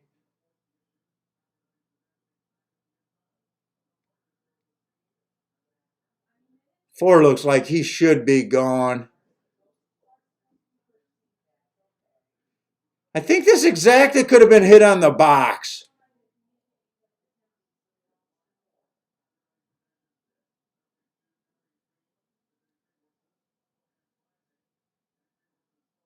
Yeah, inside speed and stalkers. I don't know. The value could have if that was paying $16 on the box, maybe that could have been an okay bet. I'm not sure which direction I would have went because I was thinking at 16 to 1, you're getting almost three. I don't know. There just wasn't any fat on that bone really. But who won that race? The four did win that race.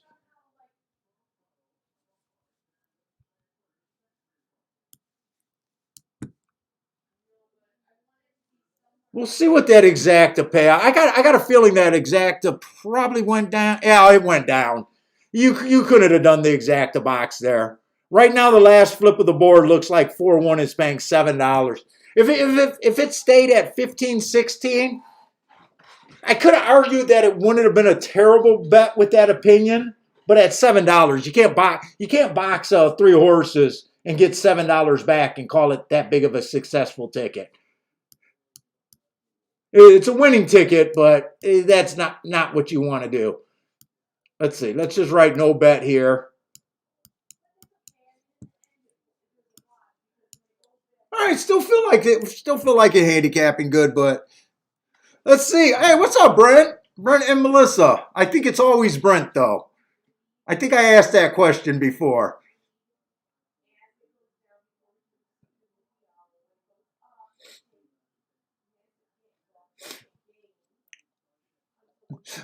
Let's see. He likes the four. Is that the 4 through 10 or just the 4-10 box that golf stream? That's two different bets entirely.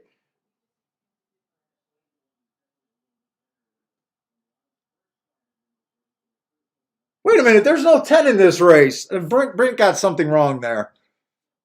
4 through 10 at Gulfstream. Brent's in the wrong race or something. Let's see. On break likes the 2 and the 5 at Gulfstream. Brent is due like the 2-3-5 or yeah 2-3-5. Oh, Lloyd Green had an all four. Bentley hasn't eaten streak in a while.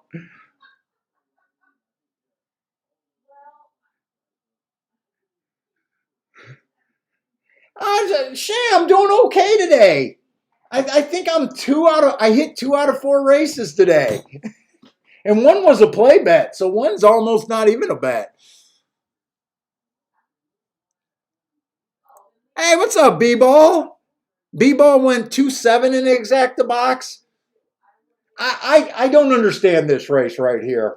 This race is above my pay grade. Let's see, Ren is due like 2-3-5 exacta box. Let's see, anyone else? Oh, some of you guys like the 10 over there at Fairgrounds.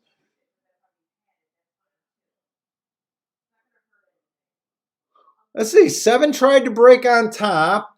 2's in his belly.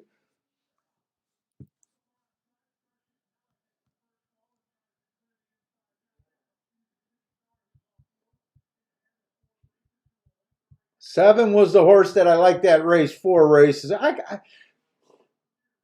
would have thought he would have stalked this race. I would have thought the 7 would have tried to stalk.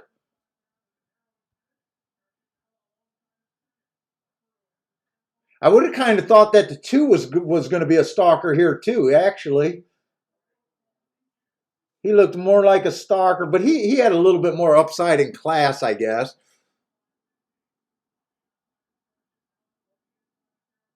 Oh wow, the 7's not done.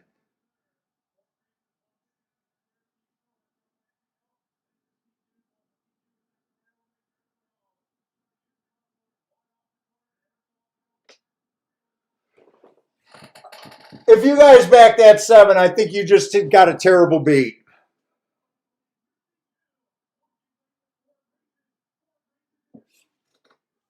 Actually the cameraman's not agreeing with me. I thought the 5 caught him, but the cameraman's on that 7 horse.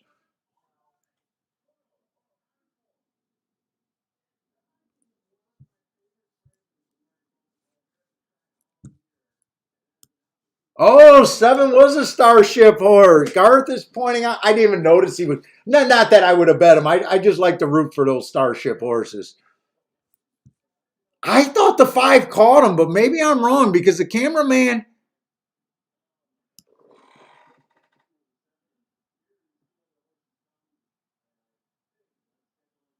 I'm not sure, man. That's tight.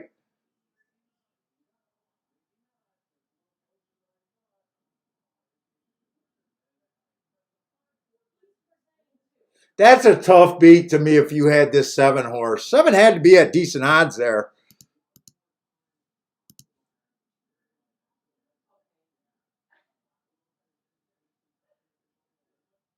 You know what? I think the 7 might have held on from the slow motion replay, though. I think the cameraman called that out. Runners do think it's 7-5. I'm leaning towards after seeing the slow motion that it might be 7-5.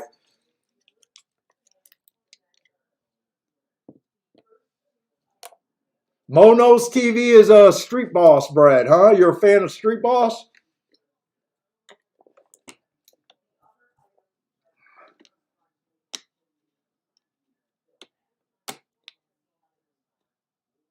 Yeah, 7-5. 7 held on there. The Starship. I love to see the Starship horses win.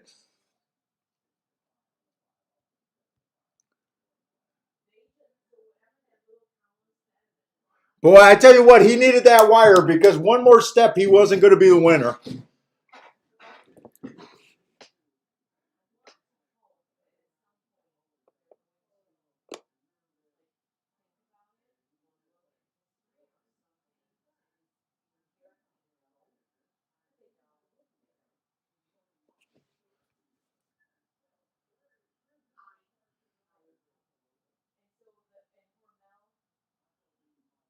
Well, I'm kind of surprised. The 7 tried to go. The 7 actually tried to go wire to wire there.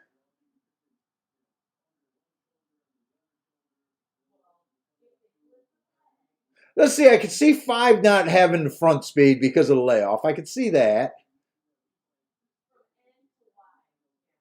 3 horse was really coming off the. Oh, 3 horse was coming off a long layoff too.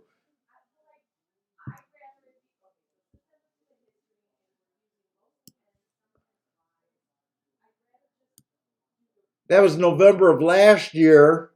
He took a year late. Oh, I can forgive him for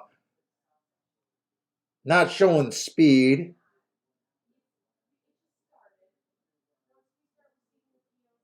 You know, this was a tough race to really see who would have had the lead there, actually. Because really, the horse that looks like he's a front runner was the 3 horse who did have a year layoff before this race.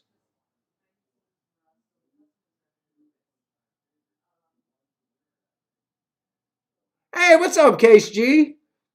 Rip to Bruce Headley, a legend and a friend. Sorry to hear that. Who Bruce is that a horse racing guy?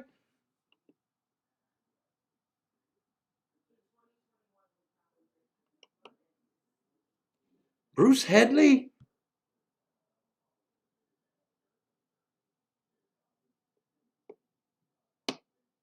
Yeah, sorry to hear you lost a friend though, too.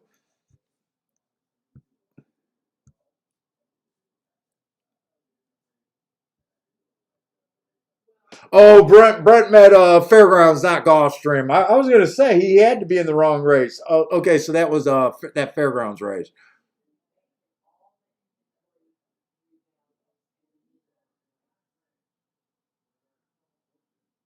Oh, Lloyd says the 7 will be third or better. Well, yes, he was third or better.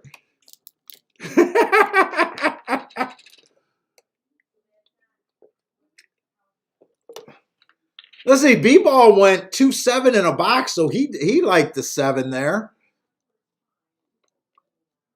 And two was up on the lead for a little while.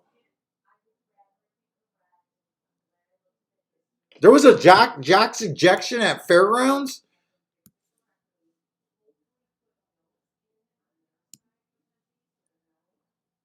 Looks like it stayed up.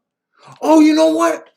I should look at Fairgrounds because when I was first wait, Fairgrounds does their. I got to make sure Fairgrounds does their exactas for $1. Yeah, they do a base bet for $1 on Twin Spires because they're $2 paid 15, and that's what I thought it said it was going to pay for $1, so it did get bet down. Okay.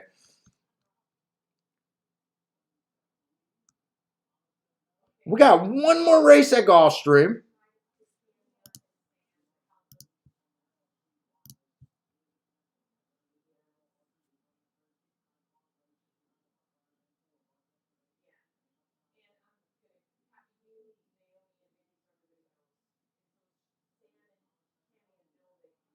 Oh, Case G is saying the trainer of Street Boss died last year. I just thought I thought it was because I look at horse racing Twitter and I thought two like breeders or someone in the horse racing industry. I think there was two recent deaths in the last week.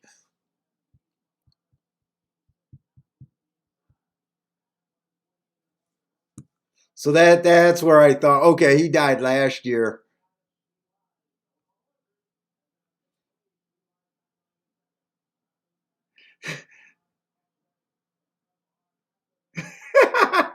Lloyd said didn't have to throw his ticket in the North. Do you go out to Northville, Lloyd?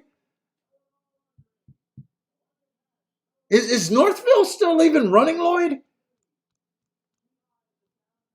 I stopped when I stopped going to Northville is when they announced that they sold the track and it was on short term, and I'm not sure anything ever happened. I think they're still running there.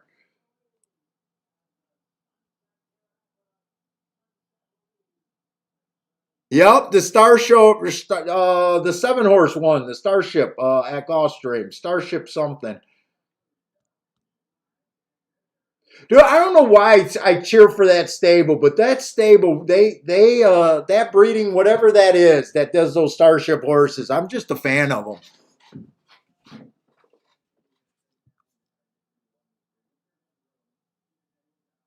And that was a dirt race where the 7 horse. So I'm not sure right now. I definitely don't think that there's a golden inside today on Gulfstream for the dirt races.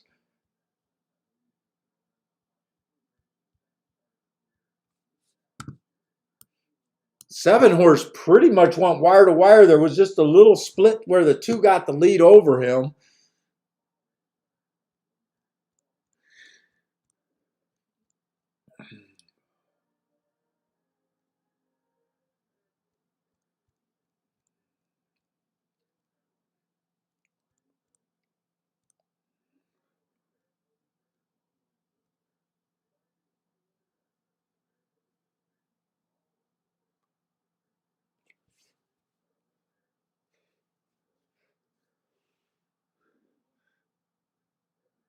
Let's see. And right now it looks like Fairgrounds is going to go off before Gulfstream. And I think we still got 2 poly track races at Gulfstream today.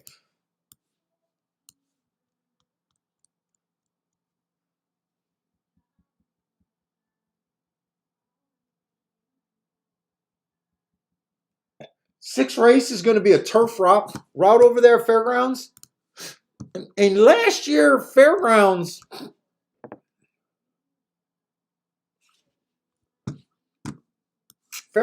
turf, I think, played just like Tampa Bay's, if I'm not mistaken. Right now, so far this year, it is 61 or 81 race, 61 races, 41% stalking, 38% closing. Post positions don't really matter so far. They're only wearing 21%. Let me see if that correlates with last year, unless I got rid of last year's running styles.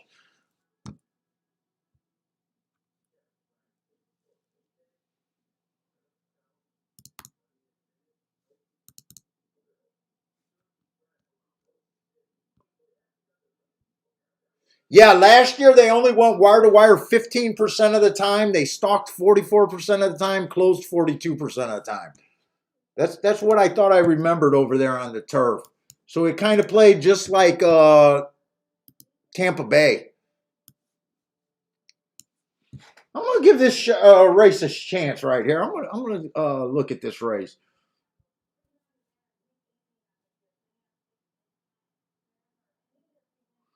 Let's see, 2 I don't have marks on, but he does look like a front runner. Wait a minute, 3 I don't have marks on. Looks like a front runner.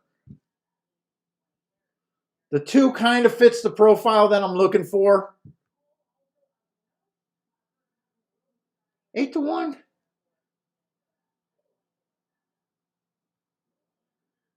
Trying to decide if the 4 is just slow and out of form, or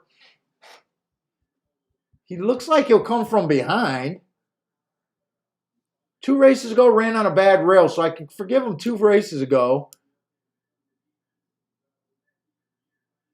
I'm not going to throw the 4 out yet. 5 looks like another front runner. Good marks, but right now I'm not believing in front runners. 6 is freaking 1-5.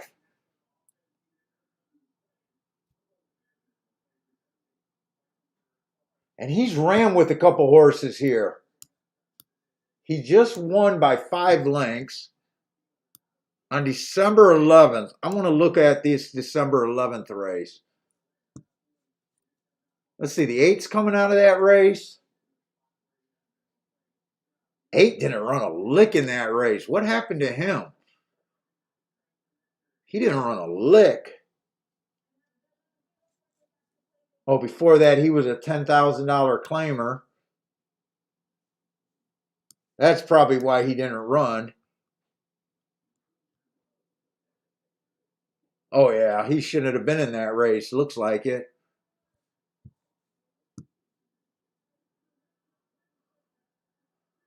Let's see, the 5 ran on the same day, but a different race. 5 ran on the same day, different race. He ran on a dirt race that day. 4 ran in that race. He came closing. Didn't really get in position.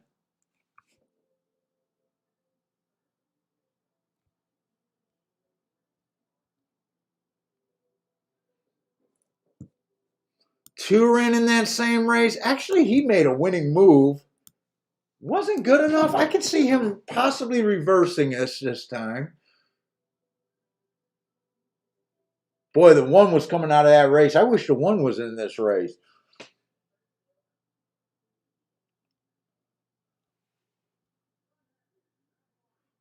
I think I want to watch that replay at Fairgrounds.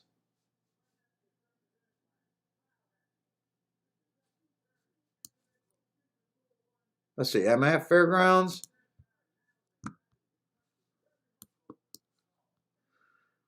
See if something happened.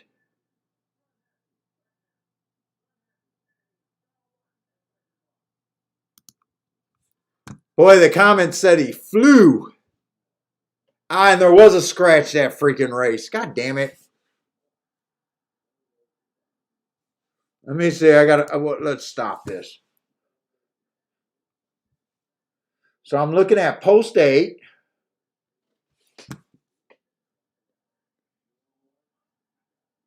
So I'm looking at the 10 horse.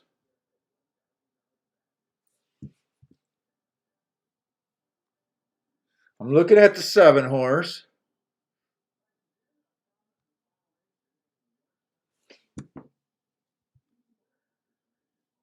And I'm looking at the 5 horse. 7, 10, 5.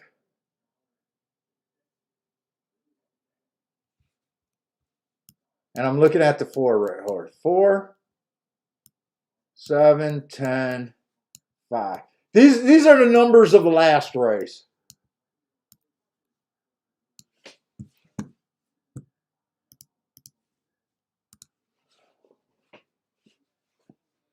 Come on, show me something where we could possibly beat this 1-5.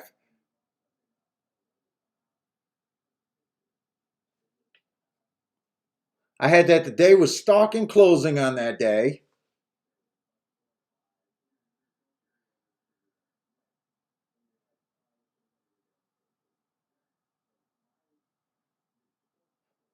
Four, 5, 7, 10.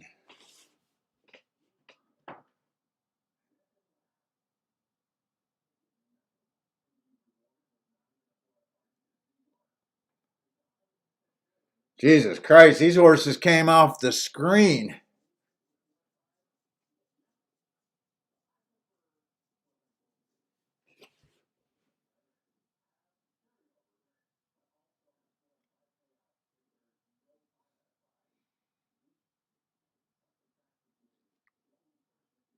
There's nothing to even watch in this replay. These horses are coming from so far off.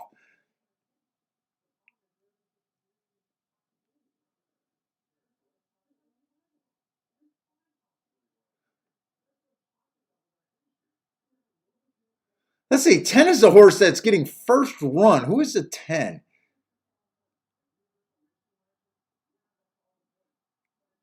Man, the eventual winner's not even moving yet.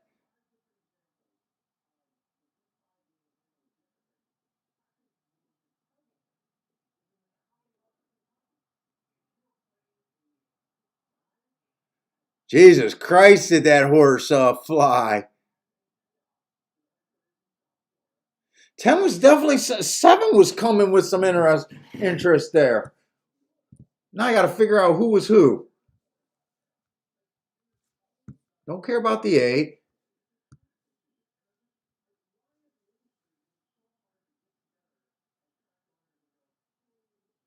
He would have been the 5 horse that race.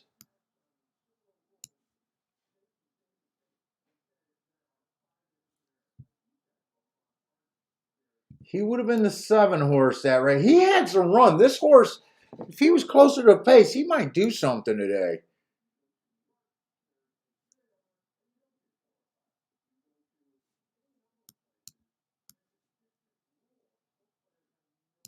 I might play this race a little bit. Dangerous trying to go against the 1 to 5 though. Let's see, the 2 at 5 to 1 is the horse that I'm a little interested in. And the 4 at 9 to 1. Now there is a danger because that was a stalking closing day. They were all stalker closers. They were all stalker closers. Can someone accidentally go wire to wire here and tip the apple cart? The other way to try to beat this 6 is with those 2 horses or with someone that could possibly. What does a pace look like here?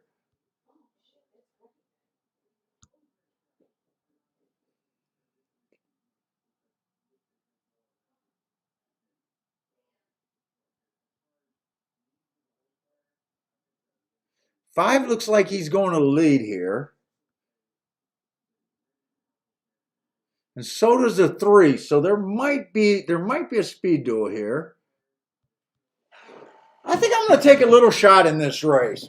I think I'm going to bet the 2 and the what was it? The 2 and the 4 horse here. You know what? This horse bumped the gate last race too. He's always that far off. How bad did that look when he bumped the damn gate?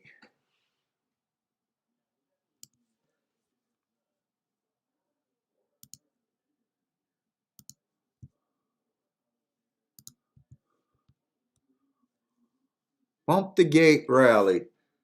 He would have been the 7 horse. Let me see the head on there.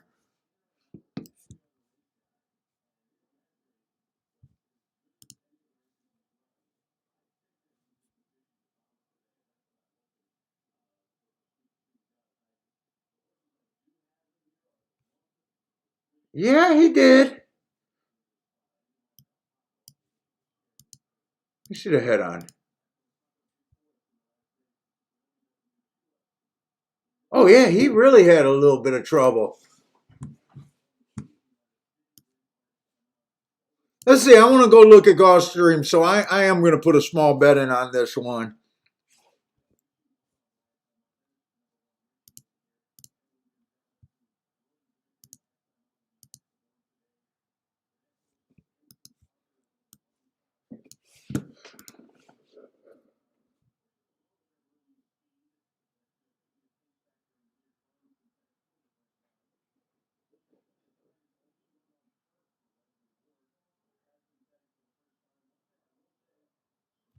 Let's see. Let's look at Gulfstream.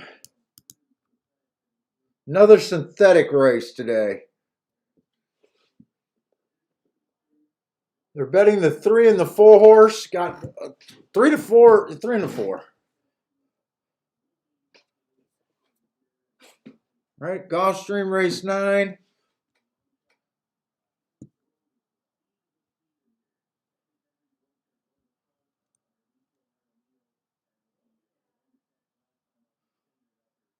Let's see. Chu ran on a bad rail last race and giving me 20 to 1. What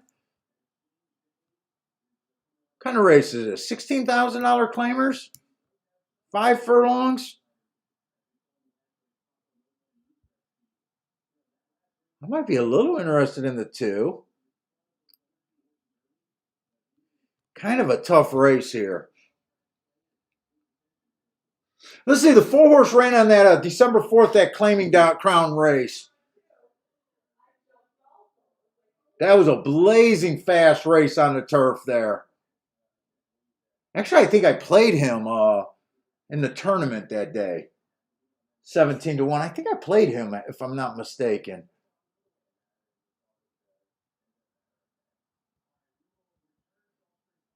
Seven's coming out of that same race. 8 got a lot of speed. 8 has his speed mostly at a mile, though, from the last 2 races that I marked.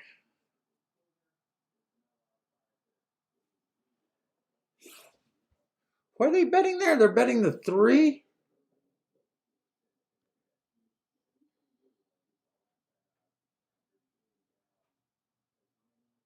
Let's see. 7's coming out of that December 4th race. But so is a 4. I think the 4 ran. 4's 5 to 2. I think 4 ran better than the 7. 4's cheaper. I think I bet them last time and I got 17 to 1. Why do I want 5 to 2 in the same field?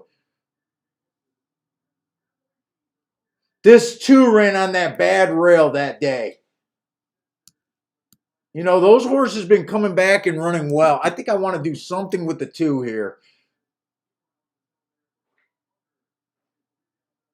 I'm not sure how much I like this race, but I think I want to do something with the 2 there.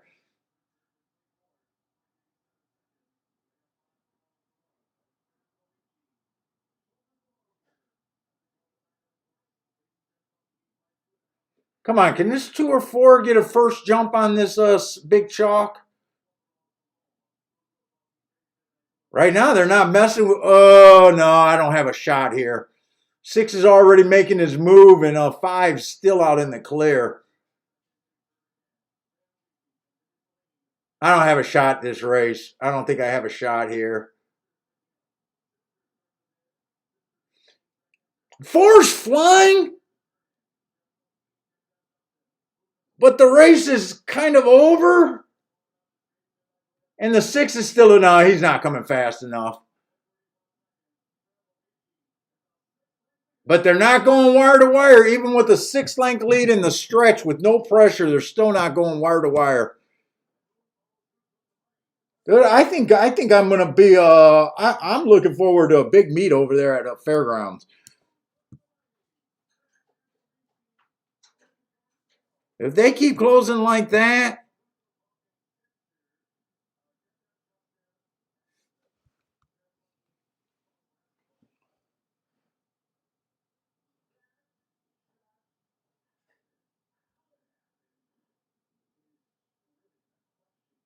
I mean, that just happened. What the fuck? That's a 1 to 5 winning. Don't get too excited. Yeah, he closed. Sounds like Tom Trump needed the fucking 6 horse.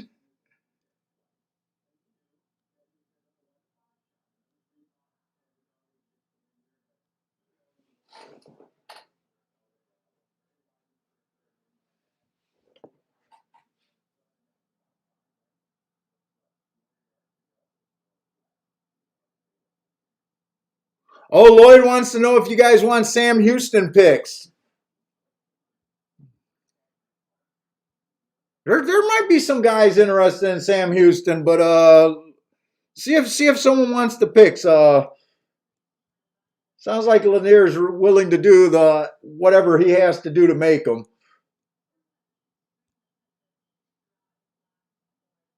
Right here, I don't have a real opinion of this race, but I do want to do something with the 2-horse, and I'm not sure how good of an opinion it is.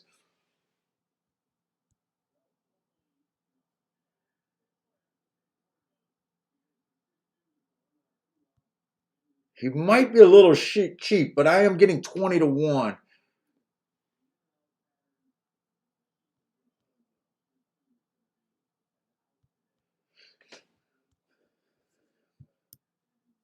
I think I'm going to play this race.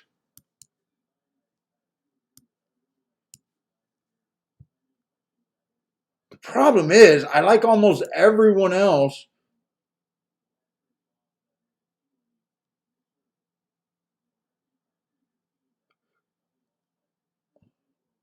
Well, maybe I don't like as many horses as I think. I don't know what to do with that 3.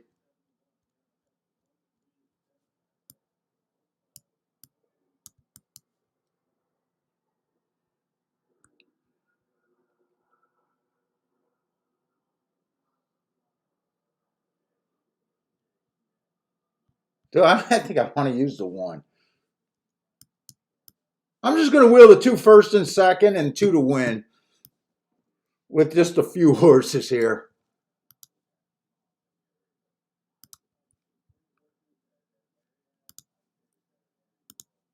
My feet are getting cold.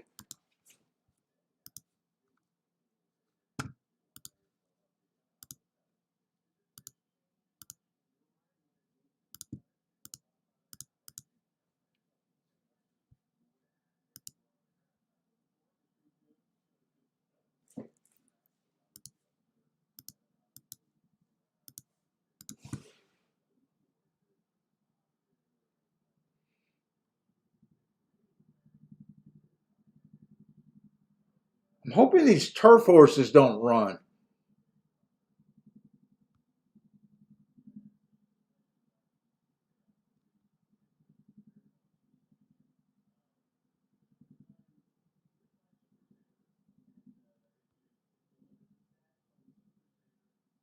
We'll take this shot. I should have made a morning line, but I didn't think I had enough time. $2.60. They still 4 ran third, but man, not enough.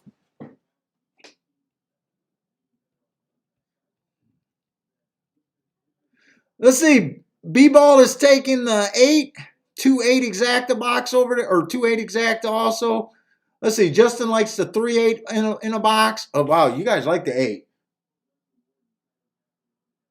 Let's see. Parsons is key boxing 2 with the 3-4-7-8, so similar.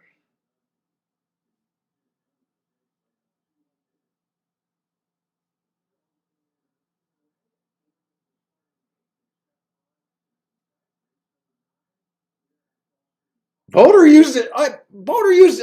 I forgot. Did Stephen Marshall hit his damn ticket? Boulder used a 10 in the. Oh wait, what? I don't know where Boulder's talking about actually. 10 and 13 in the double. Oh, maybe next race. Next race, probably. Gregory likes the 1. Feeling lucky.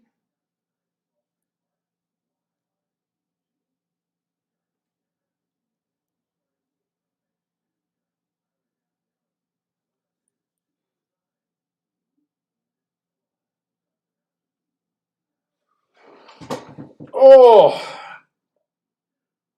let's see. I think I got one more race at Gulfstream and maybe one more race at Fairgrounds. Oh no, I'm done at Fairgrounds. I don't have anything more at Fairgrounds, so one more race at Gulfstream. I didn't handicap anything more at Fairgrounds. Hey, what's up, Brent? Brent likes the 4 over there at Gulfstream. Four is probably the my next choice, but at 5 to 2, I wasn't interested. I used them in the exacta, but not for a win ticket.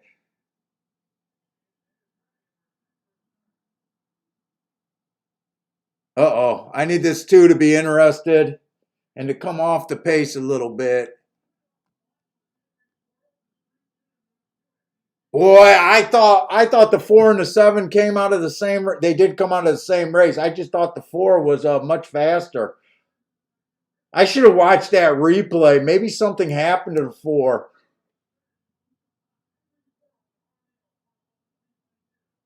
21 and 2. Come on, 2. If you're interested, you can come and get second. No, you can't.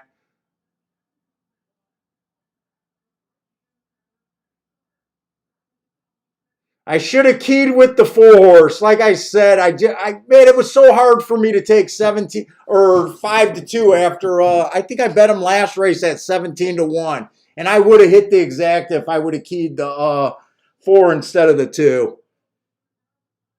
God damn it. I think a 4-1 exact is actually going to pay if it came in 4. It's not going to pay.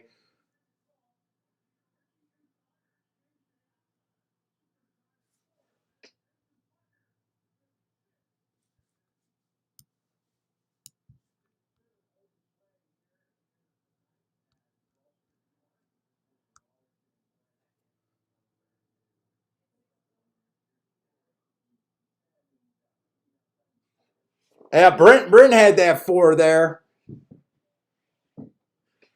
Dude, I love this last race, or actually last 2 races. I just didn't want that price. I knew I wanted to do something with the 2 horse. I thought the 1 was 10 to 1. When is that exact is probably going to be okay. $22. I didn't want to put that much into that race. And I knew I had to play the 2 for second. Maybe this is what I should have did. Because it really was my opinion. Play the 2 to win. Played those horses on top of the 2. And that, instead of keying that both ways, and for the exact same amount of money, I could have came back with the 4 on top. Dude, I probably would have liked that, because if the 4 would have won, I would have had the exacta that way. I would have had the exacta again there. So I would have been covered with that 4-2. Maybe I should have did that instead, but I didn't.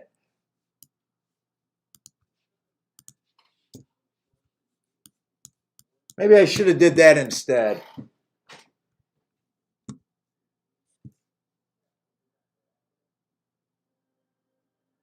Although I would have had to do that exacta for more. Let's see, I did this for $5.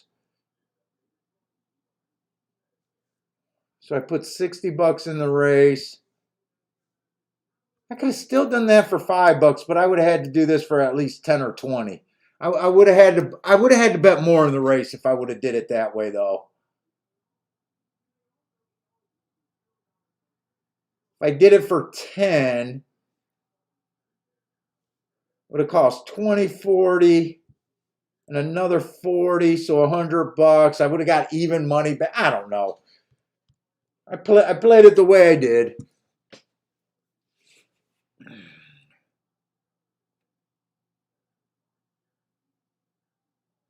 Just Mark hit a small boom.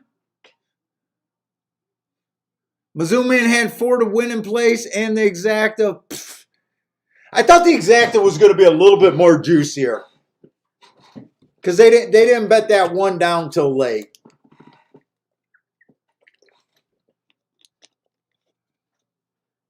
I probably that's probably a race where I possibly would have sat up if I was up a lot more at the time. Because I knew it was a tough race, and I didn't make a morning line. that was a race where I got in my head what I wanted to do. I was going to play the 4 until I seen him at 5-2.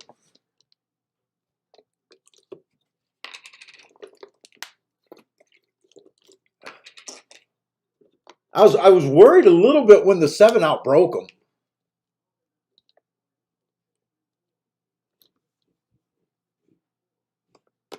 Yeah, that was kind of a nice ride because when the 7 got the lead, I thought I missed something. And I even said, if the 7 wins, I'm going to have to go back and look at that replay because I was pretty sure that the 4 was the better horse last race.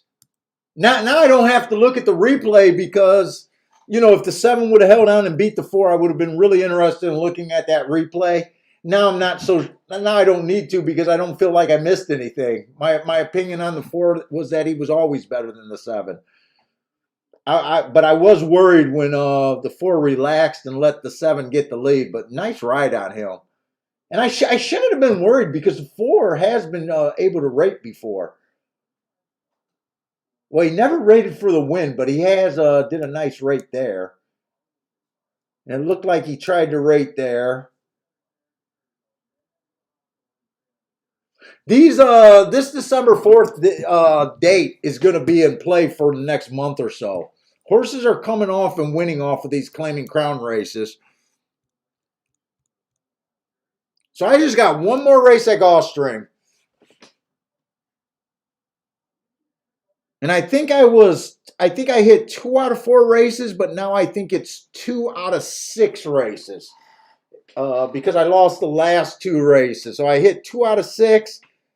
Not the worst percentage, but I didn't hit anything like super special today. I think I hit a $26 exacta backdoor to 26.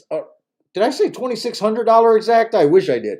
$26 exacta.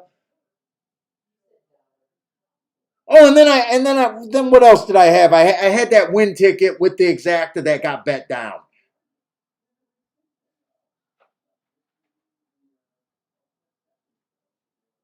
What's that, Kiki? Okay. Dude, you know me. My mouth speaks too fast. And I'm not that smart. My mouth moves faster than my brain sometimes.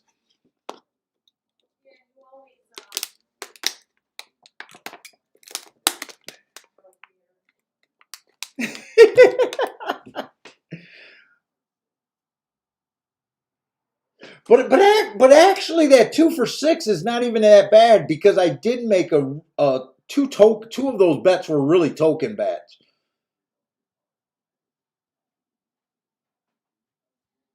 So they weren't that bad, but the 33%. If I could finish on 33% for the day, actually I'm handicapping even. I'm cashing at a better rate. I'm playing slower this year, and I don't mind it at all.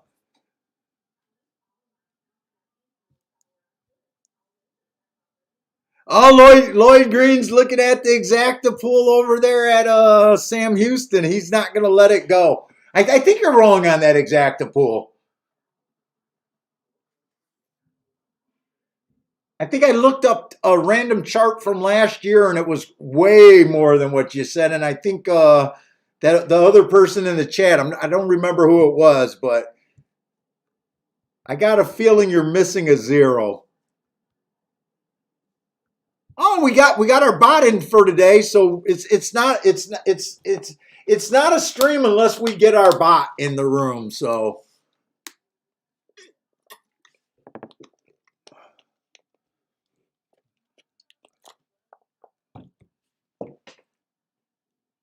yeah, I'm not going to let that last race bother me. I knew I wanted to play the 2.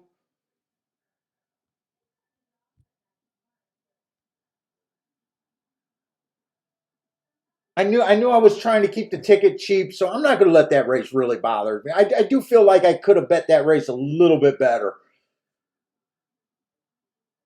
Instead of king that exacta box, I really feel like I could have done that and it would have made sense. Because if 2 would have won, I would have had a nice ticket. 2 ran second, I make a nice ticket.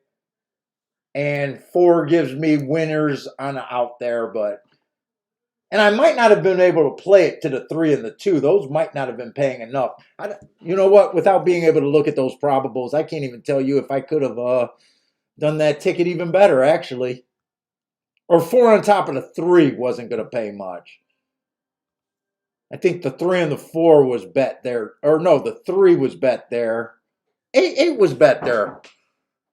I'd have to look at that to see if I could have even done that.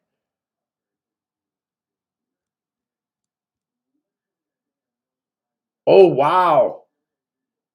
I can say I can see that I kind of fell asleep on this race because I didn't mark this race completely.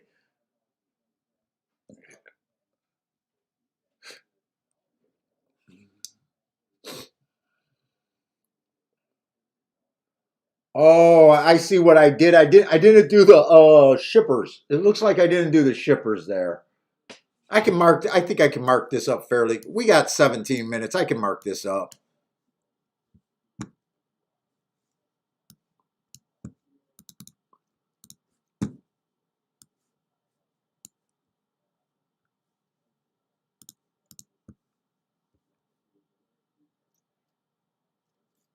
Let's see. What is Lloyd? Popo and Disco? I was being facetious.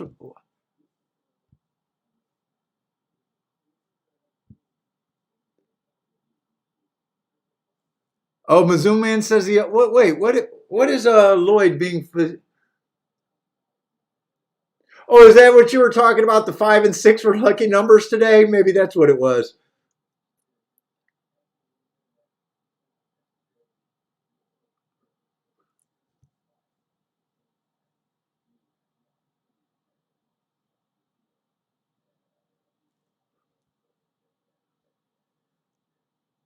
Or maybe he's talking about his exacta. Maybe he's talking about his the exacta pool comment. I don't know. Lloyd lost me.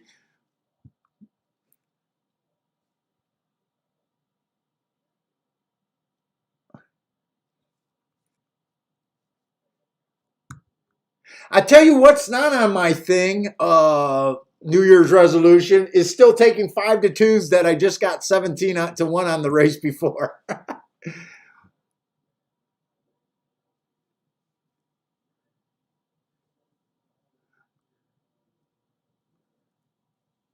Let's say Woodbine. I'm getting lost.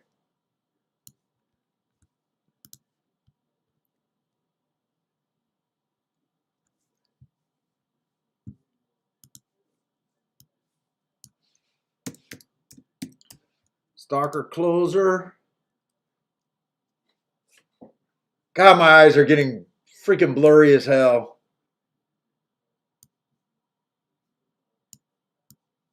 Is Kiki in the shower again? God, that girl just wants to be a webcam girl like nobody's business.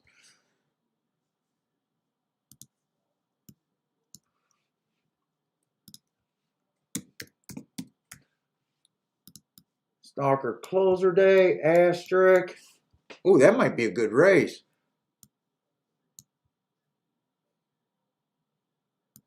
I thought that might have been a good race right there.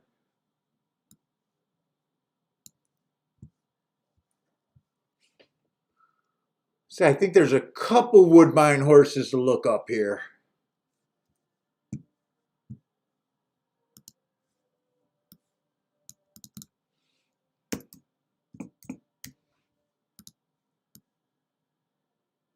$24-3, $48-3. His first race out was his only bad race. There might be something to like on him. Let's see. Finger Lakes. I don't have Finger Lakes. Let's just look up this 1126.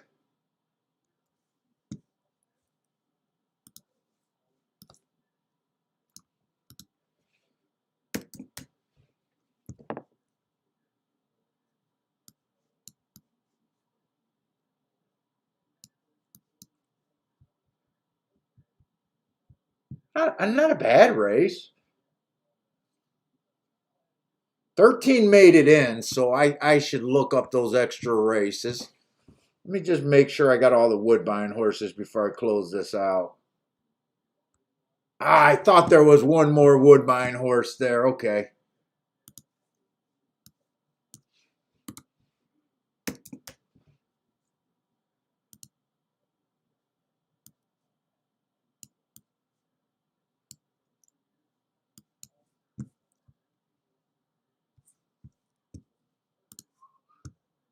Well, I think all the Woodbine horses got a little bit of something to like about them at just at a glance from the marks that I've been putting on.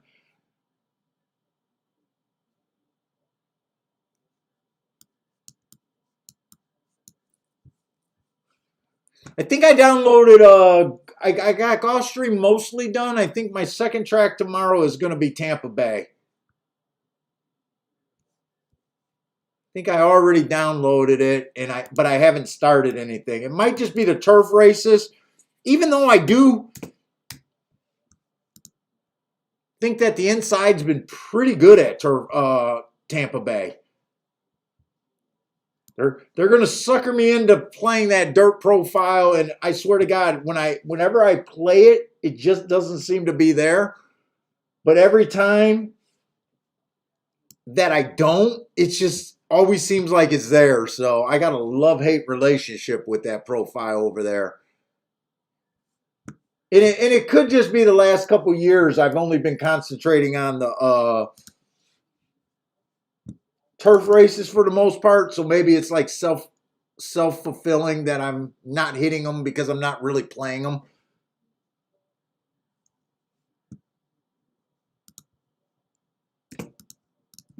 No, get rid of that. Just get rid of it.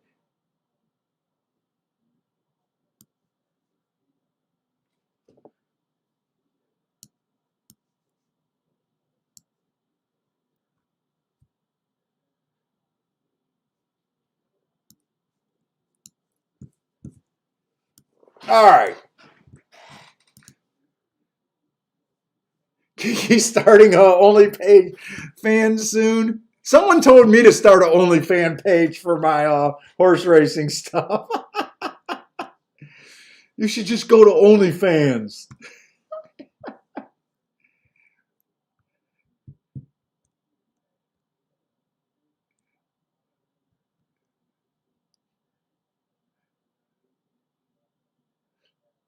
Let's see. I think I want to look up these two races for this horse. See, money. You sure you want to do this? You sure you want to do this for Santa Anita? Look at how pain of the ass it is. Spending your day marking up bullshit, hoping to find an edge. Stephen Marshall, you sure you want to keep doing it this way?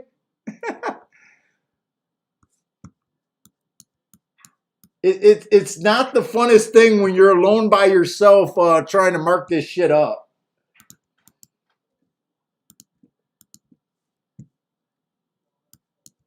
Let's see, I put that in the wrong spot.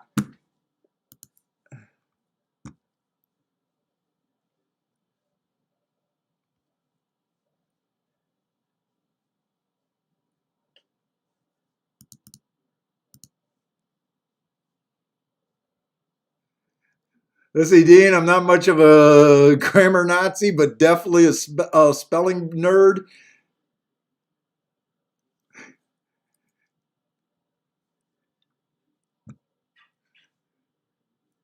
Let's see, Keelan. I'm trying to look up Keelan, 1023rd.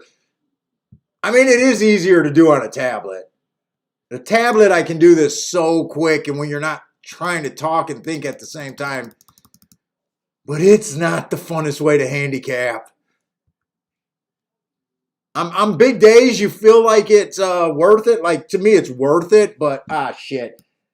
Like I spent time looking up this horse only to have nothing you can do.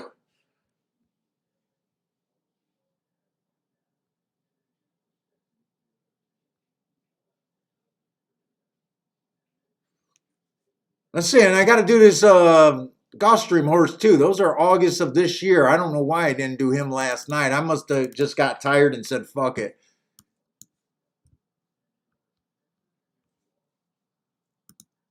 Maybe I was hoping to be up $20,000 by now and be like, fuck it.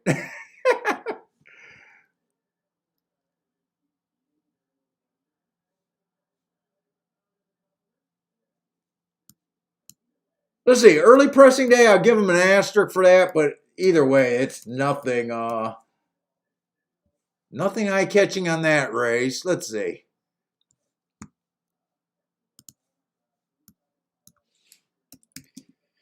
Inside speed, give him an asterisk for that.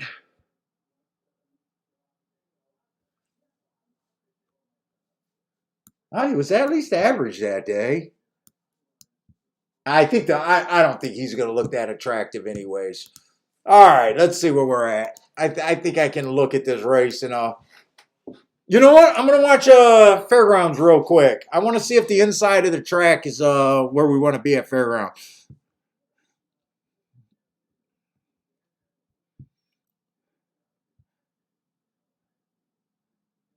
Gregory's going to try to 2 over there.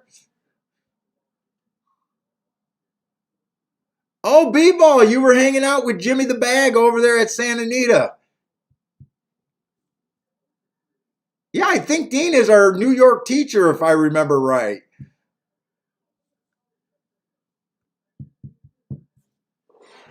I haven't tuned into the Jimmy the Bag show since he doesn't do horse racing anymore.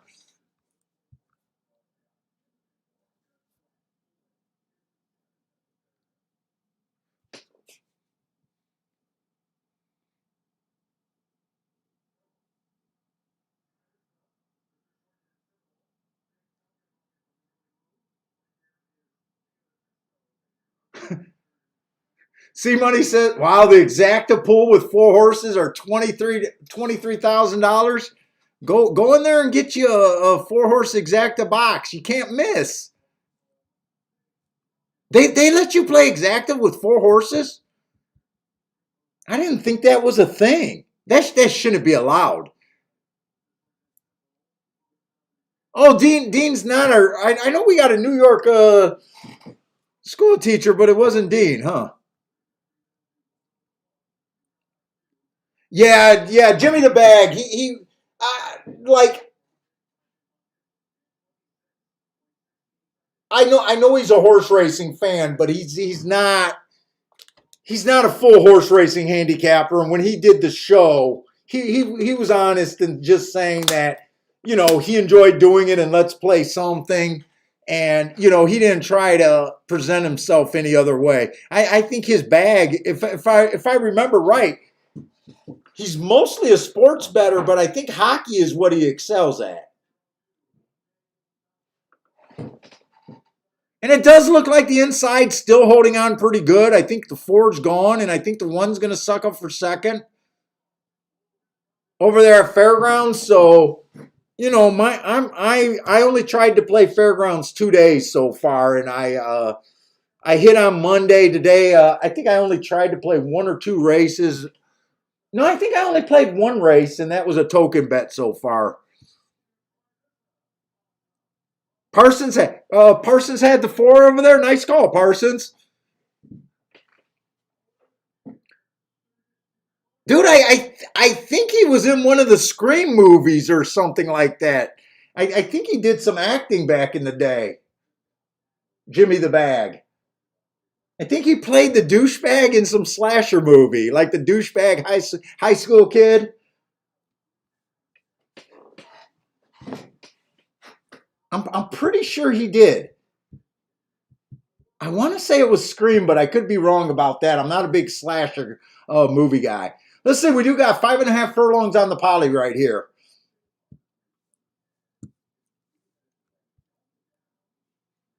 Oh, Dean had the 4 over there at Fairgrounds too. Let's see if we can find something to play over here at Gulfstream.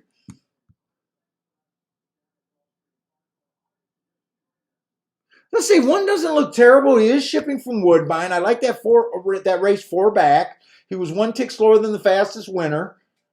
All the way across the track. He did stop the clock, matching strides with the slowest winner of the day, but I don't think that's a bad race. Let's see, that was 4 races ago, so he just missed there. He comes back. He was average, match strides with the slowest winner, but he was dueling during that average. So I don't really have a problem with that race. have a problem at all with this horse, actually. He can win this field. So, I mean, he was a neck or a K hair from winning this race twice. Two's a first time starter. I got no talent with first time starter. I'm ignoring first time starters. Same with the 4. Let's see, 5's a little bit hard for me to get to. Ran against the bias 3 races ago, but man, still hard to get for me to get to with those running lines. Let's see, the 6, first race out, ran on a closing track. That was route to sprint. But he earned a heart running against a bias. His speed figure went up next race. It was a speed favoring day. Gave him an asterisk there. He kept running, kept trying. And last race was a stalking day. He tried to go wire to wire. Yeah, there's some things to like about this 6 horse. Oh, 10-1. Nice price on him.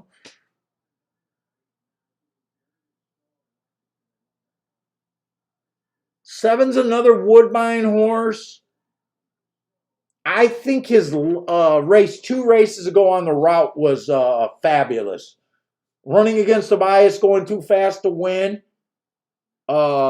He did try another sprint after that. It was a stalking closing day. Should have gave him an asterisk that day. 7's definitely in play to me too. Wow, and right now I thought I was going to sandbag and just get out the show with being a little bit of a winner today. I might have to take a stand here. Let's see, 8's another first-time starter, so it is a tricky race. 9 ran against 2 biases, but I can't get to that horse. Taking a massive drop, running against 2 biases, but man, I can't get to him. 10's making a drop, but is it coming from Finger Lakes to Gulfstream? I'm not sure about that. I can't get to him. 11's another first-time starter, so I got no story on him.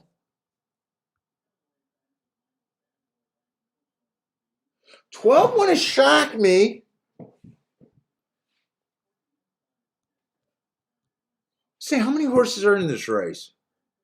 12 horses, so all the horses get 10%. Boy, it'd be really hard making a morning line with all of these first-time starters in this race. I don't think doing the morning line exercise would really be that good in this race.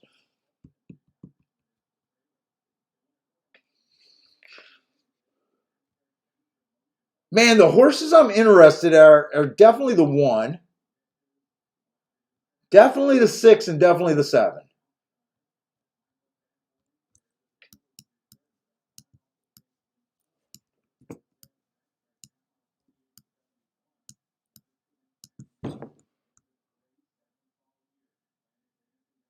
And 13 and 12 are also both on my radar, but I would go for the horses with the better odds. Oh, shit. They got juicy odds, too. Who are they betting here? They're betting the 2? 2's a first-time starter, right? Ah, fuck. Now I don't understand the race. Let's see. They're betting them because of IRAD.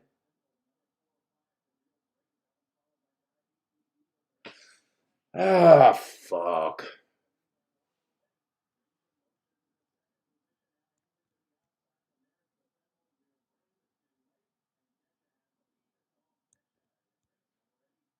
You got you got a bunch of first-time starters. You got a couple horses that are dropping.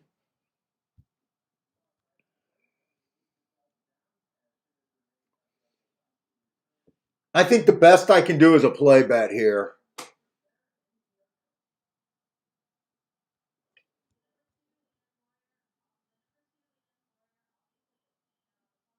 Dude, I can't. I really can't separate the 1, the 6, and the 7 here.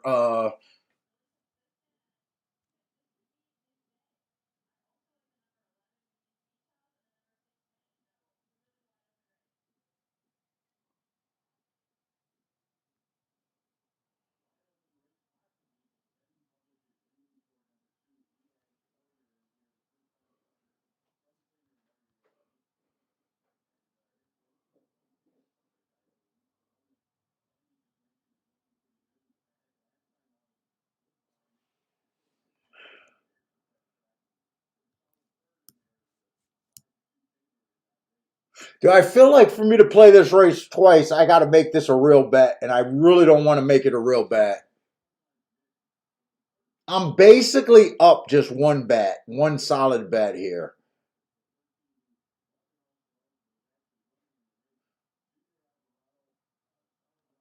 I'm up a couple bucks.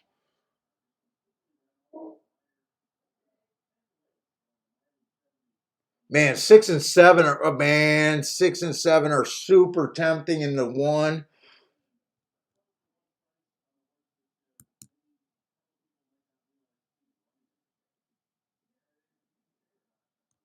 I think all I'm going to do is do a just a win bet 6 and 7.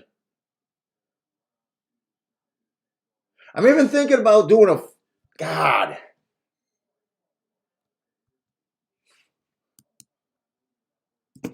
Let's get my betting board up here. I think I'm going to do the 6 and 7.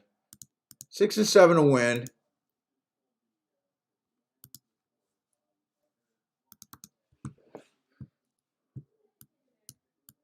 Maybe instead of that box.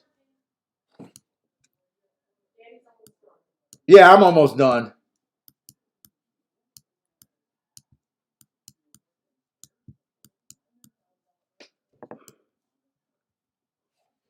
Maybe do that instead. So far, this is all I did. 6 and 7 is all I did so far. Grandma likes Chantel on the 10.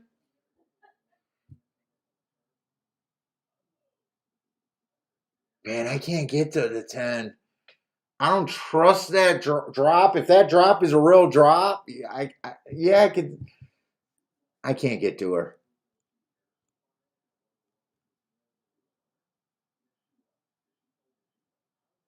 Especially, no, I can't get to her.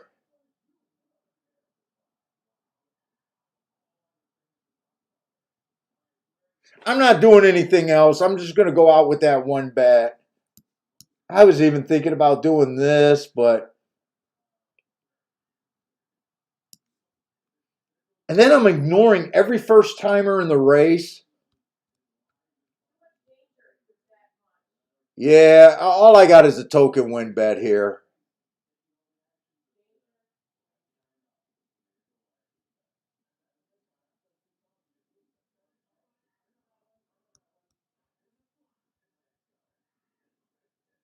Yeah, we'll let this one go.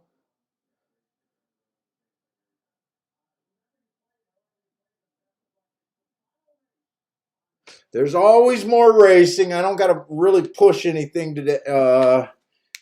There's always more racing.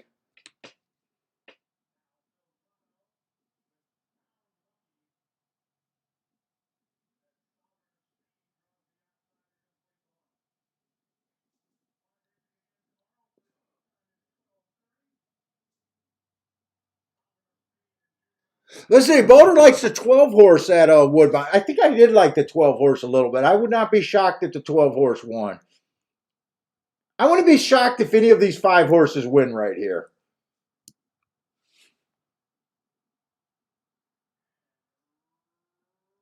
And 2 gets the lead. Ah, God.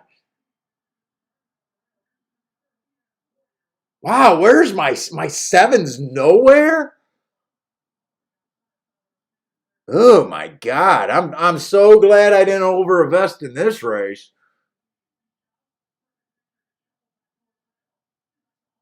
One's at least trying, but man, where are all the other horses that I thought had a chance?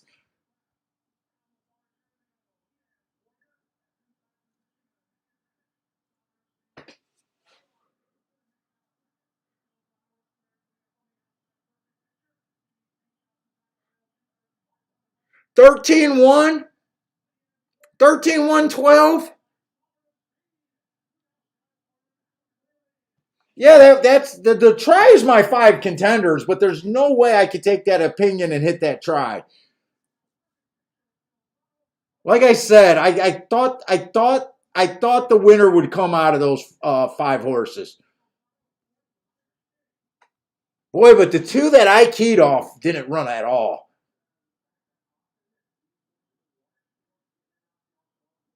So that race really doesn't surprise me. It's just, man.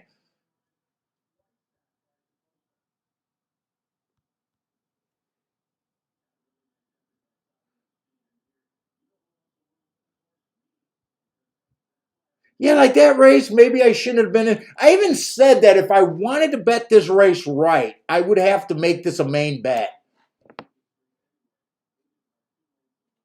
And I wasn't willing to risk a main bet and cause myself a losing day.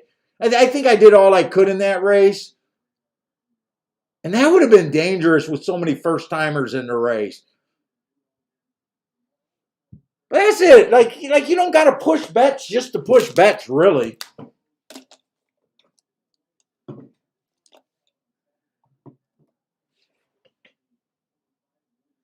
Let's say Gregory had the terrible case of seconditis.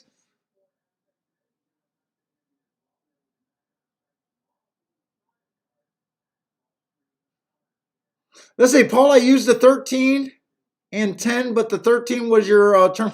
Yeah, you know what? On this poly track, I always hate route to sprint. But not in this case. He only ran once. He showed that speed. I think you were listening on the early thing when that 5 horse ran second on the poly rule. A sprinter going to the route. It would have been nicer if I could have marked this damn horse. It would have been nicer to been able to mark this horse. I got a feeling this is probably heart. He got a 10 length lead. He got a 10 length lead. Technically, it was a heart, but there's no races to compare it to. But that is an angle. I do think that angle is going to play useful. I thought the 13 was a contender, anyways. I can't explain why the 6 and the 7 didn't run at all. I thought one of them were going to run at a little bit. I just keyed off the wrong horse in my group. There was nothing wrong with the group. The problem was with the keying.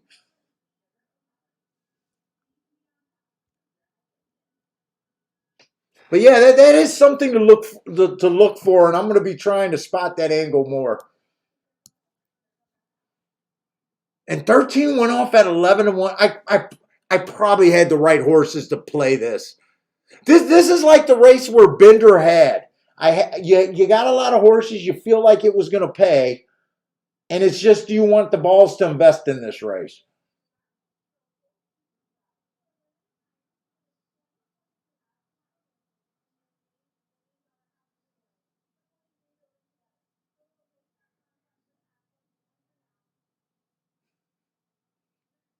And if I would have invested, I could have still messed it up unless I used the 1, 6, 7 in first and second. That's the only way I could have hit it and just used those horses. But that's all right. I cost myself a minimum bet there, and it didn't hurt the day. But anyways, guys, thanks a lot for hanging out with me today. Tomorrow, I think it's going to just be Gulfstream and probably just a little bit of Tampa, the route races on the turf. I don't know if Turfway's playing tonight. I think Turfway's going Friday. But anyways, guys, Sam Houston. If you guys are playing Sam Houston or any of the late tracks, good luck. And hope to see everyone tomorrow. Stay safe out there and take it easy, and good night, everybody.